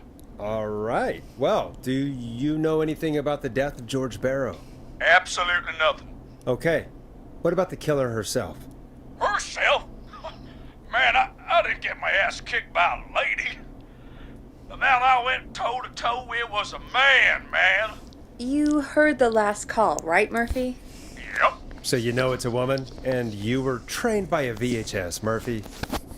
I know, but... Man, how could it have been a woman under that mask?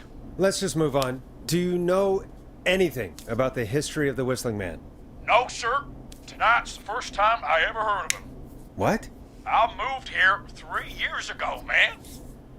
What do you want from me? Hey, man, no worries. Just thank you for trying. Right. Sorry I couldn't help y'all more, man. Now, if you'd have asked me about gators... Forrest, we have a call coming in.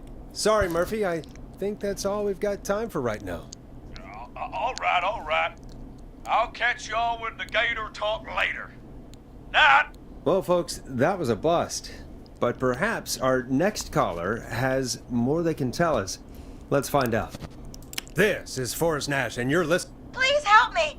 My name is Casey Moore. I'm at 25 Nancy Drive.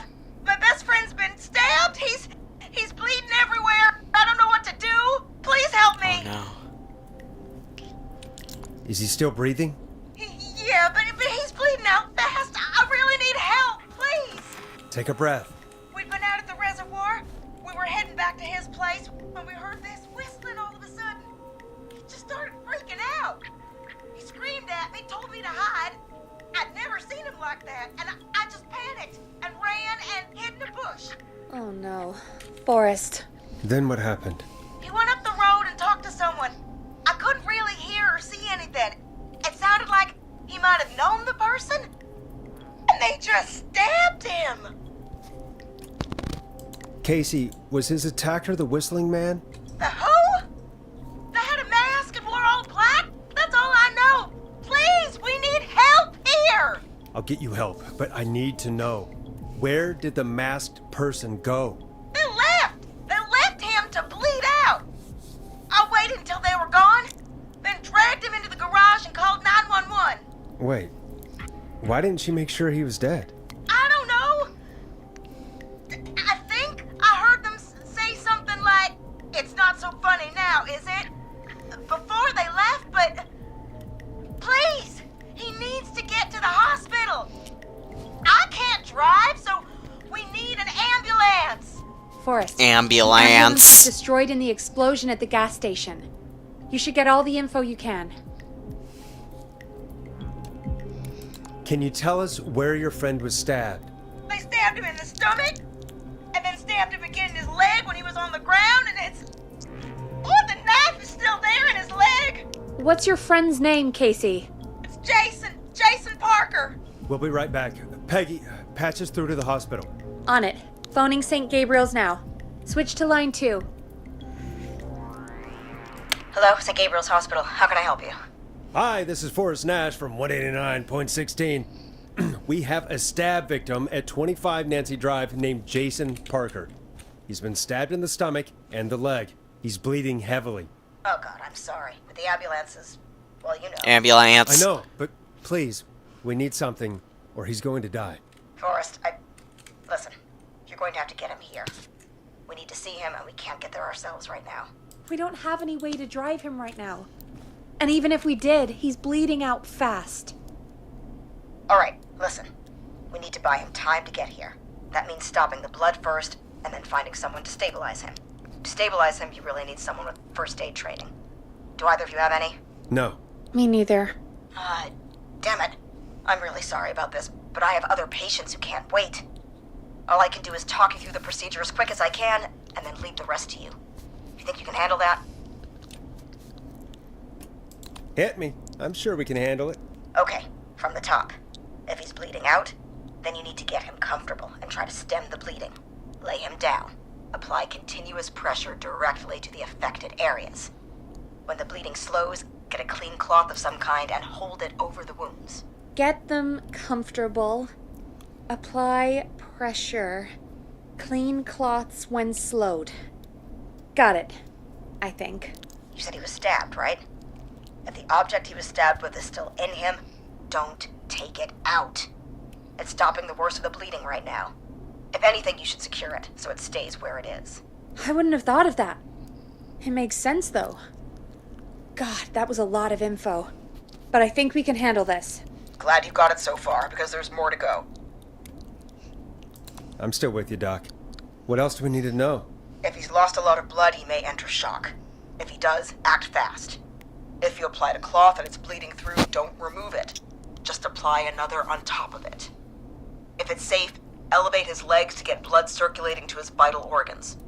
Try to keep him warm. Get him to rest and reassure him. We need the patient to stay calm. All right, don't replace bandages. Elevate his legs. Keep him warm and calm. This is a lot. I'm really sorry. That's as much as I can give you right now. Try to stop the bleeding, find someone to get him stabilized, and get him here as quick as you can. Good luck. All right, Forrest. Casey's still on line 1. Hello? Hello, Forrest, are you there? Casey, I have bad news. We're on our own for now. Oh, no. No. Jason! Why the hell didn't I do anything? No, Casey, you did the right thing. We got advice from somebody at St. Gabriel's. We're gonna talk you through this. Oh, thank God! I've been putting pressure on his stomach wound since you left, but he's still bleeding. I don't know what to do. That's good, Casey. The nurse said to do that. What about the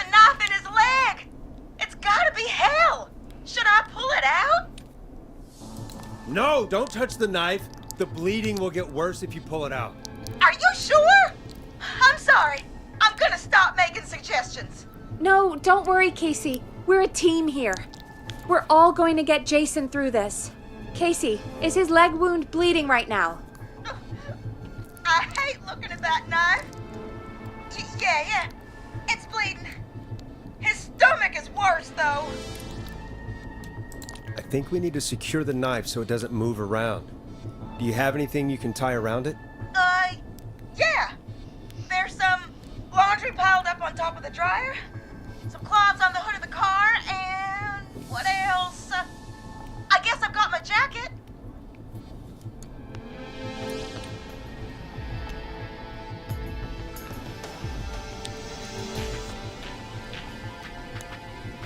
Sorry about this, Casey. I think it's best we use your jacket. It's probably less likely to bleed through. It's just a jacket. Give me a second. Here we go. I'm sorry, Jason. It's secure. I'm putting pressure on his stomach again. I'm starting to think we might make it. Forrest, can I have a word? Casey, I'm gonna have a quick word with Peggy. Keep putting that pressure on and let us know when the bleeding is under control. You're doing great. But what if something happens? We'll still be here. Just shout if you need anything, and we'll be there. I promise. Okay. I'll wait. Jason, please be okay. We're in the end game here. What's up, Peggy? We can't stay on the line with her all night. Dawn is still out there. What if other people need us? You're right. She's probably on her way to her next target right now. Exactly. And you heard the nurse. We need someone there with training who can stabilize him. He's got to get to the hospital somehow. Could somebody nearby help them? Maybe drive them to the hospital? You know, that's exactly what I was wondering. Do you have anybody in mind? I might. A little before you started working here, KFAM did a mandatory first aid training course. Me and Karen missed it because we were away on a producer getaway. You skipped it, didn't you? Never mind. So, how does KFAM's first aid course help us? Casey said they're at 25 Nancy Drive, right? Yeah? Why? They put up a bunch of cheap houses around there about 10 years ago. So a bunch of people here at the station live around there. Do you think any of them could help Casey and Jason? Probably, but I don't know who lives there. And since I missed the training day, I don't know who knows first aid. Could you call them and ask? I don't know everybody's numbers. I've only ever called Karen. Everybody's personnel info is probably in Reggie's office. Got it. I'll look through the files in Reggie's office. It's a life or death situation. I'm sure they won't mind. Right. But there are a couple of problems with that. It's sensitive information, so Reggie probably locked it in his safe. Great. Do you have any idea what the combo for the safe could be? Not a clue. Reggie's a serial note taker, though. Maybe something in his office will give it away. Right. There is something else. I'm not gonna like this, am I? Have you ever heard, the future is floppy? Peggy, what the hell are you talking about? I'm talking about floppy disks. Floppy disks are like these futuristic things that have information on them. You put them in a computer and they do something. Peggy, I know what a floppy disk is. Anyway, Reggie decided that the future is floppy and started phasing out our physical records and replacing them with these floppy disks. I imagine it's the same for our personnel files. That's good to know.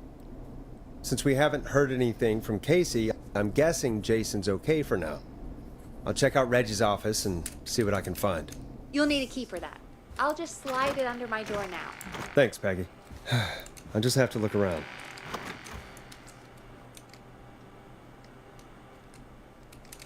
Good. I'll patch my mic down to the office, so you'll hear me over the intercom.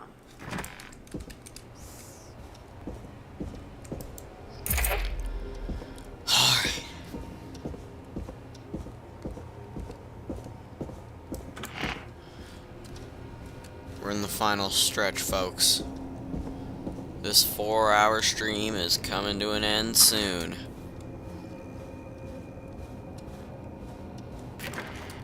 Looks like I need a 4-digit code. Hey, Peggy, you there? Yeah, I'm here. Did you find what we need? I can't figure out how to get into this stupid safe. No worries. We still have a little time. Reggie writes almost everything down somewhere. I'd recommend you start reading. I'll have a look around. You're probably right. I'll let you know when I find something, or don't. Could this be it?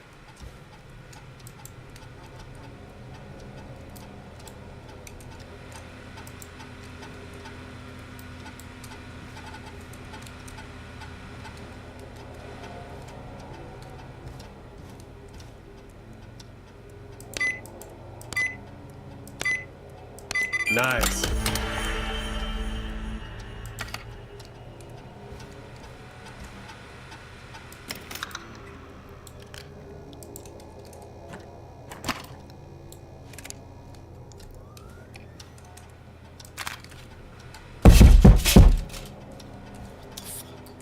What was that?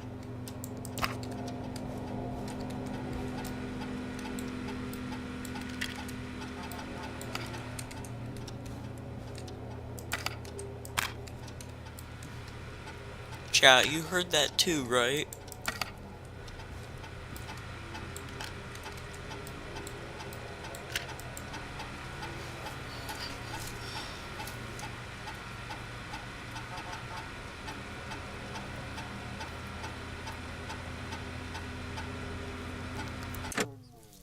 Oops.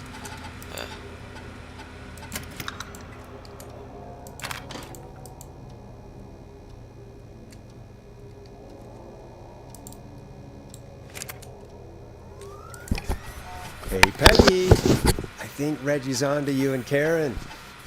Maybe don't bring those little drink umbrellas into work for a while. Why are you reading my file? You need to find someone who can help Casey. We already know I can't. Don't waste time. You're right. I'm sorry. I need to focus on possible candidates. I can read the rest of this later.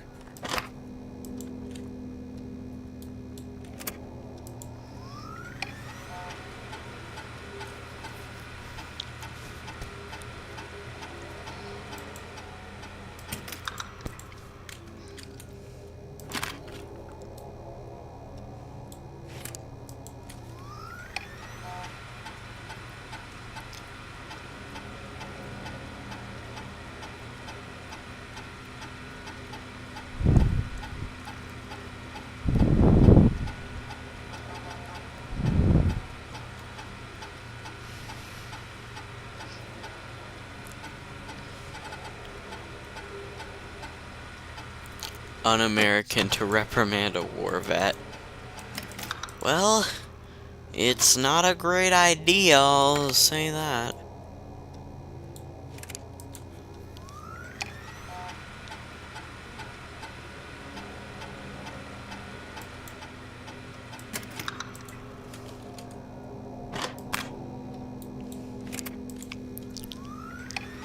Get a load of this, Peggy.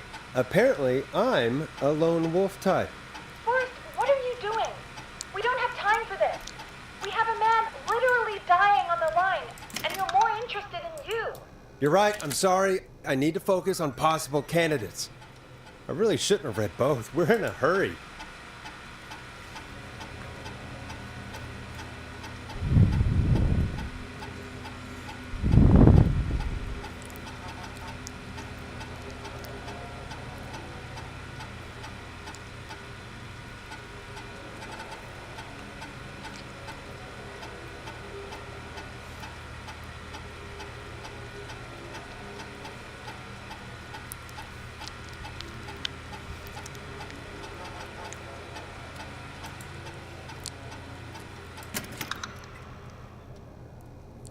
Hey, Peggy, you there? Yeah, I'm here. Did you find what we need? I think I know who our best bet is to help Casey and Jason. All right, good work. Who should I... Hello? Is anybody there? Please pick up! Oh no. Casey, I'm here. What's wrong? Oh no. Jason started going pale. I tried to get him to rest, but he just threw up everywhere. What's happening? What do I do? God, it sounds like he's going into shock. Casey, just stay calm. It's going to be okay. But the police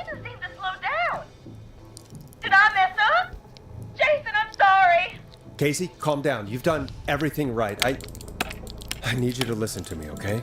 For Jason. What did the nurse say to do about shock? Casey, I need you to elevate Jason's legs. We need to get the blood flowing to his vital organs.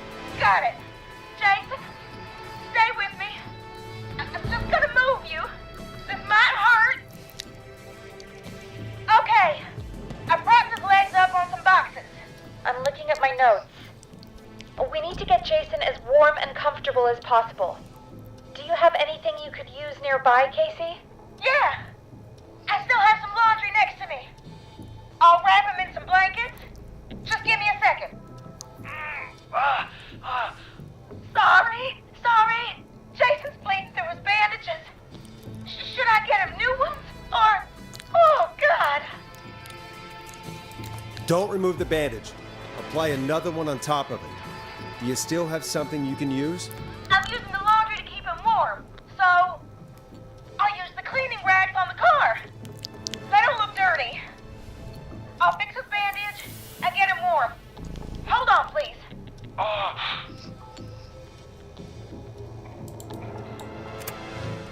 Sorry. I'm done. You're gonna be okay, Jason. Just relax now, okay? Sorry. Scared. He's not doing well. Is he gonna? Casey, I need you to be strong for Jason. Sit with him and reassure him that everything's gonna be okay. Okay? Okay. Please. I can't give him what he needs.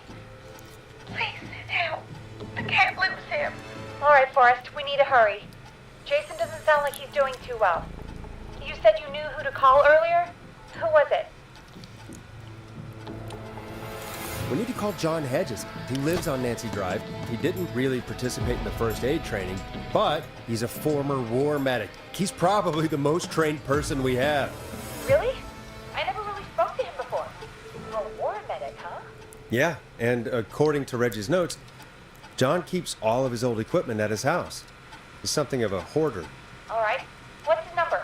5420735. Calling now. Let's hope he picks. Who the hell is this calling me? What time is it? John, it's Forrest Nash here at KFAM. We have an emergency and we need your help. Forrest, if this is a work emergency, then it can wait until the goddamn morning. Just leave me a note like everybody else. A man has been stabbed by the Whistling Man, or... Never mind. He's lost a lot of blood, and he's passed out. We need you to help him. The Whistling Man? What kind of joke is this? John, we're not kidding. A man is gonna die if we don't help him right now. Seriously, I haven't been called on for over 10 years. Where's the patient? What's his condition? He's at 25 Nancy Drive. I think we got his friend to stem the bleeding, but he's gone into shock. He's passed out right now.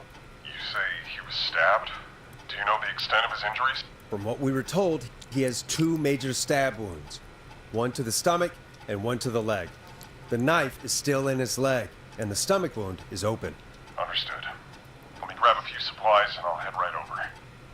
Damned if he dies on my watch. Thank you, John. We'll let him know you're on your way. Good luck. Hello, Casey. Are you there? How are we doing? Bad. Jason seemed really weak and then just started thrashing. What about now? Is he still thrashing? He's passed out.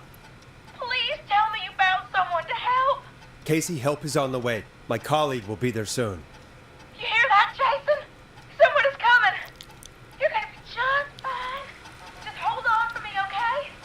Just hold on. Come on. Hello, Casey. This is John Hedges. I'm here about Jason. Please let me in. I'm guessing that's Jason there. Casey, I'm gonna need your help. Forrest, Peggy, don't you two worry. We've got this from here. Okay. Forrest, we'll call you back later. I have to go now. Good luck, everyone. God, I hope he's gonna be all right. And with that, the show moves on. We're sending our best wishes to Jason.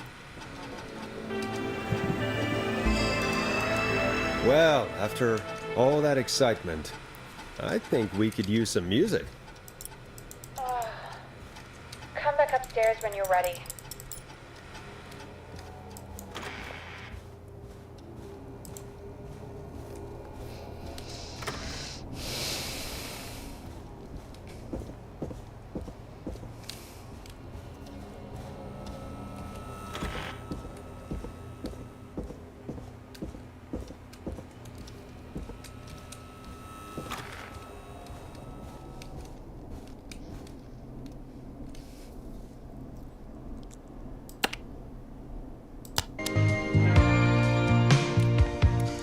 Coming up for your listening pleasure, it's Caged Tiger with their single, One Last Goodbye.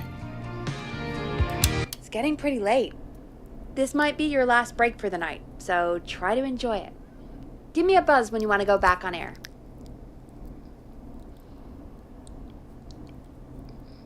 Let's roll. You got it. We've got another call coming through, too. Welcome back to 189.16, The Scream. I believe we have another caller on the line. How are you tonight, caller? Forrest, it's me, Roller Ricky. Oh, and Maxie's here too. Ricky! Hell yeah! Good to hear from you again. How are you both doing? Oh, we're good, man, thanks to you. You're like our guardian angel. That wouldn't be a bad look for you, Forrest. A little White Wing Halo number? Maybe something for the K-Fam Halloween party. All right, everyone, let's calm down. Ricky, I'm just glad we could help you and Maxie. Is there anything else we can help you with, Ricky? Actually, I think I have some info that might help you. Oh? What's that? You see, man, me and Jason know each other. You know each other? Yeah, we went to Gallows High and played on the football team together. He was a gnarly offensive linesman, and I was our star wide receiver. Runner Ricky, they called me. All right, and what does that have to do with tonight? Well, because George, the guy who drowned, he was on our team too. Tell me about him. What was George like? I didn't know him for long, man. I'm sad to say. We had our first team party on the night he drowned. He seemed like such a good dude. Ricky, were you there when George drowned? No, man. Once the party turned, I beat feet out of there. Man, I remember George and his girl there. There was a whole lot of love, man. I could see it, you know? Ricky, listen, this is very important. I need to know everything about her. I didn't really know her before, or see her after that. I never even got her name, man. I just remember he called her Bean. Then what did she look like? Please, tell us anything you remember. I just remember a pretty girl, man. I'm sorry. Ricky, you said the party didn't last long. What happened? We were just having a good time, and then the next thing I knew, everyone was running for their life. I looked up and saw that goddamn whistling man in the trees. And I never ran so fast in my life. I ran straight home. Didn't know about George until next morning at school. I'm guessing it was whistling night, wasn't it? That the whistling man was just another kid. Yeah. I don't know how George died, but I always felt like if anyone deserved to die that night, it should have been me. And Ricky, it wasn't your fault. You're not a bad person. I know that now, ma'am. It took a long time to learn, but yeah, just thought I'd tell you all what I know. Thank you, Ricky. This helps. Thank you. You got it, man. Anyway, I think it's time for me and Maxie to free up your phone lines. Thanks for listening, man. I'll let you to it. Night, Ricky. All right, folks. Looks like we got a new lead in the case. If anyone has any info about this mysterious Bean? Please call in. If she was George's girlfriend back then, she's probably in her mid to late 30s now. Huh. Oh, we have another call coming in, but hang on. What's up, Peggy?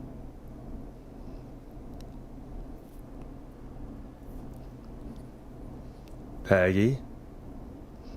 You're gonna want to take this call off the air. Who is it? Just do it. All right, folks, it's time for another track. Here's one to help you sit back and relax. We'll be right back after this. I hope this is good news, Peggy. Who have we got? Find out for yourself on line 1. Hello? Forrest! Oh, Glad I yes. got back through to you. The nightmare nearly Sounds like it's been a ends. busy night, huh? Surprise! It's Leslie, our 911 operator, leading the charge from Henderson to come save us. It's so good to hear from you. Are you okay? We're doing okay. Sarah and I are both happy to be headed back home. Sarah? We're happy to have you too. Wait, Sarah? Oh, yeah, I mean Deputy Martinez. Oh. Anyway, we got back into radio range a little while ago. We've been listening in, but haven't been able to get through until now. It's been non-stop since you left. Please tell us you're bringing help. You bet!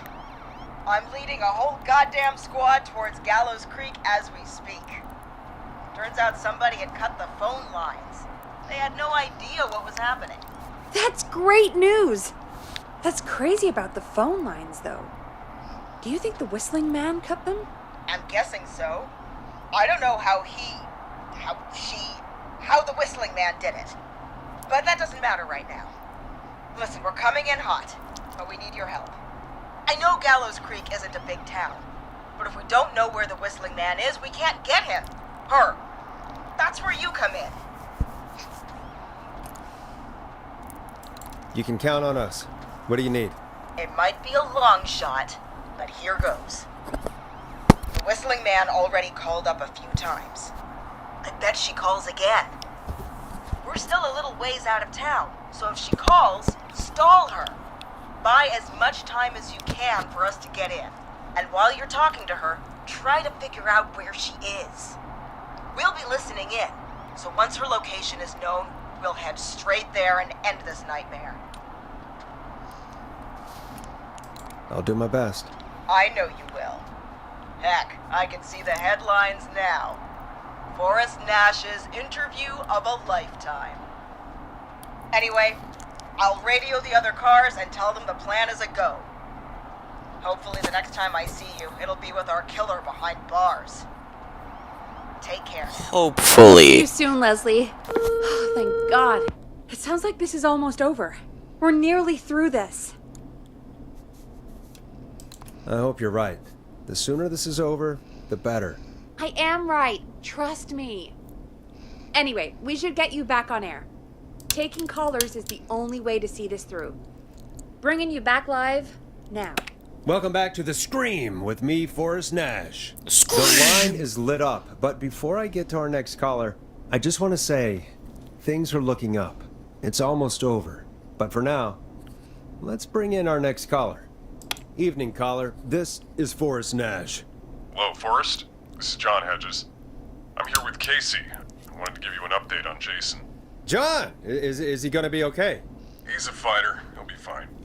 We've got him stabilized and resting in a bed. We're preparing to move him to the hospital. Thank you so much. If you hadn't been there, then... God, I don't even want to think about what would have happened. Of course, Casey. We're just happy he's okay. John, Casey, you two did all the work. Tell Jason to get well soon from us, whenever he's up for it. Well, why don't you tell him yourself? Is this Forrest? Jason! We meet at last. It's good to hear you, Jason. How are you? Oh, well, you know. I've got a hole in my stomach, and there's a knife in my leg, but John gave me something to take the edge off. So, I might feel even better than either of you.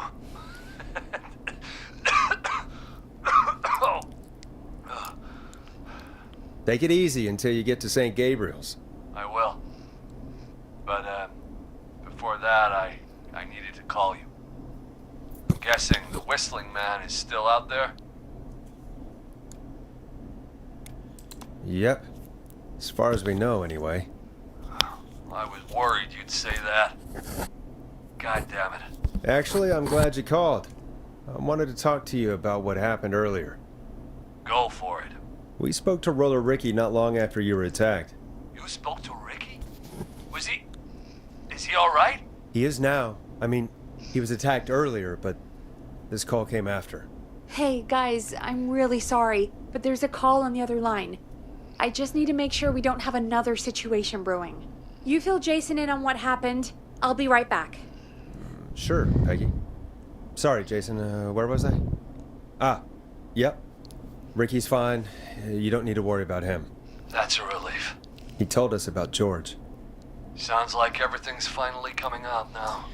If anything were to happen Tough. to Maxie, I would Hold it all literally in. vaporize Sounds like you've been my holding save back about file. something awful, Jason. I'm part of the reason my best friend is dead, Forrest.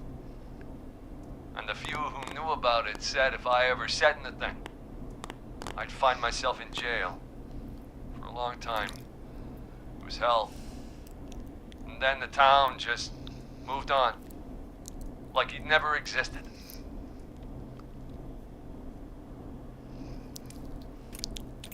What happened that night?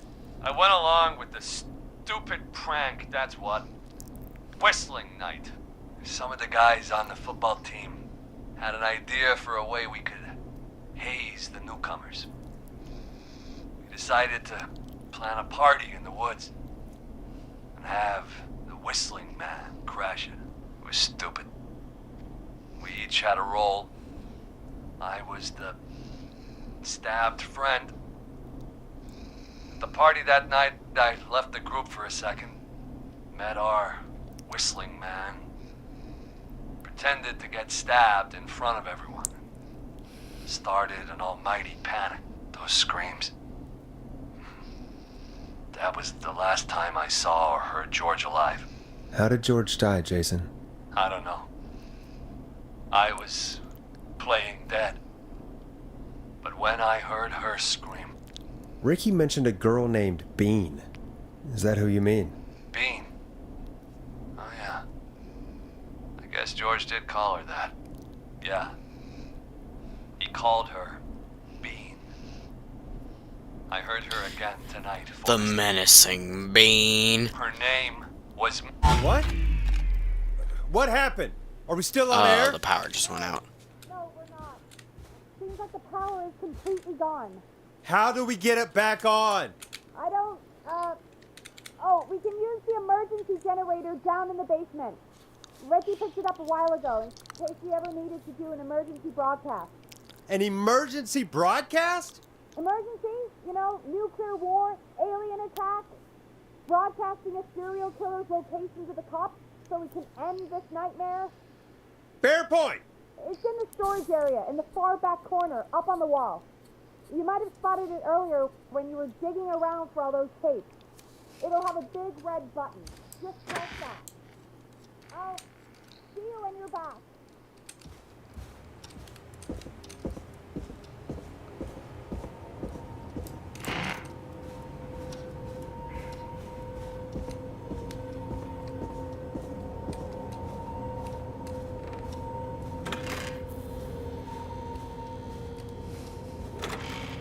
I don't like this. Not one itty bitty bit.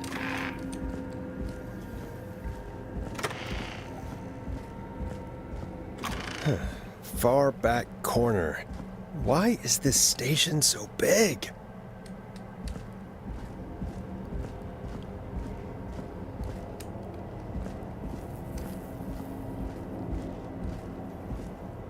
That must be it. Boom! We've got power.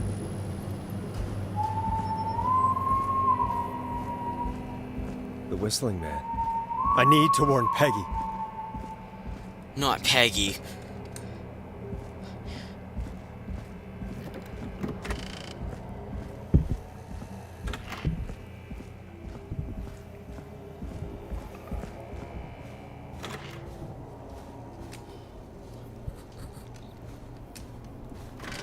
What the hell?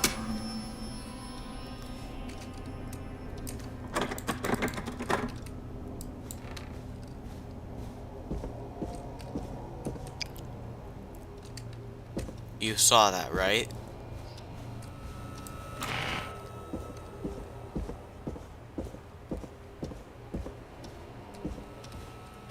Oh no. Peggy! Where'd you go?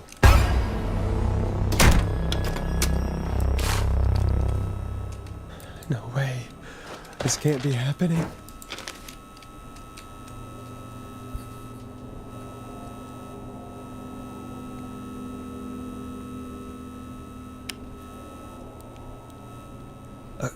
A call? Where's Peggy, Dawn? Have some patience, Forrest. It's almost the end of the night, almost the end of the show. But it's not over just yet. Got a little time still. So let's make the most of it. What do you mean?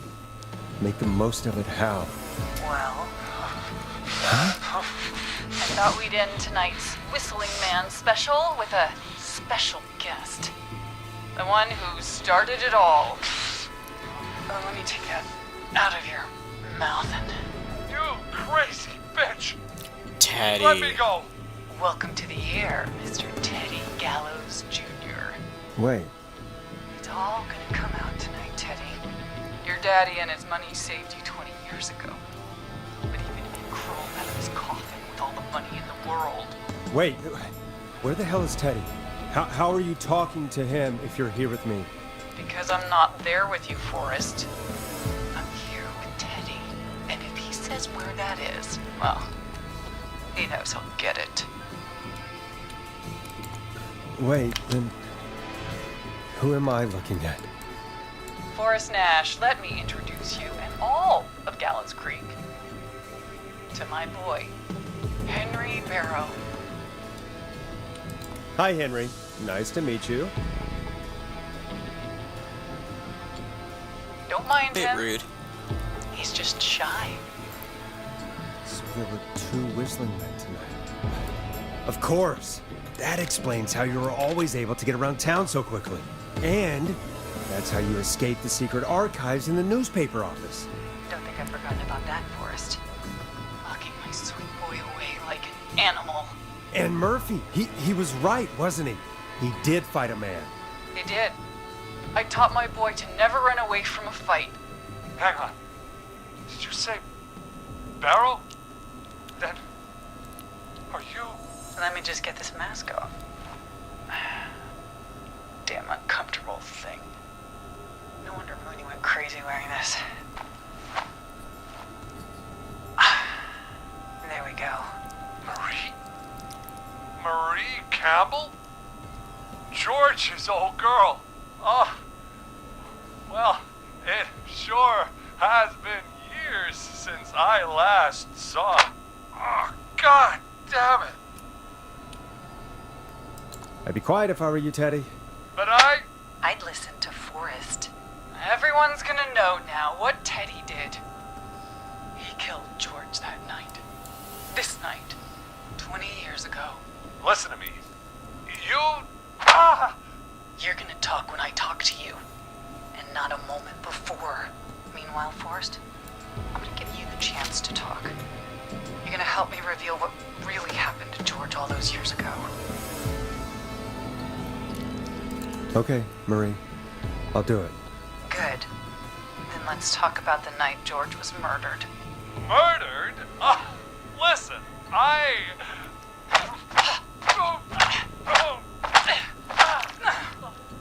I said you speak when you're spoken to. Now, I know you've done some good work tonight in piecing together what happened to George 20 years ago, and that's why I want you to interview us. Interview you? All right. I can do that. Thank you. I want you to help me and Teddy tell the story, Forrest. Do a good job. And hell, you might be the only one to leave here alive.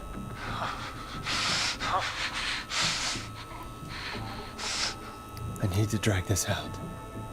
If I can buy Leslie time to get back to Gallows Creek, and if I can find out where Marie is, then this can end. Teddy, we'll start with you. Just, talk me through what happened that night. How did it start? How would I know? It was 20 years ago.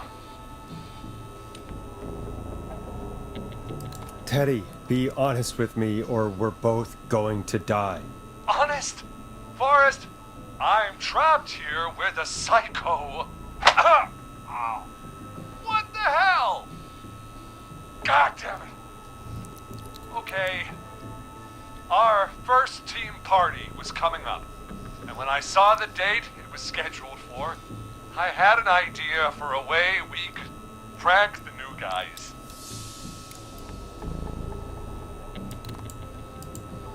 I understand that kids in Gallows Creek know tonight as Whistling Night.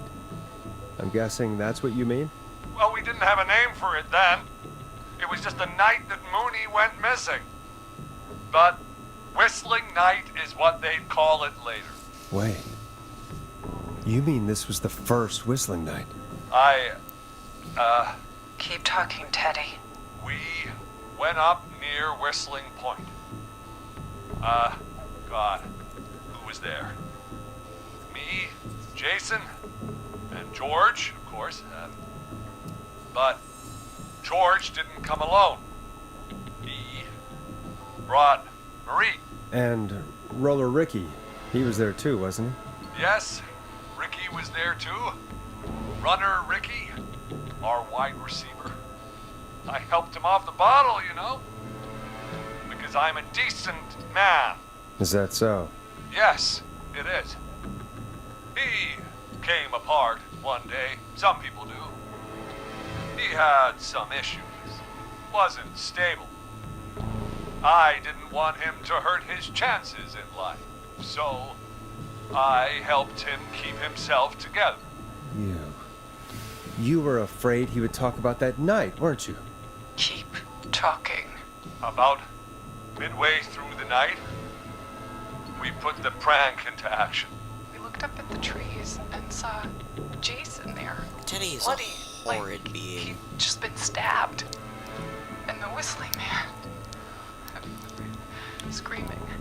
George and I and Ricky, we got left behind. But Ricky was in on it too. I know he was. He and Teddy were as close as anybody. Teddy must have told him to plan. No, Marie, you're wrong. Ricky didn't know. What? Did you miss that part of the broadcast? I spoke to him earlier. He had no idea what was happening. He said he was as terrified as anybody. Isn't that right, Teddy? You didn't tell him, did you? Ricky never could keep his mouth shut. If we told him, he would have given everything away. But well, it doesn't matter. He didn't run his mouth enough to tell anybody about it afterwards. He's still guilty. It was just a stupid prank. Oh, go to hell, Teddy. Oh, come on. God damn it. You made George think Jason had been murdered. He thought his best friend was dead. And so tonight you stabbed him for real? It's the role he wanted to play. Jason's still alive, Marie. He was with a friend. We talked her through how to stop the bleeding, and got him professional help just in time. Oh. Well, shame he didn't have the good sense to die earlier. He's gonna regret that. Enough about him. Me and George took off running, but somehow we got separated in the woods. I ended up near the bottom of Whistling Point, and when I noticed George wasn't with me, I panicked. And then, I don't know how he snuck up on me, but the Whistling Man grabs me. I scream, and he starts laughing, telling me it's just a joke. I can stall for time here. Who was it, Marie? Who was the Whistling Man? I suddenly recognized it was Chuck. Chuck Brody was the Whistling Man, laughing away. But then he stops, and he's looking up at the top of Whistling Point. What was he looking at? Teddy, what happened next? Nothing. I mean, it was just... Teddy? George fell off Whistling Point. Where were you when it happened? You pushed him. You were up there. You were dressed as the Whistling Man too, and... I didn't push him, God damn it! I just chased him up there, and he kept backing up. When I saw he was about to go over, I reached out. That's what you saw. You liar! It's not my fault. He didn't know it was a joke. If he'd had any brains, he would have realized. Ugh. You bitch. No one's going to believe this. After all you did. I believe her. You... What?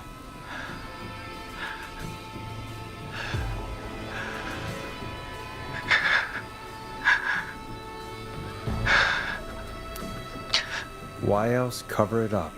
My future was at stake, Nash. You know what it's like. People like us are bred for bigger things. I'm going to be mayor of this town, Forrest. And then governor. And then, who knows? What happened that night was tragic. It should never have happened. But it was a mistake.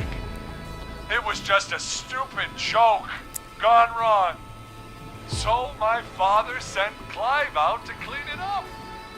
Why should a blip ruin my future? George was a blip? He wasn't a blip, Marie. His father covered it up from there. I searched for George's body all night, but Sandra found him the next morning while out jazz running. she found him in the river, but she lied about that to protect Teddy. She said something about her rent going up, unless she... Teddy, did your father own Sandra Sharp's dance studio?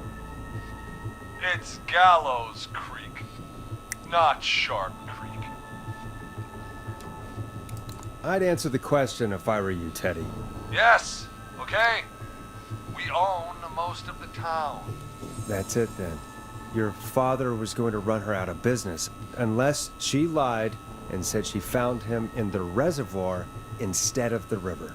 What my father did in his business dealings is nothing to do with me. The false reports. That's why you killed Sheriff Matthews too, isn't it, Maria? Not just to get him out of the way, but... Everyone was in on it, Forrest. Even the coroner wrote a fake report. Said George was drinking. That he just got himself into trouble. And I saw. I'm sorry. For all it's worth, Virginia didn't have much of a choice. She had a sick sister whose treatment she couldn't afford. She played along with the gallows to save her sister's life. And her own. even still, she should have told the truth. I did my part.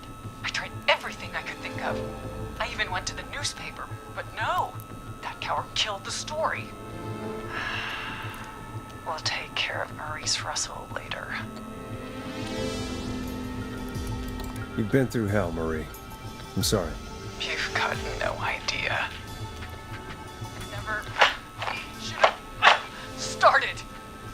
I shouldn't have pushed my George off a cliff. I should have been punished. But it's coming to a stop. At least for now. Here, where George and I first met, before he joined the football team, was right after he shot the winning throw. Wait a sec. We're at Gallows Creek High, in the gymnasium. That's right, Forrest. Not that it matters, but yes, we're here. Anyway, I think that about wraps up the interview with Teddy. So... Marie? Where? Oh my god. Peggy! Teddy? You've got to help me. Quiet. You'll talk more later. Now I have to talk to someone who mattered more than you ever did. Peggy, it's been so long since I've seen your face. I worried you wouldn't come. Marie! Oh my god. I thought you... And here I was, thinking you'd forgot me. I'd never forget my own sister. Will someone please explain to me what's happening? Wanna explain, Peggy? Earlier, while you were speaking to Jason, I got a call. Do you remember? Well, it was from Dawn. She said that my sister Marie was there that night George died, and that I should come to the gym for a reunion. And when you walked in, you found out. That my sister is the Whistling Man. Good to see you too, Peggy. Why didn't you tell me any of this? She said that it was my last chance to see my sister. I knew if I told you, you'd try to stop me or come with me when we need you on the radio. And I just... I'm sorry. This has to be a lot for you. What happened to you, Marie? You just disappeared one day. Disappeared? I was thrown out, Peggy. I begged Mom and Dad to do something about what happened that night, but did they care? No. They told me to stay quiet. They only cared when they learned I'd been with George, and... Marie, I'm so sorry. I never knew. It's not your fault. Really, it's Mom and Dad I should be seeing right now. But since they're dead and gone, well... I'll have to settle for the next best thing. You mean Peggy, don't you, Marie? Someone has to pay for what they did. Marie, please. Mom and Dad are gone, Peggy. Besides, you forgot me. Just like the rest. You forgot. Marie, Peggy never forgot about you. Keep your mouth shut. She kept a card from you. She kept it here on her desk. What card? The card you made me for my 8th birthday. What does it say then? Happy birthday, Peg. Now you're great and 8. Love, M.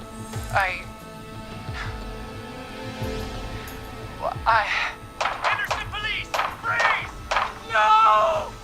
Henry! Get out of there! Peggy! We have 2 wounded, and we're in pursuit of the suspect. Henderson police! Freeze! Forrest! Leslie, how's Peggy? She's been cut pretty bad, but we're here now. I'll be okay. God, Marie! Hey, Zara! I need you to look after Peggy. She needs help. Now. We got here just in the nick of time. Where's Marie? She bolted right as we got here. The police are right on her heels. It won't be long now. It's over, Forrest.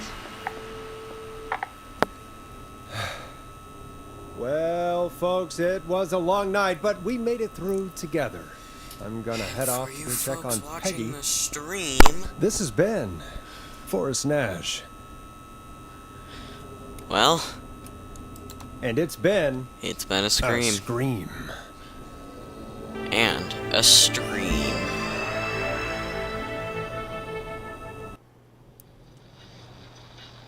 As you can see, everyone survived.